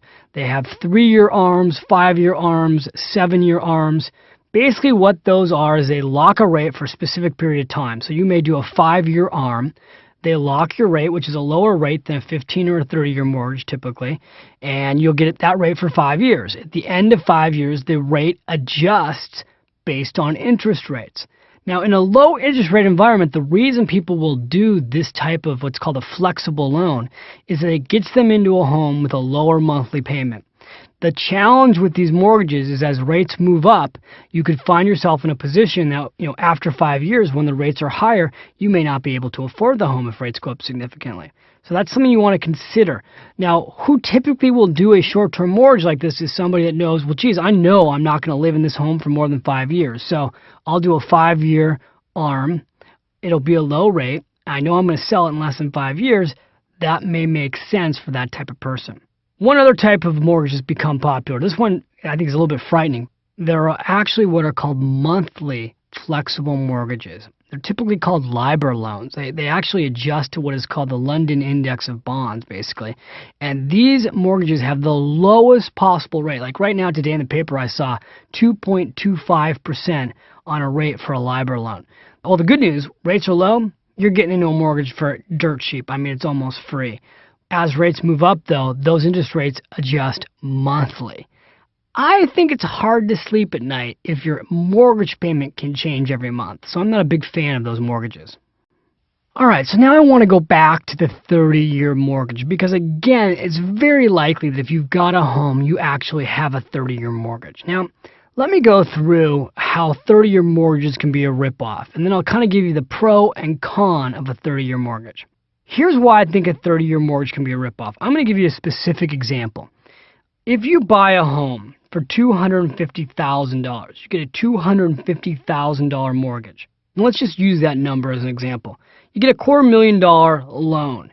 You pay 8% interest. Over 30 years, that loan, you will actually pay $660,000 for that $250,000 home. You'll spend over $410,000 on interest payments. See, this is why the banking business is a great business to be in. They know you're not going to foreclose on your home. They like the fact that they can give you a 30-year mortgage because it will cost you a fortune, and they make all that money. So this is a problem that I've got with this. Now, not only does the bank know they're going to make a lot of money on a 30-year mortgage, but they also know something else that's really interesting. They know that on average, Americans move every 7 to 10 years. So they figured out if we do a 30-year mortgage, if we go out and sell 30-year mortgages, there's so much interest cost involved in these mortgages that in the first 10 years, almost 90% of your payments that you're paying to the bank are all going to interest. So if you have a 30-year mortgage, you barely see the actual mortgage go down until you get past 10 years. Well, the bank's really smart. They figured out, you know what? We'll do all these 30-year mortgages. People will never pay down their principal. Then they'll move and they'll have to get a new mortgage and they'll start all over again. And this is why people are in debt all their lives and have to work until they're in their mid-60s. See, this, in my opinion, is completely a game set up for our failure. Now, who set up these rules? Well, I have to tell you something. If you really look at the banking industry, which has a lot of lobbyists, they lobbied Congress and the Senate for the tax deduction on your mortgage. Now, somewhere at some point, somebody had to figure out, you know what? If we do 30-year mortgages, you know what will happen? People will have to work all of their life to pay for their mortgages. That means that we'll have people working and they'll be paying taxes. See, I don't really think the government wants an entire society of people retired at 40. That's a big reason why I don't think you see a lot of promotion of 15-year mortgages or a promotion of people paying down debt. The more debt you have, the longer you have to work. It's as simple as that. And the biggest single argument that you hear for having a mortgage and not paying it down early, and I'm going to share with you in a little bit how to pay this mortgage down early. There's a whole bunch of arguments why people say, oh, you shouldn't pay your home off early. Let's go through them. Number one, you get a tax deduction. You know, people will go on and on and on about this, especially accountants. Oh, don't pay off your mortgage early. There's no point in putting extra principal towards your mortgage. It's a great tax deduction. Now, let me get this straight. I should work for years to pay interest on a mortgage so I can get a tax deduction. I'm confused here. Do I want my life or do I want a tax deduction? See, I want my life. Again, let's go back to the American dream. When you don't have debt and overhead, you don't have to work and make money. You may need money for food and certain expenses, but you won't need money for the bank.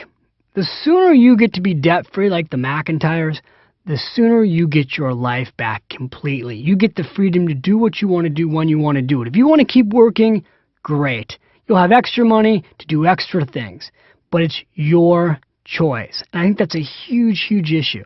Now, another thing that people will tell you, well, with rates so low, geez, don't put money down on your mortgage because what you can do is you can put it in the stock market. And historically, the stock market has averaged higher rates of return than real estate. Really? How about the people who put money in the NASDAQ at 5,000?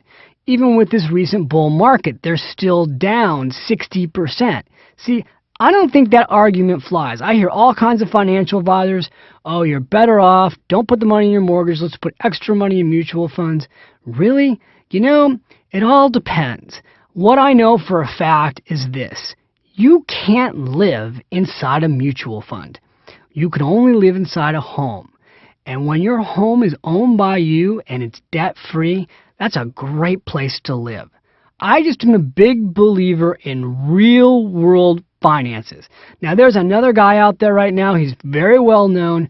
He suggests to people that they get 40-year mortgages, that they pay for their home over 40 years, that they barely pay any extra money on their principal, and they put all their money in mutual funds. Well, you know what? That's a really important thing to say when you run a brokerage firm that makes money selling mutual funds. One of the things that's always shocked my clients is that when clients would come into my office, often one of the first things we did when they were getting ready to retire is we actually had them pay off almost all their mortgage. And one of the questions I would ask them is, how would you feel if you were debt-free? They go, oh man, I'd feel great. Would you sleep better at night? No question. See, debt-free home ownership, you sleep better, you feel great, there's less pressure on you. Now, you don't have to do this. If you want to go have a 40-year mortgage and never pay it off, that's fine. I'm just telling you as a financial coach and financial advisor, in the real world, what I've seen happen is when people have less debt or they're debt-free, they stop working. I think it's a nice option to have. The last argument against having your home paid down early is liquidity. Well, geez, if all my money's in my home, I can't get my hands on that money. Well, first of all, that is not true. It's never been easier to tap the equity in your house than it is today. There are banks that will actually give you a credit card to tap the equity in your home. I don't suggest you get those credit cards, but they are available. You can refinance your home in days today and pull equity out of your house. That's a bad argument. Now, I'll give you the last argument. This is the one that I would make about not having your home paid off. Being quasi-paranoid, this is me personally. I've owned homes in a few places that, one could be actually concerned about having it completely paid off, and here's why. One of my homes that I owned was in San Francisco, and I owned a home until just recently in the marina. Now, I have no question in my mind that long-term owning real estate in San Francisco, the only place it can do is go up. But in the marina where I owned my home, the last time there was a major earthquake in San Francisco, that area was seriously devastated in certain pockets. In fact, I actually owned a home that was built on an area that had been wiped out by the last major earthquake. Now, I had earthquake insurance, but one could argue that you wouldn't want to have that whole home completely paid off because even with earthquake insurance, there's usually a 10 to 20% deductible. So even if I had millions and millions and millions and millions of dollars sitting somewhere in the bank, I still wouldn't pay that mortgage completely off. I'd probably leave 10 to 20% on that mortgage just in case of emergency. Now, here I am today in New York City. I just bought a home in Tribeca, which is in downtown New York City. Again, what's New York City's problem? Well, we know it's terrorism. So I'm not sure if I had a home in New York today, I would completely pay off that mortgage. Again, it comes down to logistics in terms of where do you live. Now, I've got friends that live in other areas. I was just in Alaska, in Juneau. I don't think there's going to be any terrorism in Juneau. I was recently in Bend, Oregon. I don't think there's going to be any Osama bin Ladens in Bend, Oregon in the near future. At least I certainly hope not. In fact, I hope they don't come anywhere in the United States. But there are certain areas in the United States where these are not issues that you have to worry about. Okay, so now we're at the point that I really love to talk about, which is the secret of debt-free home ownership made easy. I want to go back to the 30-year mortgage because, again, I think there's a very good chance that you may have a 30-year mortgage if you have a home, or you may still get a 30-year mortgage if you have a home. 30-year mortgages, again, are great for a couple of reasons. Number one, they lock in the rate for 30 years, and number two, it is a lower monthly payment than if you did a 15-year mortgage, so it gives you a lot of flexibility. The key issue, in my opinion, however, is don't pay for it over 30 years. Because again, on the average home, you're going to be spending well over $100,000 in interest payments if you have a 30-year mortgage. I like to help you save over $100,000 right now by listening to this system. So here's the system. I want you to think to yourself right now, bi-weekly. What do I mean by bi-weekly? I'm going to give you a very simple example. Say you spend $2,000 a month right now on your mortgage. If you took your mortgage, you spent $1,000 on your mortgage every 2 weeks, you know what would happen? You'd take a 30-year mortgage and you'd pay it off, depending on the interest rate, in less than 22 years. So let me give you again a specific example. I want to go back to that $250,000 loan I talked about earlier. If you have a $250,000 loan, normally your monthly payment on that mortgage at 8% would be roughly $1,834.41. I said roughly. Actually, I was pretty specific. But let's just pretend, for the sake of argument, it's $1,800. If you took that monthly mortgage and instead you paid it every 2 weeks, specifically $917.21, or you rounded it off to $900. So instead of paying $1,800 once a month, you're spending $900 every 2 weeks. Here's what would happen. On that mortgage, you'd have it paid off in 22 years, and you would save over $119,000 on interest payments. Did you just follow that? Let me just do the basic math again. You got a $250,000 mortgage. Instead of paying roughly, what did I tell you, $1,800 once a month, you would be spending $900 every 2 weeks. Doing that would pay your mortgage off 8 years sooner. You'd lose almost a third of the mortgage, and you'd save $119,000. Now, did you catch that? Now, why did that just work like this? Here's why. There are 52 weeks in the year. By making a mortgage payment, cutting it in half, paying it every 2 weeks, what ends up happening is you actually make an extra mortgage payment during the year. That's how the mortgage gets paid down earlier. Now, let me tell you a couple advantages to doing this. First of all, in the real world, most of us get paid. What? Once a month? No, we get paid every 2 weeks. So you can actually set up your mortgage to be paid just like you're being paid. Makes it easy, right? How would you make it even easier? You can do a bi-weekly mortgage plan. Now, let me quickly again go through the benefits and then how you can get one. The benefits are, it saves you thousands of dollars on your interest payments. It's a forced way to save additional dollars. It makes your cash flow easier because you're now paying for your mortgage when you get paid. You don't have to worry about paying your mortgage late because it's automated. And the last thing, it cuts years off your mortgage. Again, in this case I just gave you earlier, 8 years off your mortgage.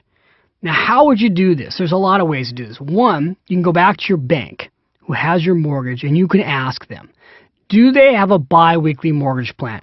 In other words, can you take the mortgage that you've currently got, your 30-year mortgage, and can you pay them every 2 weeks? The answer probably is yes. There will be a cost to do it, however. You got to ask them what the cost is. The typical cost to set up these plans right now is running a couple $100 up front, and then anywhere from $4, $5, $6, $7 a month to do this. Now, I'm going to go over that in a second, but before I do, I want to tell you something else. Most banks today are outsourcing this process. There is a company called PayMap. You can go to www.paymap.com. They have created what is called Equity Accelerator. Equity Accelerator because it's helping you pay off your home early and build equity in your home. They are the company that is handling this process for most mortgage companies today. In fact, you may find that your mortgage company actually refers you to PayMap to do this. Now, I called PayMap before I came into the studio, and here's what they're charging. They're charging a setup fee of $295 to do this right now, and $250 per transaction, so that's $5 a month. There's a phone number for PayMap. It's in your workbook, but I'll give it to you. It's 1-800-209-9700. Their website is www.paymap.com. Here's the thing. Let's go through this. Reasons not to do it. Here are some of the arguments against not doing a bi-weekly mortgage plan. The costs are crazy. All right, just went wild on you there, but here's the thing. I hear people just get all up in arms about the cost of this program. $295, $250 per transaction. That's terrible. You'll see these things in the newspaper. It's like only a journalist can come up with the reason why you shouldn't spend $250 per transaction. I want to do the math for you. Okay, let me show you something. Let me share with you why this isn't that expensive. Let's go back to the example of that $250,000 mortgage. If you used a company like PayMap and you spent $295 to do this and you didn't move, you actually lived in your home for 30 years and you used PayMap the entire time and you paid them $2.50 a transaction so that the home was paid off in 22 years, here's what would happen. You'd save $119,000. Now, what would it cost you to have run that program? On the low side, it would have cost you $2,000. So now do the math. $119,000 minus $2,000. You got $117,000 in savings. Now, let's pretend you found a really expensive company, a company 5 times the cost of PayMap, and you spent $10,000 to do a bi-weekly mortgage plan over the life of the loan. And you saved $119,000, but there was $10,000 in cost. You still come out with $109,000 in savings. Now again, why would anybody argue against this? It's just amazing to me. They argue against it because they say to you the following: well, you don't need to hire somebody to do this. You can do it yourself. That's not true. Not true completely. Let me explain to you. You can't just take your mortgage right now, cut it in half, and send a check in every 2 weeks. Why can't you? Because the mortgage company, your bank, won't take a check from you every 2 weeks. They'll only take that check, that processing, if somebody else is doing it. Because the other companies aren't mailing the money in, by the way, every 2 weeks. They're mailing it in lump sum batches. And that's very important to understand. The banks don't want you putting in the money every 2 weeks because it costs them more to process it. So you can't yourself do this. You have to hire somebody to do this. Number 2, another reason to not do a biweekly mortgage plan is that someone says to you, well, you know what? You could accomplish the same exact thing by making an extra payment on your mortgage every month. So let's say your mortgage was $2,000. You could just apply an extra 10% to your mortgage. You could send in $2,200. That is true, folks. You can do that. And you can automate that, which is what I'd like to see you do. Whatever your mortgage plan is set up, you should always make it automatic. Because remember, that's why we're calling this the Automatic Millionaire. But if you do this yourself, you have to make sure, that's the key thing here, that that extra $200 goes towards the principal. Now, I've got news for you. Banks screw this up all the time. Whenever you send an extra principal payment, you have got to check your mortgage the next month. Because what they do all the time is they take that extra principal payment that you sent in manually and they stick it in a holding tank. They don't pay down your principal. They set it aside. They don't notify you of this. In fact, they put it in what's called an interest account. Interestingly enough, when they put your money in the interest account, they're not paying you interest. They're looking at it as an overpayment on your interest, and they're just sticking it aside.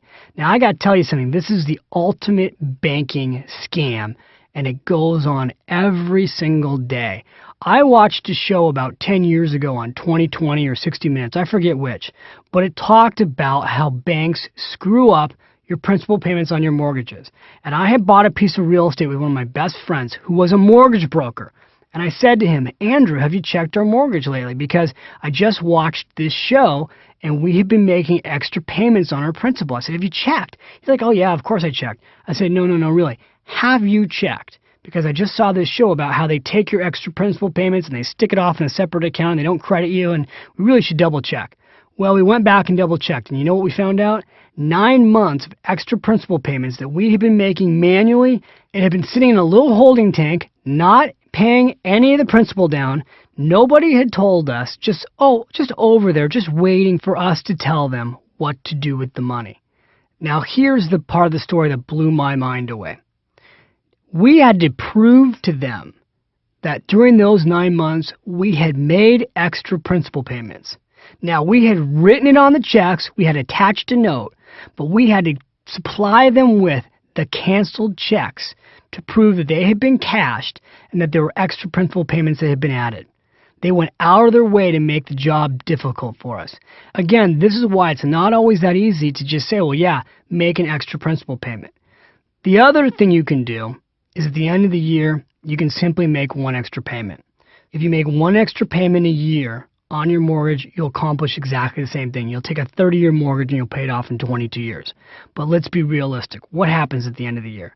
Again, you got the holidays, you got Christmas, you're spending a ton of money, you may be saving for retirement, you won't have that extra month of savings set aside. And it won't have been automated. So again, then you have to start budgeting, which we've already got rid of the budget. We threw that budget away. Going back to the bi-weekly mortgage plan, it's automated, it's simple, it's realistic, it's forced savings. You should look at it. That's all I'm suggesting. Just go check it out, see what you think. All right, now the last question I get asked before we head into the action steps is this. You know what, David, I'm probably not going to live in this house for 30 years. In fact, I may only live in it for 5 years or 7 years or 10 years. Does it make sense to do a mortgage plan like this? My opinion is yes, and again, I'll tell you why. Making these extra payments towards your mortgage, all you're really doing is you're accelerating your savings. This is a forced process to accelerate your savings. You can always go back and get this equity out of your house. It's just one simple way to automate your way to greater wealth and forced savings. Okay, we're here at the end of the session. Good job. I want to go through the automatic millionaire action steps. Here's the first thing I would do. Whether you own a home or not, I would go get this free report from Fannie Mae. And hopefully by the time you get this program, they still have this free report. Right now, it is called Opening the Door to a Home of Your Own, Choosing a Mortgage, Knowing Your Credit, and Borrowing Basics. You'll find the details in the workbook. Give them a call. Order that. I had them send that to me. I think it's a great report. You should check that out. The second thing I would do is I would go to the website, which eLoan has. I'd go to eLoan.com, and I'd take a look at the mortgages. I'd see what can you afford based on your situation right now. Take a look at what you can afford. I'd also go to bankrate.com. They've got a great website, great calculators. You'll find the mortgage calculator for Bankrate on their website. You'll also find a mortgage calculator on my website. You can go to finishrich.com and check that out. If you've got a home right now and a 30-year mortgage, give PayMap a call. Again, it's www.paymap.com. Tell them how much your mortgage is. They'll run an illustration for you showing you exactly what doing a bi-weekly mortgage plan can do for you. The last thing, if you don't own a home, decide today, when are you going to buy your first home? We put in the workbook a little commitment sheet there for you. Write down, insert your name, will buy a home by, and put the date and sign it. Again, make the commitment to yourself to take action. You did a great job here today. I'm proud of you again. I look forward to the next session where we're going to tackle the issue of credit card debt. If you have credit card debt, you want to listen to this session. Even if you don't have credit card debt, you should still consider listening to this session because I'll go through all types of debt. That could be car debt, etc. So check out the next session. Looking forward to coming back with you. Have a great day.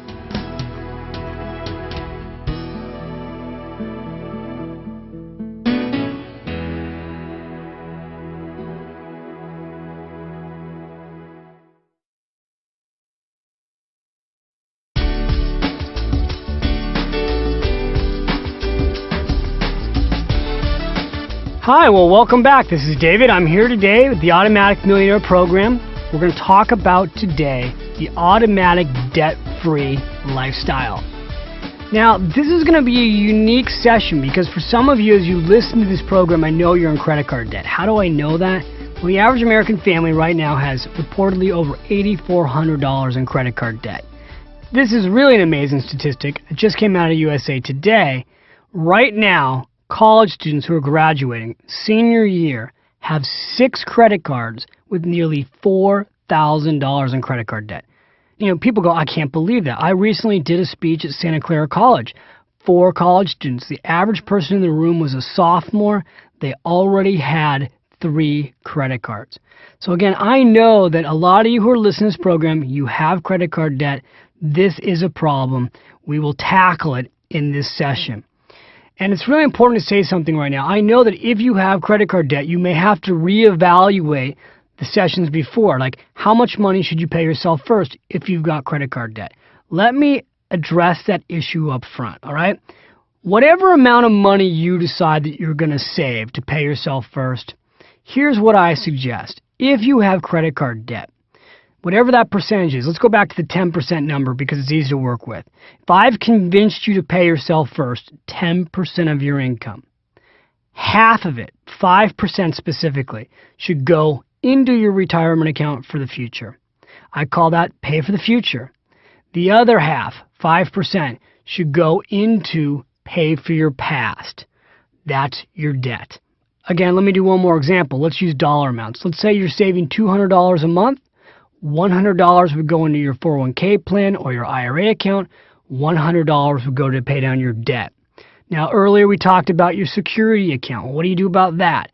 If you've got debt, we want you to build your security account, remember, up to 1 month of expenses, then pay down the debt as fast as possible. Okay? So, again, credit card debt, half of whatever you've agreed to pay yourself first is going to go to the future, half's going to go to pay down the debt. Once the debt is then paid down, you'll go back towards working to the goal to build your emergency basket. All right? Hope that made some sense to you. So now one question in your brain might be this. Well, wait a minute. I've got credit card debt, David, that's costing 18% interest. I know I can't make that kind of rate of return in my 401k plan. Why would I put money in the 401k plan before I pay down my debt? A couple reasons. The biggest mistake I see with people who give financial advice is they tell you, take all of your money, all of your energy, and just go to get out of debt. Here's the problem with that. Realistically, if you have a lot of credit card debt, it is going to take you possibly well over a year to get out of credit card debt. It could take you 2 or 3 years to get out of credit card debt.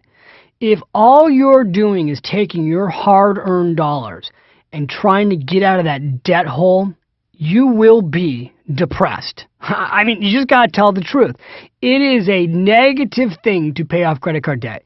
It is negative energy. It is depressing, and you will not see a lot of progress. On the other hand, if half of your money is going towards debt, you're shrinking your debt pile, and half of your money is going into a retirement account, you're seeing part of your financial situation improve. That improvement keeps you motivated. Now, I'm not talking about this from theory. I learned this from working with clients one-on-one. When I had my clients put all their energy into paying down debt, what I saw firsthand is that as the months went by, they started losing interest. So when I switched to this idea that 50% goes to pay for the future, 50% goes to pay for the past, they stayed on track. Now, back to the 18%. I agree. If you've got an 18% credit card, that's not a good rate. But the key thing here is we can do something about it. In this session, I'm going to teach you how to get those rates renegotiated. So you'll learn how to deal with that issue as we continue on. So now let's talk about something. How did you get into credit card debt? See, everybody goes to attack the problem. Well, here you're in credit card debt. Let's get you out. But first of all, let's take a look at how it happened. And I'll start by looking at me. How did I get myself into credit card debt back in college? Remember I talked about how I was $12,000 in credit card debt by the time I was a junior? How in the world did that happen? Well, the way it happened to me may be very similar to how it happened to you. It snuck up on me. I went to college down in Southern California. And when I went to the dorm, the first day of college, I got my student ID. And after I got my student ID, right next to the little table where they gave you your student ID was another table. And on that table, they had a bunch of gifts. They had a bike lock. Oh, I had a bike. I could use a bike lock. They had a clock radio. Well, geez, I'm about to go into my dorm. I could use a clock radio. And they had a dictionary. Now, what all-American college kid wouldn't like a bike lock, a clock radio, and a dictionary? And they said, all you got to do is give us your student ID and sign right here. So I did that. Well, guess what they gave me? 3 credit cards. So I go upstairs to my dorm floor. I got my clock radio, my dictionary, my bike lock. I'm all excited. Everybody's like, hey, where'd you get all the free stuff? Oh, they're giving it away downstairs. A week later, the credit cards show up. You know, whatever I had. I think it was Visa, MasterCard, American Express. They all show up, and it's party time, right? Because guess what? I'm not the only kid who's 18 at college now on my dorm floor that got all those goodies. We all got the credit card. So I want you to imagine this now. And I don't know, maybe this has happened to you, maybe not. Here we are, 18 years old, right? We think we're smart, but we're not. We've all got credit cards. What do you think the first thing is we did with these credit cards?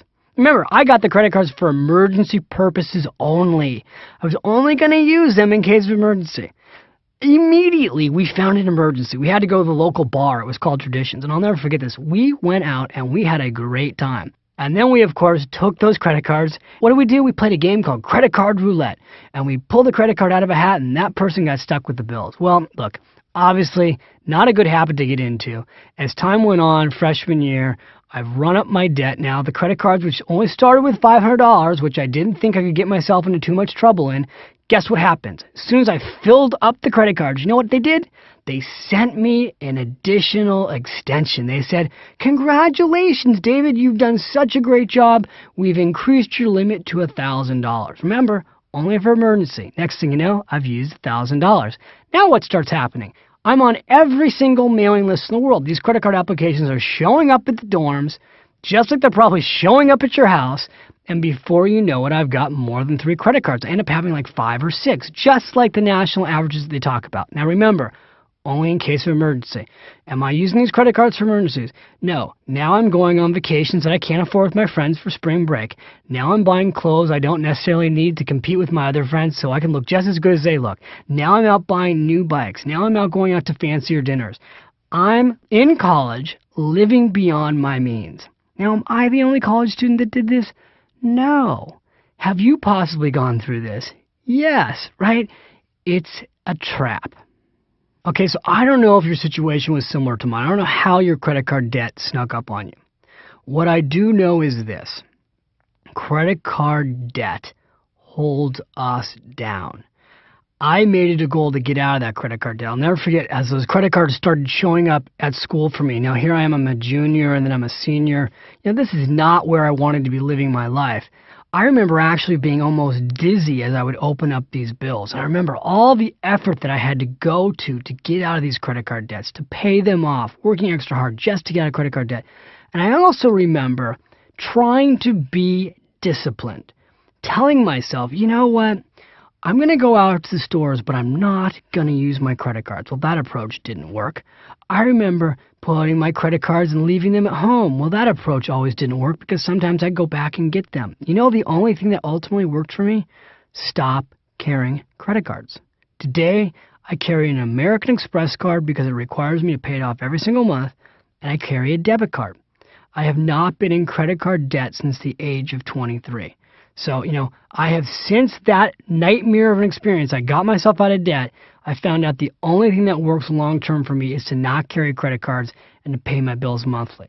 But I want to go through with you now a specific plan that you can use to attack your debt. Are you ready? Good, then let's go. All right, this is what I call Operation No More Debt. Let's go to step one. Step one, you have to stop digging. I can't stress it enough. Go back to me for a second. Here I am in debt. I just kept getting it worse. You have to stop digging. If you've got credit card debt, you need to take those credit cards and honestly, you need to cut them up. You need to bury them in your backyard. I don't care if you got to put them in a bowl of water in your freezer. I've had people tell me they did this. They took their credit cards, stuck them in a bowl of water, and froze it. That way they're forced to literally thaw the credit cards out before they can use them. Whatever works for you, you got to make it easy for yourself to not use them. Now, it's an interesting thing about credit card debt. People are sometimes proud of this. I used to do seminars, and I'd say, how many of you have a credit card debt problem? And I'd have people come up to me, and they go, oh, I'm in credit card debt. David, I've got $20,000 of credit cards. Really? You got $20,000 in credit card debt? Yeah. Let me see your purse. How many credit cards do you have? Oh, they take them out. Here, 9 credit cards, and they're laughing. I used to have a scissor at my seminars where I would actually cut up their credit cards, but I did that a couple times to people who volunteered. I actually had one woman almost in tears. I realized, okay, I'll stop doing this in seminars, but the point, the idea is this. If you were an alcoholic, if you had a drinking problem, and you walked up to somebody with a bottle of vodka, and you said, you know what, I'm an alcoholic, and you're carrying a bottle of vodka, what would they do? They'd take the bottle of vodka out of your hand and they'd throw it in the garbage, right? Well, with credit cards, it's the same thing. If you know you've got a credit card problem, then why are you still carrying them? You got to stop digging, okay? Now, that was all psychological. Let's go to action-oriented things. All right, step 2. Step 2 is a really important step, renegotiating the interest rate on your debt. I have to tell you that this one idea for the entire audio program, if you just do this one idea, it pays for this audio program potentially in the first month, maybe in the first week. The idea I'm going to give you is so simple. You may have heard of it, you may have not heard of it. I recently did this on a radio show, but I'll share that story in a second. Here's what you want to do, okay? Very simply. You want to pull your credit cards out of your wallet. I want you to line them all up, and I want you to figure out what interest rate are you paying on each and every credit card, all right? So if you've got a MasterCard in your wallet, I want you to find out what is the interest rate.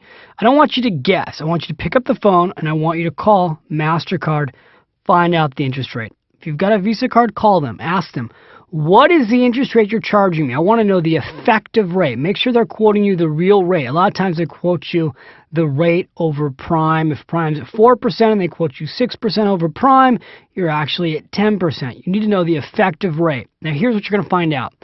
On average, you are probably paying over 17% right now on your credit card debt. Now, I don't know when you're listening to this, so it could be different.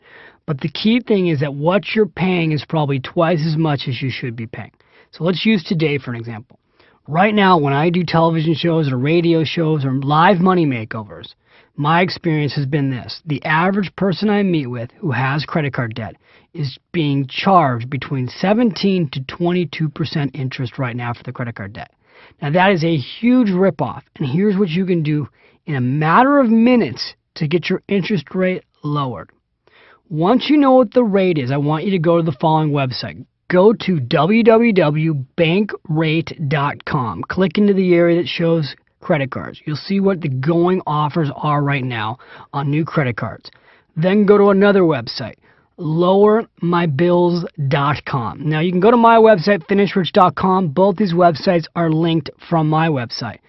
Again, why do I want you to go to these websites? Because I want you to see what the going rate is right now for new credit cards. Or just open your mail this week because you're going to be getting offers in the mail. Right now, as I talk to you this moment, the rate on new credit cards that are being issued is 0% interest or anywhere from 0% interest to 6%. So again, that's a great rate. And many of these credit card companies are offering this right now for 6 months to a year. So if you've got a rate, let's say, of 17%, when you could be getting a 0% interest rate, that's a bad deal. So here's what you do. You call your credit card company up and you tell them, look, Mr. and Mrs. Jones, whoever you're talking to, you say, I want to speak to a supervisor. They'll say, why? Ma'am, listen to me. I want to speak to a supervisor. Don't try and negotiate your credit card interest rate with the first person you call. So you'll call your credit card company. Again, back to Visa. You'll call Visa. Somebody's going to answer the phone. They're going to ask for your credit card number. You're going to say, I want to speak to a supervisor. A supervisor will get on the phone and you will say to them this. You are charging me 17% interest rate. Your competitor today mailed me an application. Look at the competitor who's offering it. You went and you did the research, give them the name. Say, whoever it is, MasterCard, has offered me a credit card at 0% interest. In order for me to continue to work with you, Visa, you need to lower my interest rate right now while I'm on the phone. I want you to lower my rate to below 6%. Now, you don't have to throw out there what you want them to lower to. You may let them offer you something. Will they really lower my interest rate just by asking? The answer is unequivocally yes. Because number one, they know that you can move your credit card debt to somebody else. And they don't want to lose you. It's extremely expensive to acquire a customer. It costs them, in many cases, well over $100 per customer to get you. That's why the credit card companies send over 1 billion, that's billion with a B, pieces of mail a year soliciting you to become a credit card holder. So they don't want to lose you. And if you've been paying your bills on time, I promise you on the phone, if you talk to a supervisor, you got a really good chance of getting your interest rate lowered. And hey, guess what? They won't lower your interest rate. You've already done the research. You can move your credit card debt to another company that will give you the lower rate. Now, I was recently doing a radio show with Ron Owens in San Francisco. He's probably the biggest radio host on the whole West Coast. I was telling him, just like I'm telling you right now, here's what you can do to lower your interest rates. And he said to me at the break, he's like, is it really that easy, or are you just saying that for radio? I go, it's really that easy. Literally 10 minutes later, we get a live phone call, because he takes call-ins. We get this live call-in. The guy says, David, I pulled off the side of the freeway with my cell phone. I've been listening to you. I've been listening to you and Ron talk about this. I pulled off the side of the freeway. I called my credit card company, and in 5 minutes on the side of the freeway, he was right near the Caldecott Tunnel, they lowered my interest rate from 7% to 5%, just like you said. Now, I may be motivating you so much that you want to pull off the side of the road right now and do this. I don't think that that's a good idea. It's not always safe. Do this when you get to work. Do this when you get home tonight.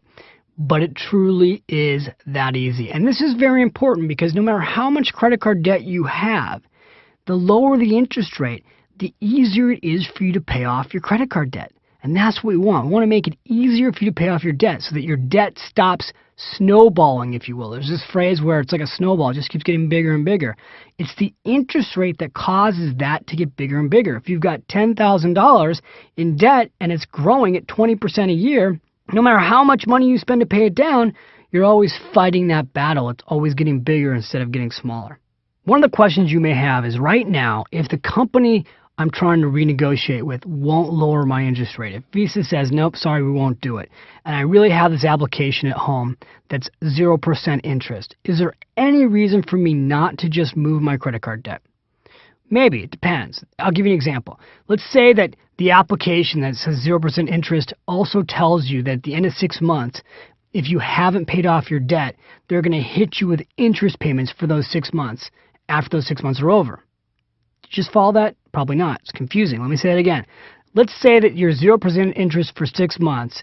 At the end of 6 months, some of these credit cards say things like, if you haven't paid it all off, we will go back and charge you the interest rate for the first 6 months. So again, that's a scam. You got to really read the fine print before you transfer your debt. Okay, so now that we've looked at how to renegotiate your interest rate, let me give you another secret. When you're renegotiating your interest rate, you can also get the credit card company to consolidate your debt. I'll give you an example. Let's say you have $2,000 on Visa, you have $1,000 on MasterCard, and you have $500 on some other credit card company. Well, you're talking to Visa, and you say, you know what, you're charging me 17% interest. I'll move over all my credit card debt to you. I've got $3,000 in additional credit card debt with all these other credit card companies.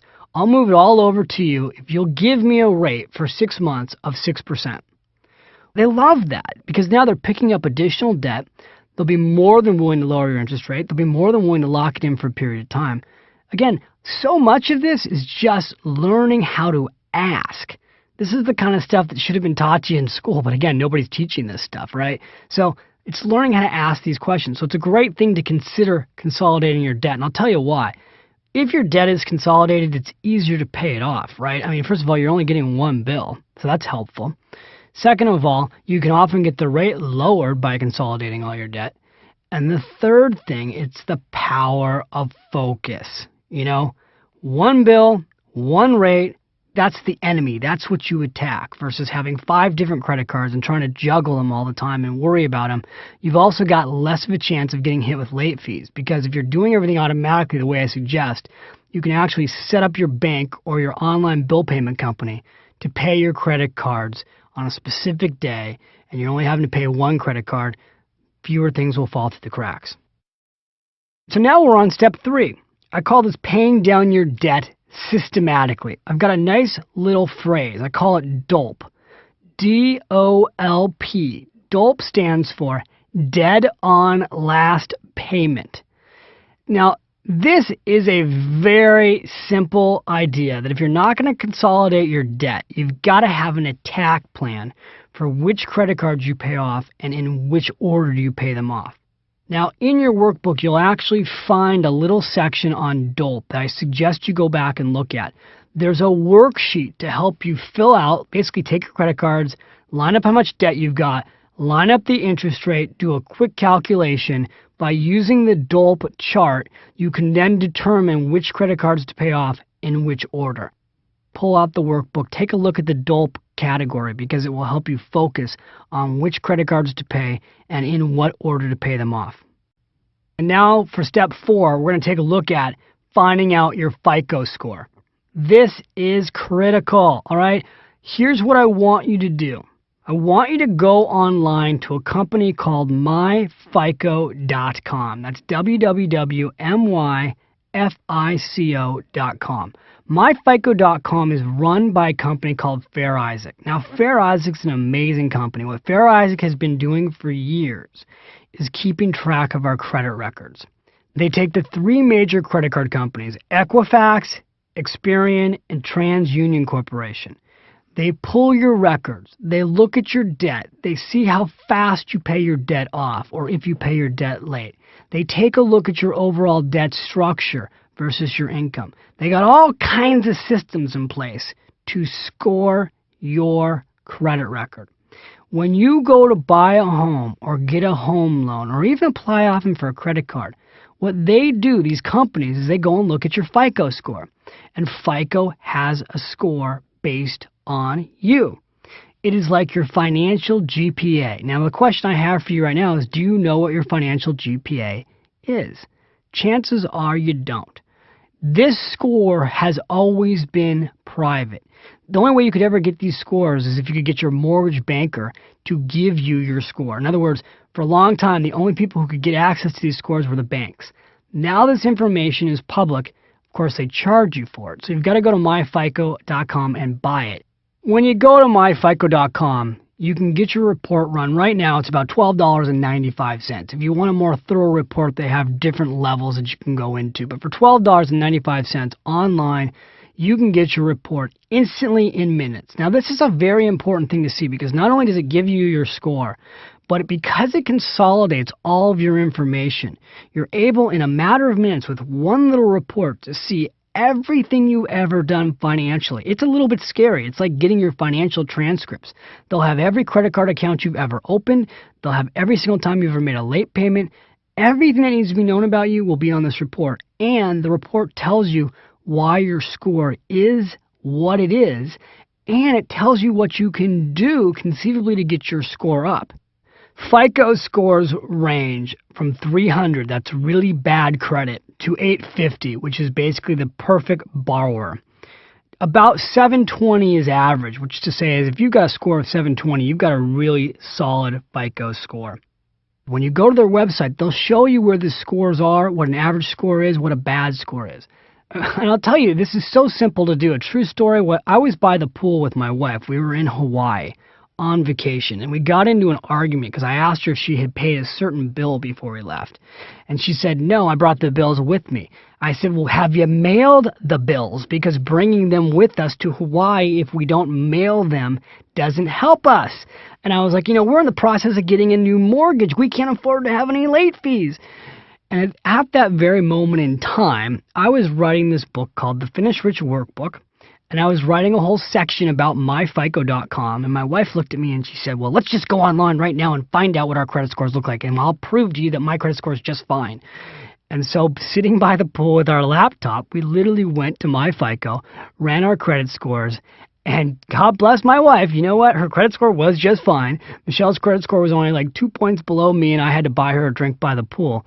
But we did it all by the pool. We actually refinanced our home by the pool, too.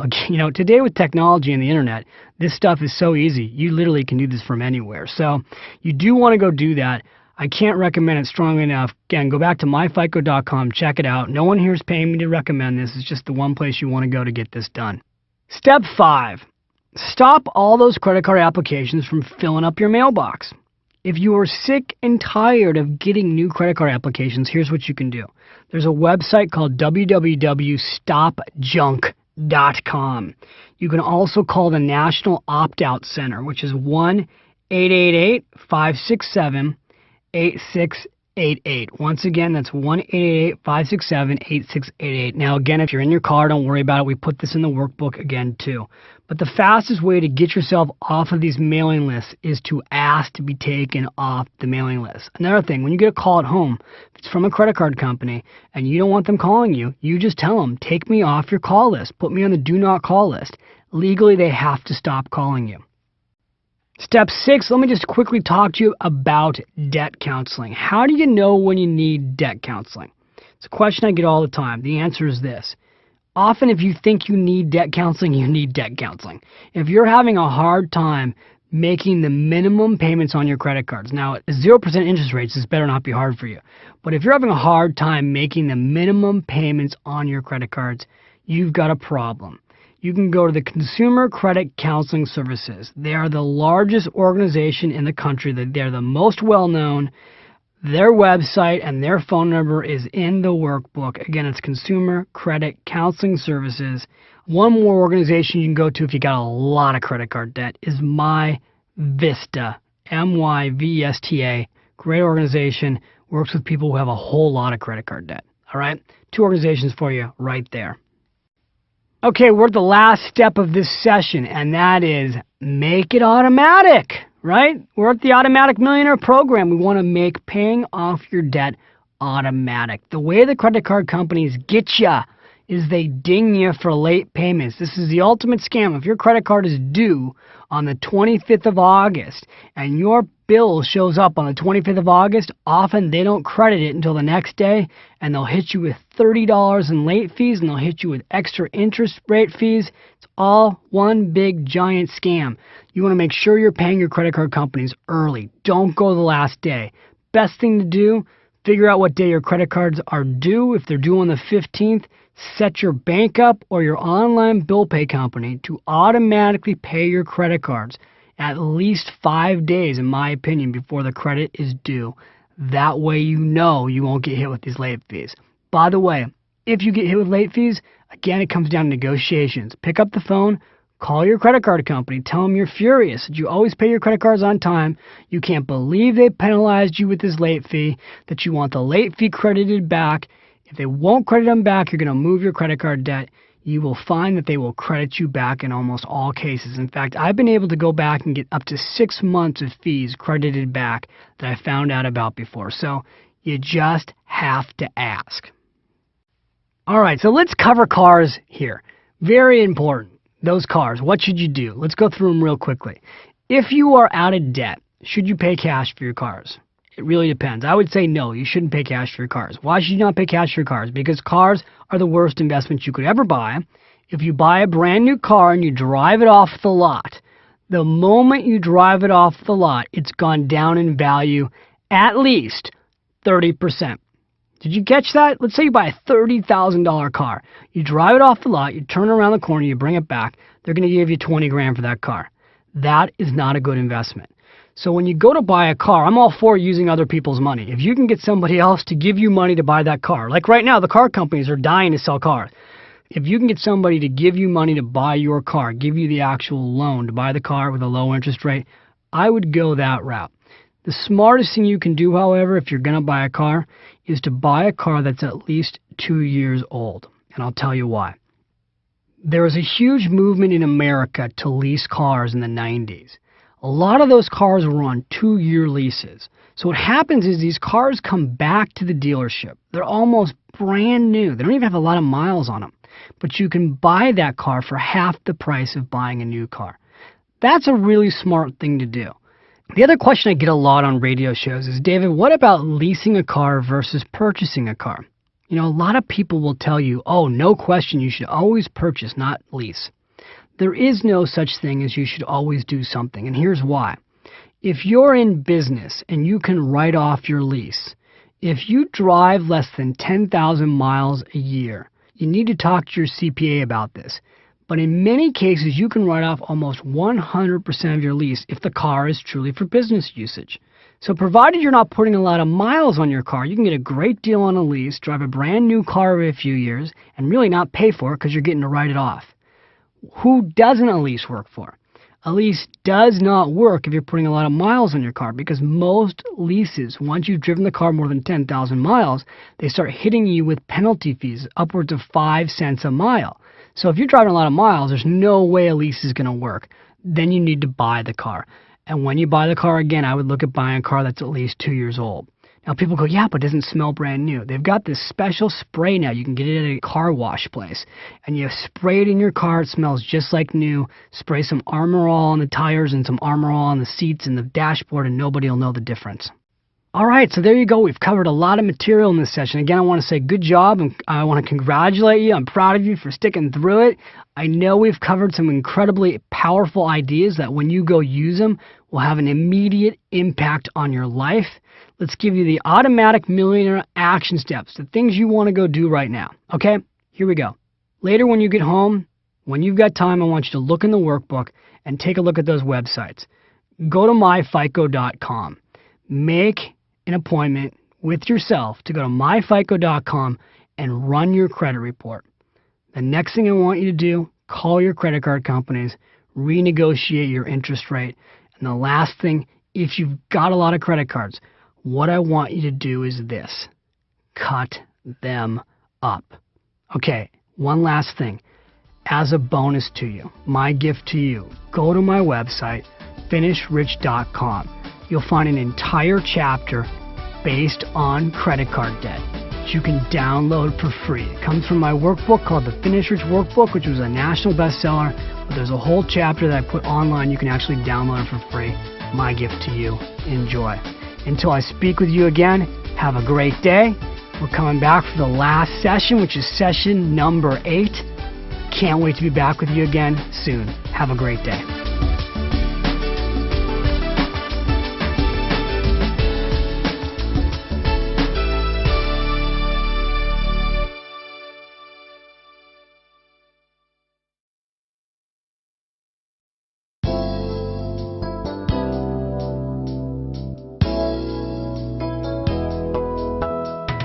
Wow, well, welcome back. Okay, can you tell I'm a little excited? This is David Bach. I hope you're excited. You know what? This is our last session together, and I've been saying congratulations each day that you've shown up to listen to the next session, but I really want to say to you today, congratulations. The fact that you went all the way through this program, that you didn't get bogged down in the details, that you took all the action that you've taken, it's very possible that your entire life already has been changing financially. So, well done. By now, I am sure you've made some big changes in your life financially. You're probably starting to see some serious results. And you know what? I just have to tell you something. This has really been some special time together. I really appreciate you letting me into your life, you giving me the time and the trust and the commitment to use these tools in the Automatic Millionaire. And again, I told you in the first session I wanted to hear from you. So let me just say that again. I want to hear how this program has impacted you.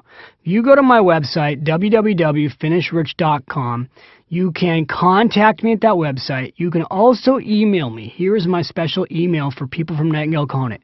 You can email me at success@finishrich.com. Again, that's success@finishrich.com. Put in the subject line, Nightingale Conant, the Automatic Millionaire. I'll know it's coming from you. I want to hear how this program has impacted you. I also want to know if you've got other suggestions, because I have to tell you, the only reason the Automatic Millionaire program even exists today, the one you're listening to, is because the readers of Smart Women Finish Rich and Smart Couples Finish Rich came back to me over and over and over again to the point where I had thousands of requests for a simple program. They kept saying, David, teach me how to make it simple. Teach me the secret to getting rich. That's what inspired me to create this program. So now as we're in the last session together, I want to read you a quote. Here's the quote. It comes from Winston Churchill. We make a living by what we earn. We make a life by what we give. So as we come to our last session together, I think that's a really perfect quote to start with, because the idea behind this session is this. Make a difference with automatic tithing. That's the name of this session. Now you might think, wow, why is he ending this program with the idea of tithing? Well, first of all, and what is tithing? You know, if you're a religious person, you absolutely know what tithing is, because they hit you over the head with this stuff when you're in church or the synagogue. But the key behind tithing, it's a very, very, very old tradition, is this idea that a piece of what you sow, you give back. In other words, as your income comes in, you give some of your income back to the world to help it. That can be your church, your temple, your community. You're helping people in need. Now, there's an interesting thing about this concept. As I've studied over the years, people who are really wealthy, I mean, I'm not talking millionaires. I'm talking people who are worth $100 million or more. A lot of people who are billionaires. When you try and find what is the common denominator behind billionaires. Now, again, this program is called the Automatic Millionaire. I'm not calling it the Automatic Billionaire, because that would seem too big. But what is the common denominator among billionaires? Here's what you find. Most people who became billionaires, that's billion with a B, started tithing at a very young age before they became rich. So before they became rich, before they had financial abundance in their life, there is so much written, documented proof that these people gave money at a very young age. I'll give you an example. John Templeton. You may or may not know John Templeton, but John Templeton is regarded as one of the greatest investors of all time. He ran the Templeton Funds. And John Templeton is a billionaire. This is the story. I haven't heard this from John Templeton himself, but the story that is reported is that when John Templeton was earning as little as $50 a month, he was giving half of his earnings to charity. So Even when he was living barely above poverty level. I mean, John Templeton didn't start off a billionaire. He started off from scratch. When he was just getting started and he was married, he was still giving half of his paycheck to charity. John Templeton is an amazing man. He's obviously done a lot of good in the world. And I'm not suggesting to you need to go pay 50% of what you make to charity, because that is extreme. I'm not even going to tell you what percentage you should pay to charity. I think that's for you to decide. The message in this session is this. The idea of tithing is the idea of abundance. The key to abundance, however, is the way you create it. Now, what most people do with tithing, and I've been guilty of this myself, is that they get to the end of the year and they look at what they've got left over, and then they give. They give because of tax deductions. They give because it's the holidays and there's guilt. They give because somebody asked, but they give after the fact. In other words, just like most people save, they get to the end of the year, they see what's left over, and they give to charity. A better way to give, in my opinion, is make it automatic. You decide what percentage of your income you want to give. It could be 1% of your income, but you choose a charity, you choose an organization, and you make the process of giving money to that organization automated. When it's all said and done, even though this program is called the Automatic Millionaire, there's a lot more to life than money. I think money helps, no question. You know, people go, do you need money to be happy? Well, I don't know. I think it's easier to be happy when you have money. I can tell you one thing, without money, you can certainly be miserable. But the bottom line is this. Your approach to becoming an automatic millionaire, you've already got it set up. It's going to work for you. You can get rich without helping other people. There's no question. It's just a mathematical formula. You can pay yourself first automatically, and you can get rich, and you can never help a soul. But how are you going to feel inside? See, I would tell you there are a lot of people who are rich, but they don't feel rich inside. And what good is that? What good is it to have money and feel cheap inside? Not feel like you're coming from a place of abundance. In fact, what happens to some people, because they spend their whole life watching where every single penny goes, they spend their whole life scrimping to get rich. They're so not in a mode of giving that when they become wealthy, they really aren't, they don't even feel abundant. You know, what fun is that? What fun is it to be rich and then have no abundance in your life? So I think one of the things you can do before you're rich is create a feeling of abundance. And the way you create that feeling is you start giving a piece of your income to help other people. Now, again, you know, I've always believed you got to walk your talk. And I will tell you, when I went out and wrote the book, The Automatic Millionaire, this really helped me focus on walking my talk more when it comes to tithing, because I really do believe in what I'm telling you. But I will tell you honestly that tithing for me has been something that I've always done backwards. Just like I've focused on paying myself first, for the last 15 years of my life, I focused on paying myself first. I did not automate my tithing. So guess what? That is now changing. We are now giving a percentage of my company's gross income to charity, so that when the money comes in, we have set it up to automatically give a percentage of that income right out the door the moment the check comes in. Just like we pay ourselves first, we're now paying money right out the door back out to charity. Now, again, it doesn't matter what the percentage is that I'm using. You could use 1%, 2%, 3%. A lot of churches may recommend 10%. And let me just say something about that. I do see people who are giving 10% to their church and saving nothing, or 10% to their temple and saving nothing. That's a challenge, because then you're giving everything away and you have no financial security. There's a reason I put tithing at the end of this program. The importance of tithing is the spiritual abundance it's going to provide you. But I do want you to have financial security. I do believe that when you have financial security, you'll learn how to become more abundant, because you'll have more freedom, you'll have more time. When you have more time, one of the things you learn how to do is focus on things besides yourself. Now, I'm sure you're already focusing on things besides yourself. Financial freedom gives you even more time to do that. And when you think about tithing, what it does is it puts you in a proactive place every month, every time you get paid, to think to yourself, who do I want to help now? Now, as I talk about tithing, one of the things I know is that, you know what, truthfully, you probably already are giving money to charity. How do I know that? Because Americans were very generous. We're a very generous people. The statistics in 2001, the last time they had recorded data, was this. Americans gave over $200 billion to charitable organizations. We are the most giving people in the world.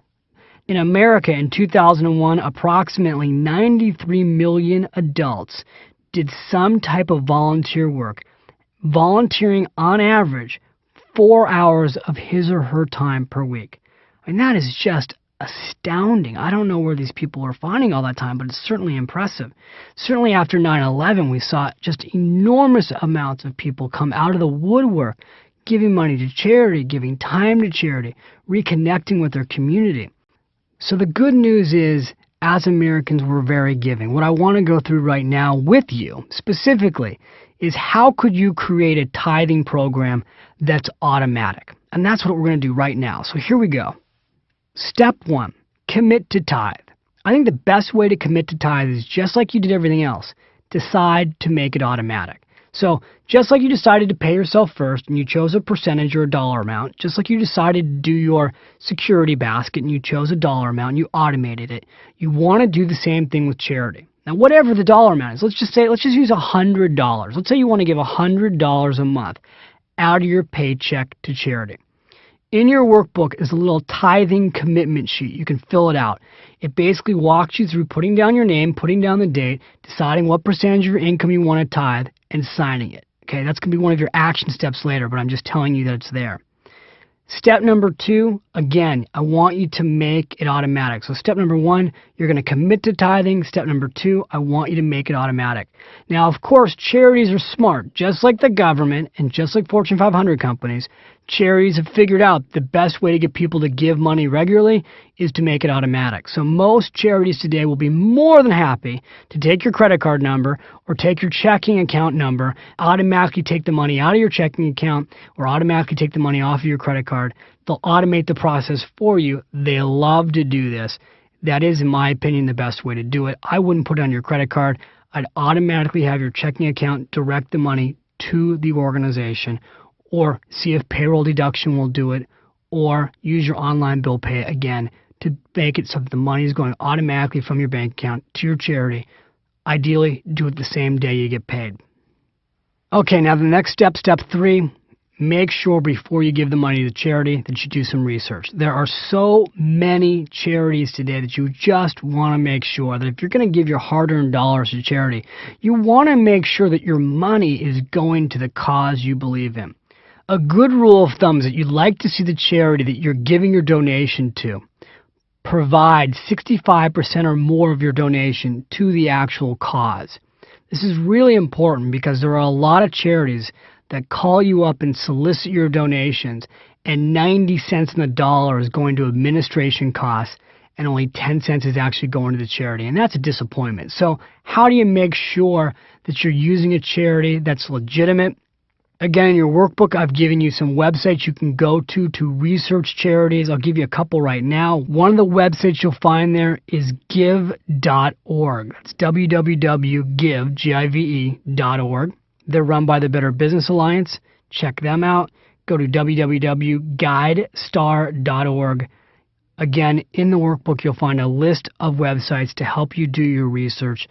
The question to always ask a charity before you give money to them: what percentage of the money is going to the organization that they're asking you to solicit funds for, and will they give you written documentation to prove they did that the year before? If they won't, don't work with that organization. Find a charity that will. Step number 4, it's really important that when you give money to charity that you keep track of who you're giving it to, because you can get a deduction on your taxes when you give money to charity. Now, the IRS has all the information you need to know about giving money to charity on their website. If you go to their website, there's a report, which right now is report number 526, called Charitable Contributions. You can actually download that from the IRS website, which is irs.gov. Again, don't worry, I put this information in the workbook for you. All right, so make sure you keep track of your charitable contributions. If you give a donation less than $250, the IRS requires you to keep the written documentation. In case you get audited, you're going to need to prove who you gave the money to and what you gave the money for. You'll need something like a canceled check, or you'll need your credit card statements to prove that you did this. If it's more than $250, the IRS right now requires you to provide written proof and documentations with your tax returns. Also, you should be aware that not all charitable donations are 100% deductible. As an example, say you spend $500 on tickets going to a show or a charity event. You won't be able to deduct all of that cost, and usually the organization will tell you exactly, if you spend $500 on an event ticket, what percentage is actually deductible. Step number 5, I want you to find out about donor-advised mutual funds. Here's what these funds are. They're really cool. In the workbook, there's 3 companies. I'll tell you who they are. Fidelity, Charles Schwab, and T. Rowe Price. I put those in the workbook. 3 established donor funds that are worth considering. Now, it's important to say, as I do this recording, it does require $10,000 to invest in these mutual funds. Here's how it works. You'll find the companies, the websites, and the phone numbers in the workbook. But in essence, a charitable donor-advised mutual fund allows you to put your money inside this mutual fund, get an instant taxable donation. You'll actually be able to write this off on your taxes. The money is diversified. It's managed professionally, and then later when you're ready to put the money in the charity, you contact the mutual fund company and they move the money from the mutual fund to the charitable organization. Now, what's nice about that is that let's say you are doing well financially and you decide that you want to put away $10,000 in the mutual fund.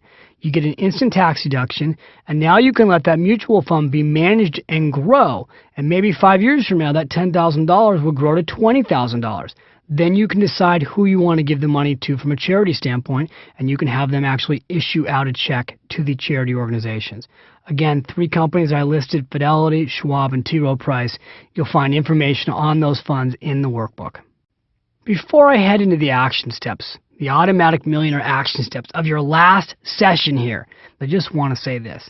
Again, tithing's one of those things that you can go, I've heard about it, and all these things make sense. David, I trust you. I intellectually understand it, but you can also blow it off. And I just want to say one more time to you, even if you only gave 1% of your income, the good that you would do in the world is huge. The good that you would do for yourself is enormous. Because even if you just gave 1% of your income to charity, to community, what would happen is you would start to feel richer inside. There's a feeling of abundance that comes from giving a piece of who you are on a consistent basis to others. And the more you do that, the more you grow. And I got to tell you something. Yeah, the Automatic Millionaire, this is a program that probably hooked you because of the title and because of the money. But I know for a fact that you wouldn't be here on this session, this committed, if it wasn't about more than money for you. You're somebody who's committed to personal development, personal growth, constant learning, constant improvement. You are one of the few. And you can be a leader, not just in your home, not just in your office, but in your community. And one of the ways you start to lead is through tithing.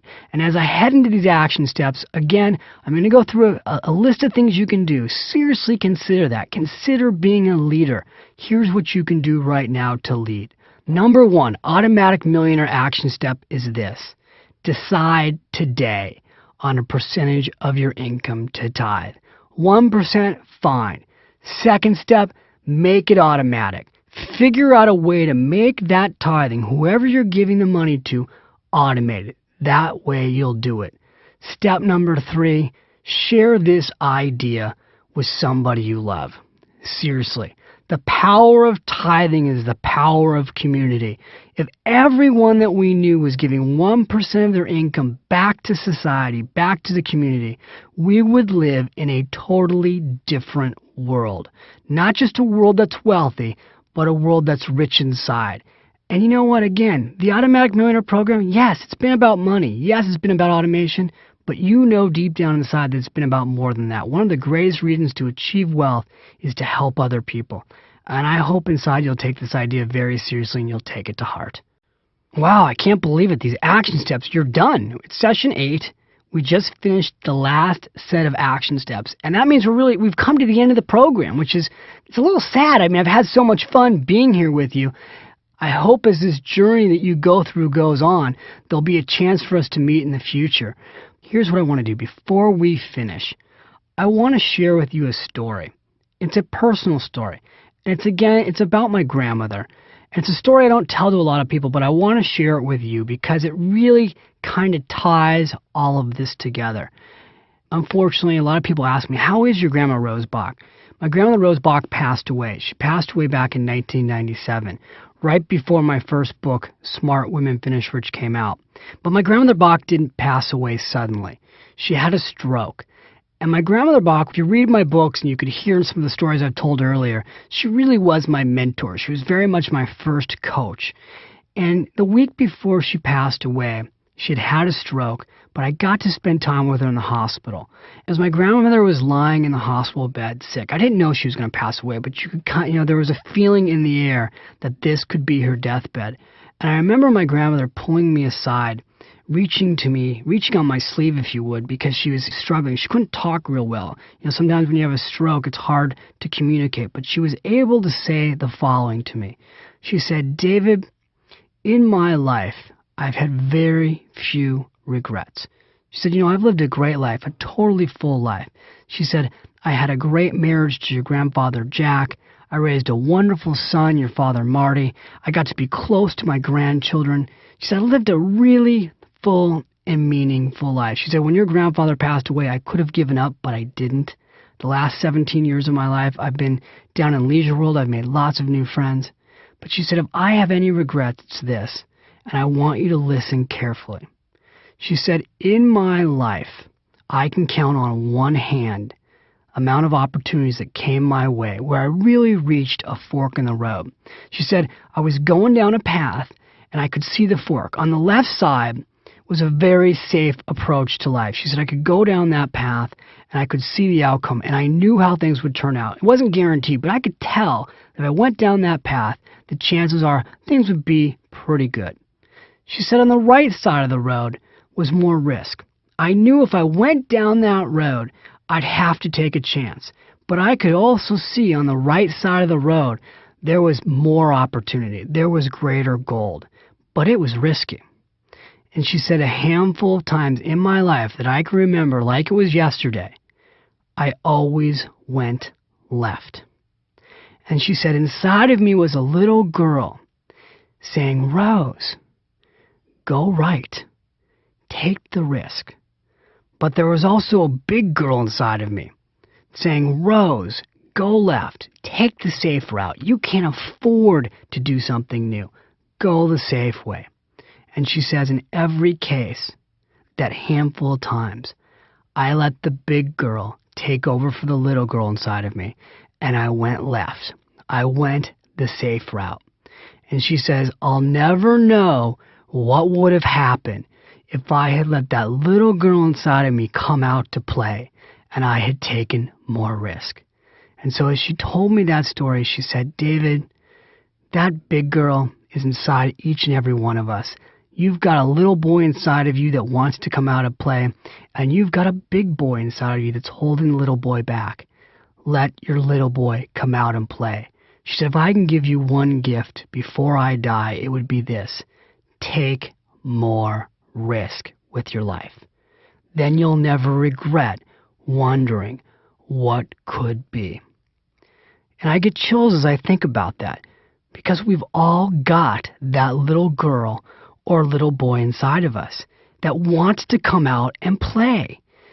And we've got that big girl or big boy inside of us that holds us back. The person that got you to buy this program, The Automatic Millionaire, and got you to listen to this program day after day, that's your little boy or your little girl that wants you to come out and play. Now, as you go into life, let's face it, there are a lot of big girls and big boys out there, not just inside of us, but in our society. You've got parents that tell you why things won't work. You've got coworkers that tell you why things won't work. You might have a spouse telling you why things won't work. You've got all these big boy, big girl pressures trying to keep the little boy or little girl inside of you from coming out to play. Don't let it happen. This is your chance. This is your turn. I've given you some incredible tools that you can use. Take my grandmother's advice on her deathbed and let your little girl or little boy come out and play. And as you go on that journey we call life, and you let her out or you let him out and you go out and you play in the world and you take some more risk, I want you to know that my thoughts and prayers are with you. And I hope as this journey through life continues, there'll be a chance where we get to meet face to face, where you come up to me at a seminar and you say, David, I went through your program and here's what happened. I hope I get to meet you again. Send me an email, again, success@finishrich.com. Let me know how you do. God bless you. Enjoy your journey. Live and finish rich.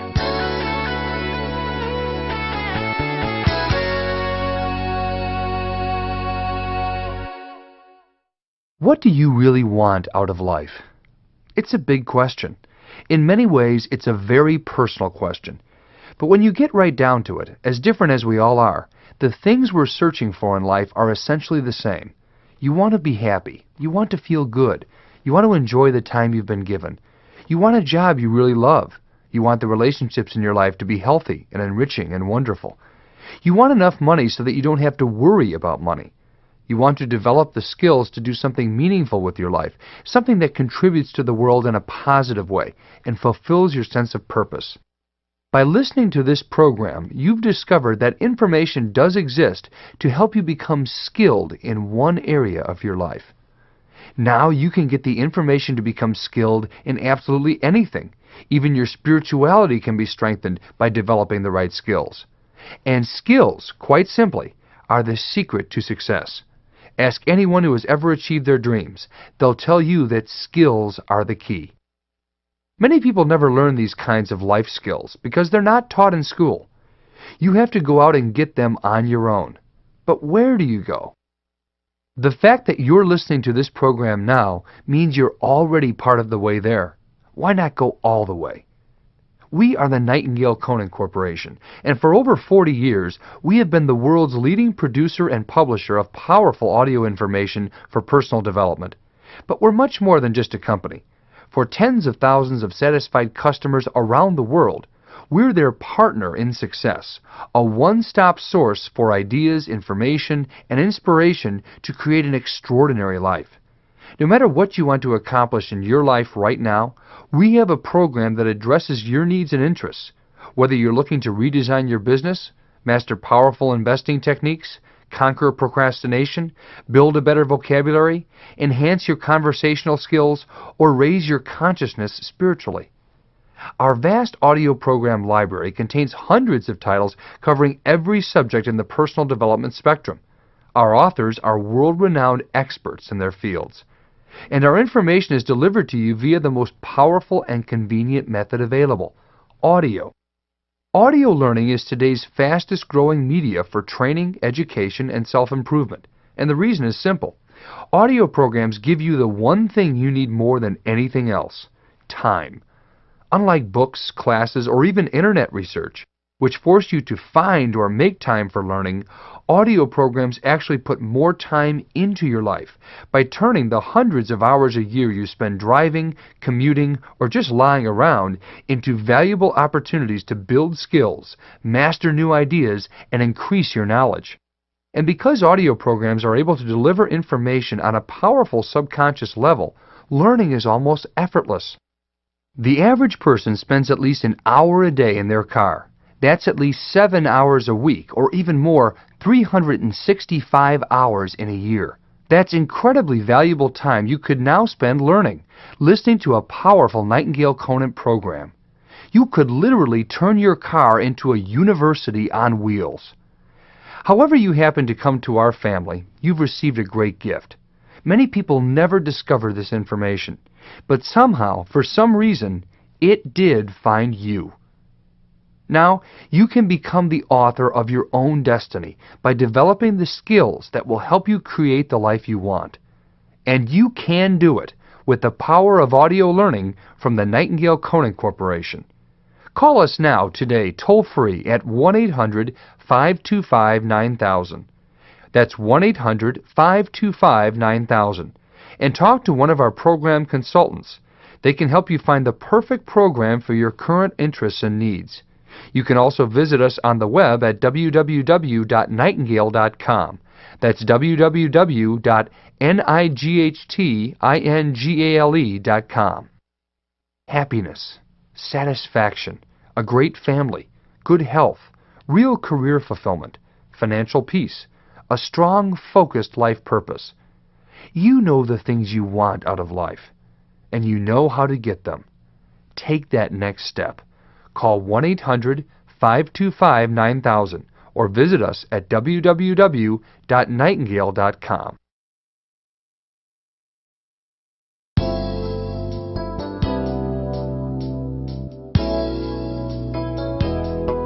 Hi, I'm David Bach. All right, I want to welcome you to the bonus session. This is called Getting Your Financial House in Order. Now, I don't know when you'll be listening to me right now. You may have taken this out before you've even gone through the program. Maybe you're listening to this as you're going to the program, or maybe you're doing this last. Whatever the case may be, I want you to know why I'm giving you this tool. I'm giving you this tool for the following reason. Over the years as a financial advisor, what I learned from experience working with so many people is that most of us at home have a really messy, sloppy financial house. We don't have our finances all organized at home. We don't have nice file folders all color-coded and put in one file drawer where we can find all of our financial documents. For most people, what we've got is what I call the Nordstrom's shopping bag approach. We put all of our stuff in a Nordstrom shopping bag, or you're putting everything in one big file box. And at the end of the year, you got to try and find your documents. This leads to a lot of stress. So what I've done over the years, I developed a system. I call it the Finish Rich File Folder System. I originally developed this just to help my clients get organized at home, so that when they were home and their statements came in the mail, they'd have a place to put everything that would make their life easy. So on a moment's notice, they could find any financial document they needed literally in a matter of 60 seconds. Now, I want you to imagine, how great would that be if you had one file drawer in your house where everything in your life that's related to your finances could be found in 60 seconds. What's beautiful about this is it doesn't take a computer software program to do it. All you need is a file drawer and some file folders and a pen. All right? That's as much technology as you need. So now here's what I want you to do. You need to go get your workbook that was enclosed with the Automatic Millionaire program. And I want you to sit down and turn to the Finish Rich File Folder System. All right, so right now, turn me off. Go find the workbook if you don't have it in front of you. Bring it back, then turn me back on, and we'll get started.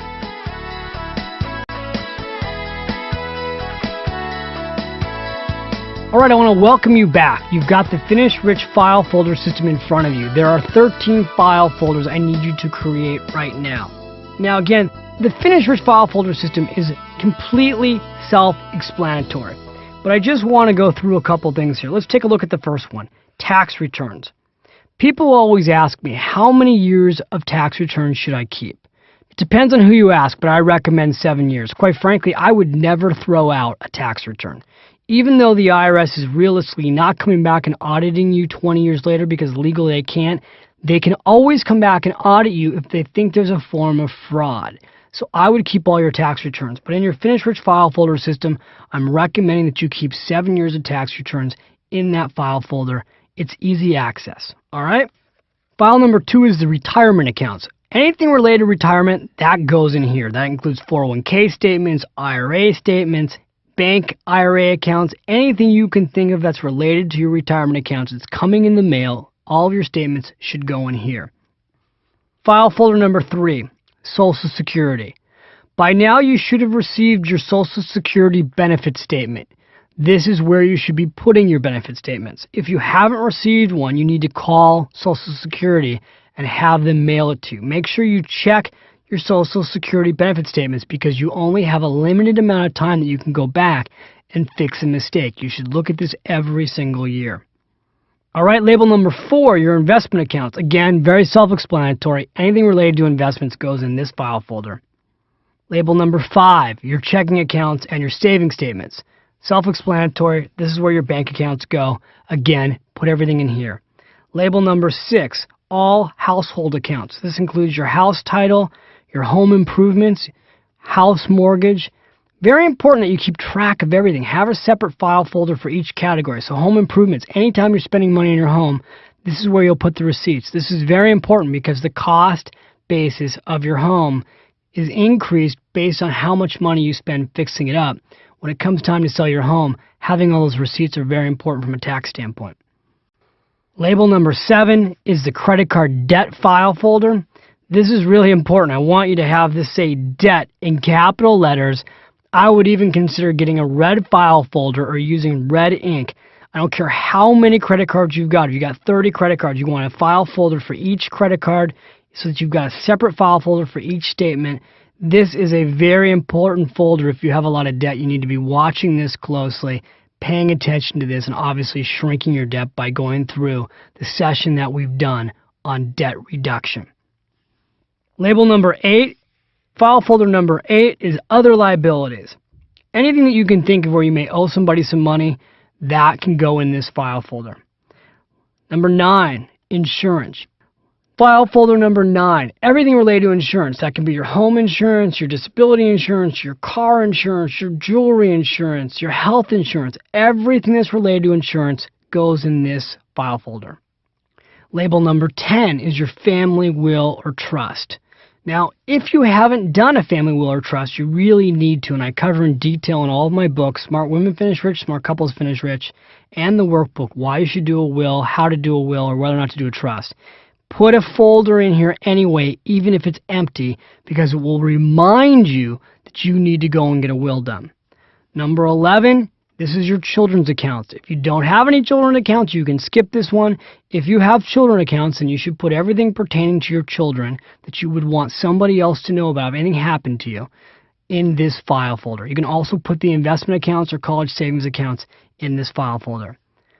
Number 12 is the Finish Rich Inventory Planner.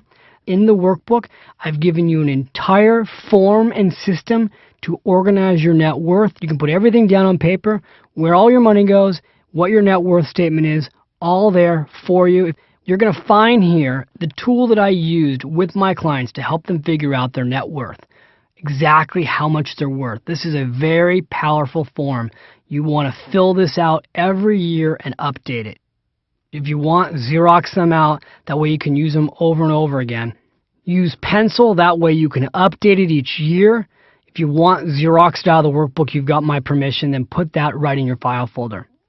Finally, the last file folder is where does all the money go? Now, you learn in this program I'm not a big believer in budgeting, but you still want to know where all your money goes. So I've given you a form that you can use to fill out exactly where all the money goes.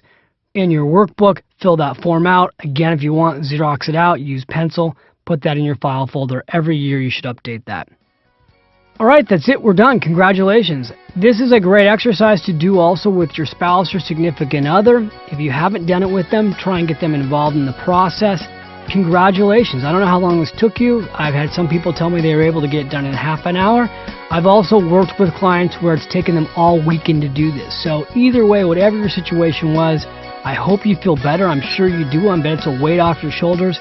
Excellent job. Pat yourself on the back. I'm proud of you.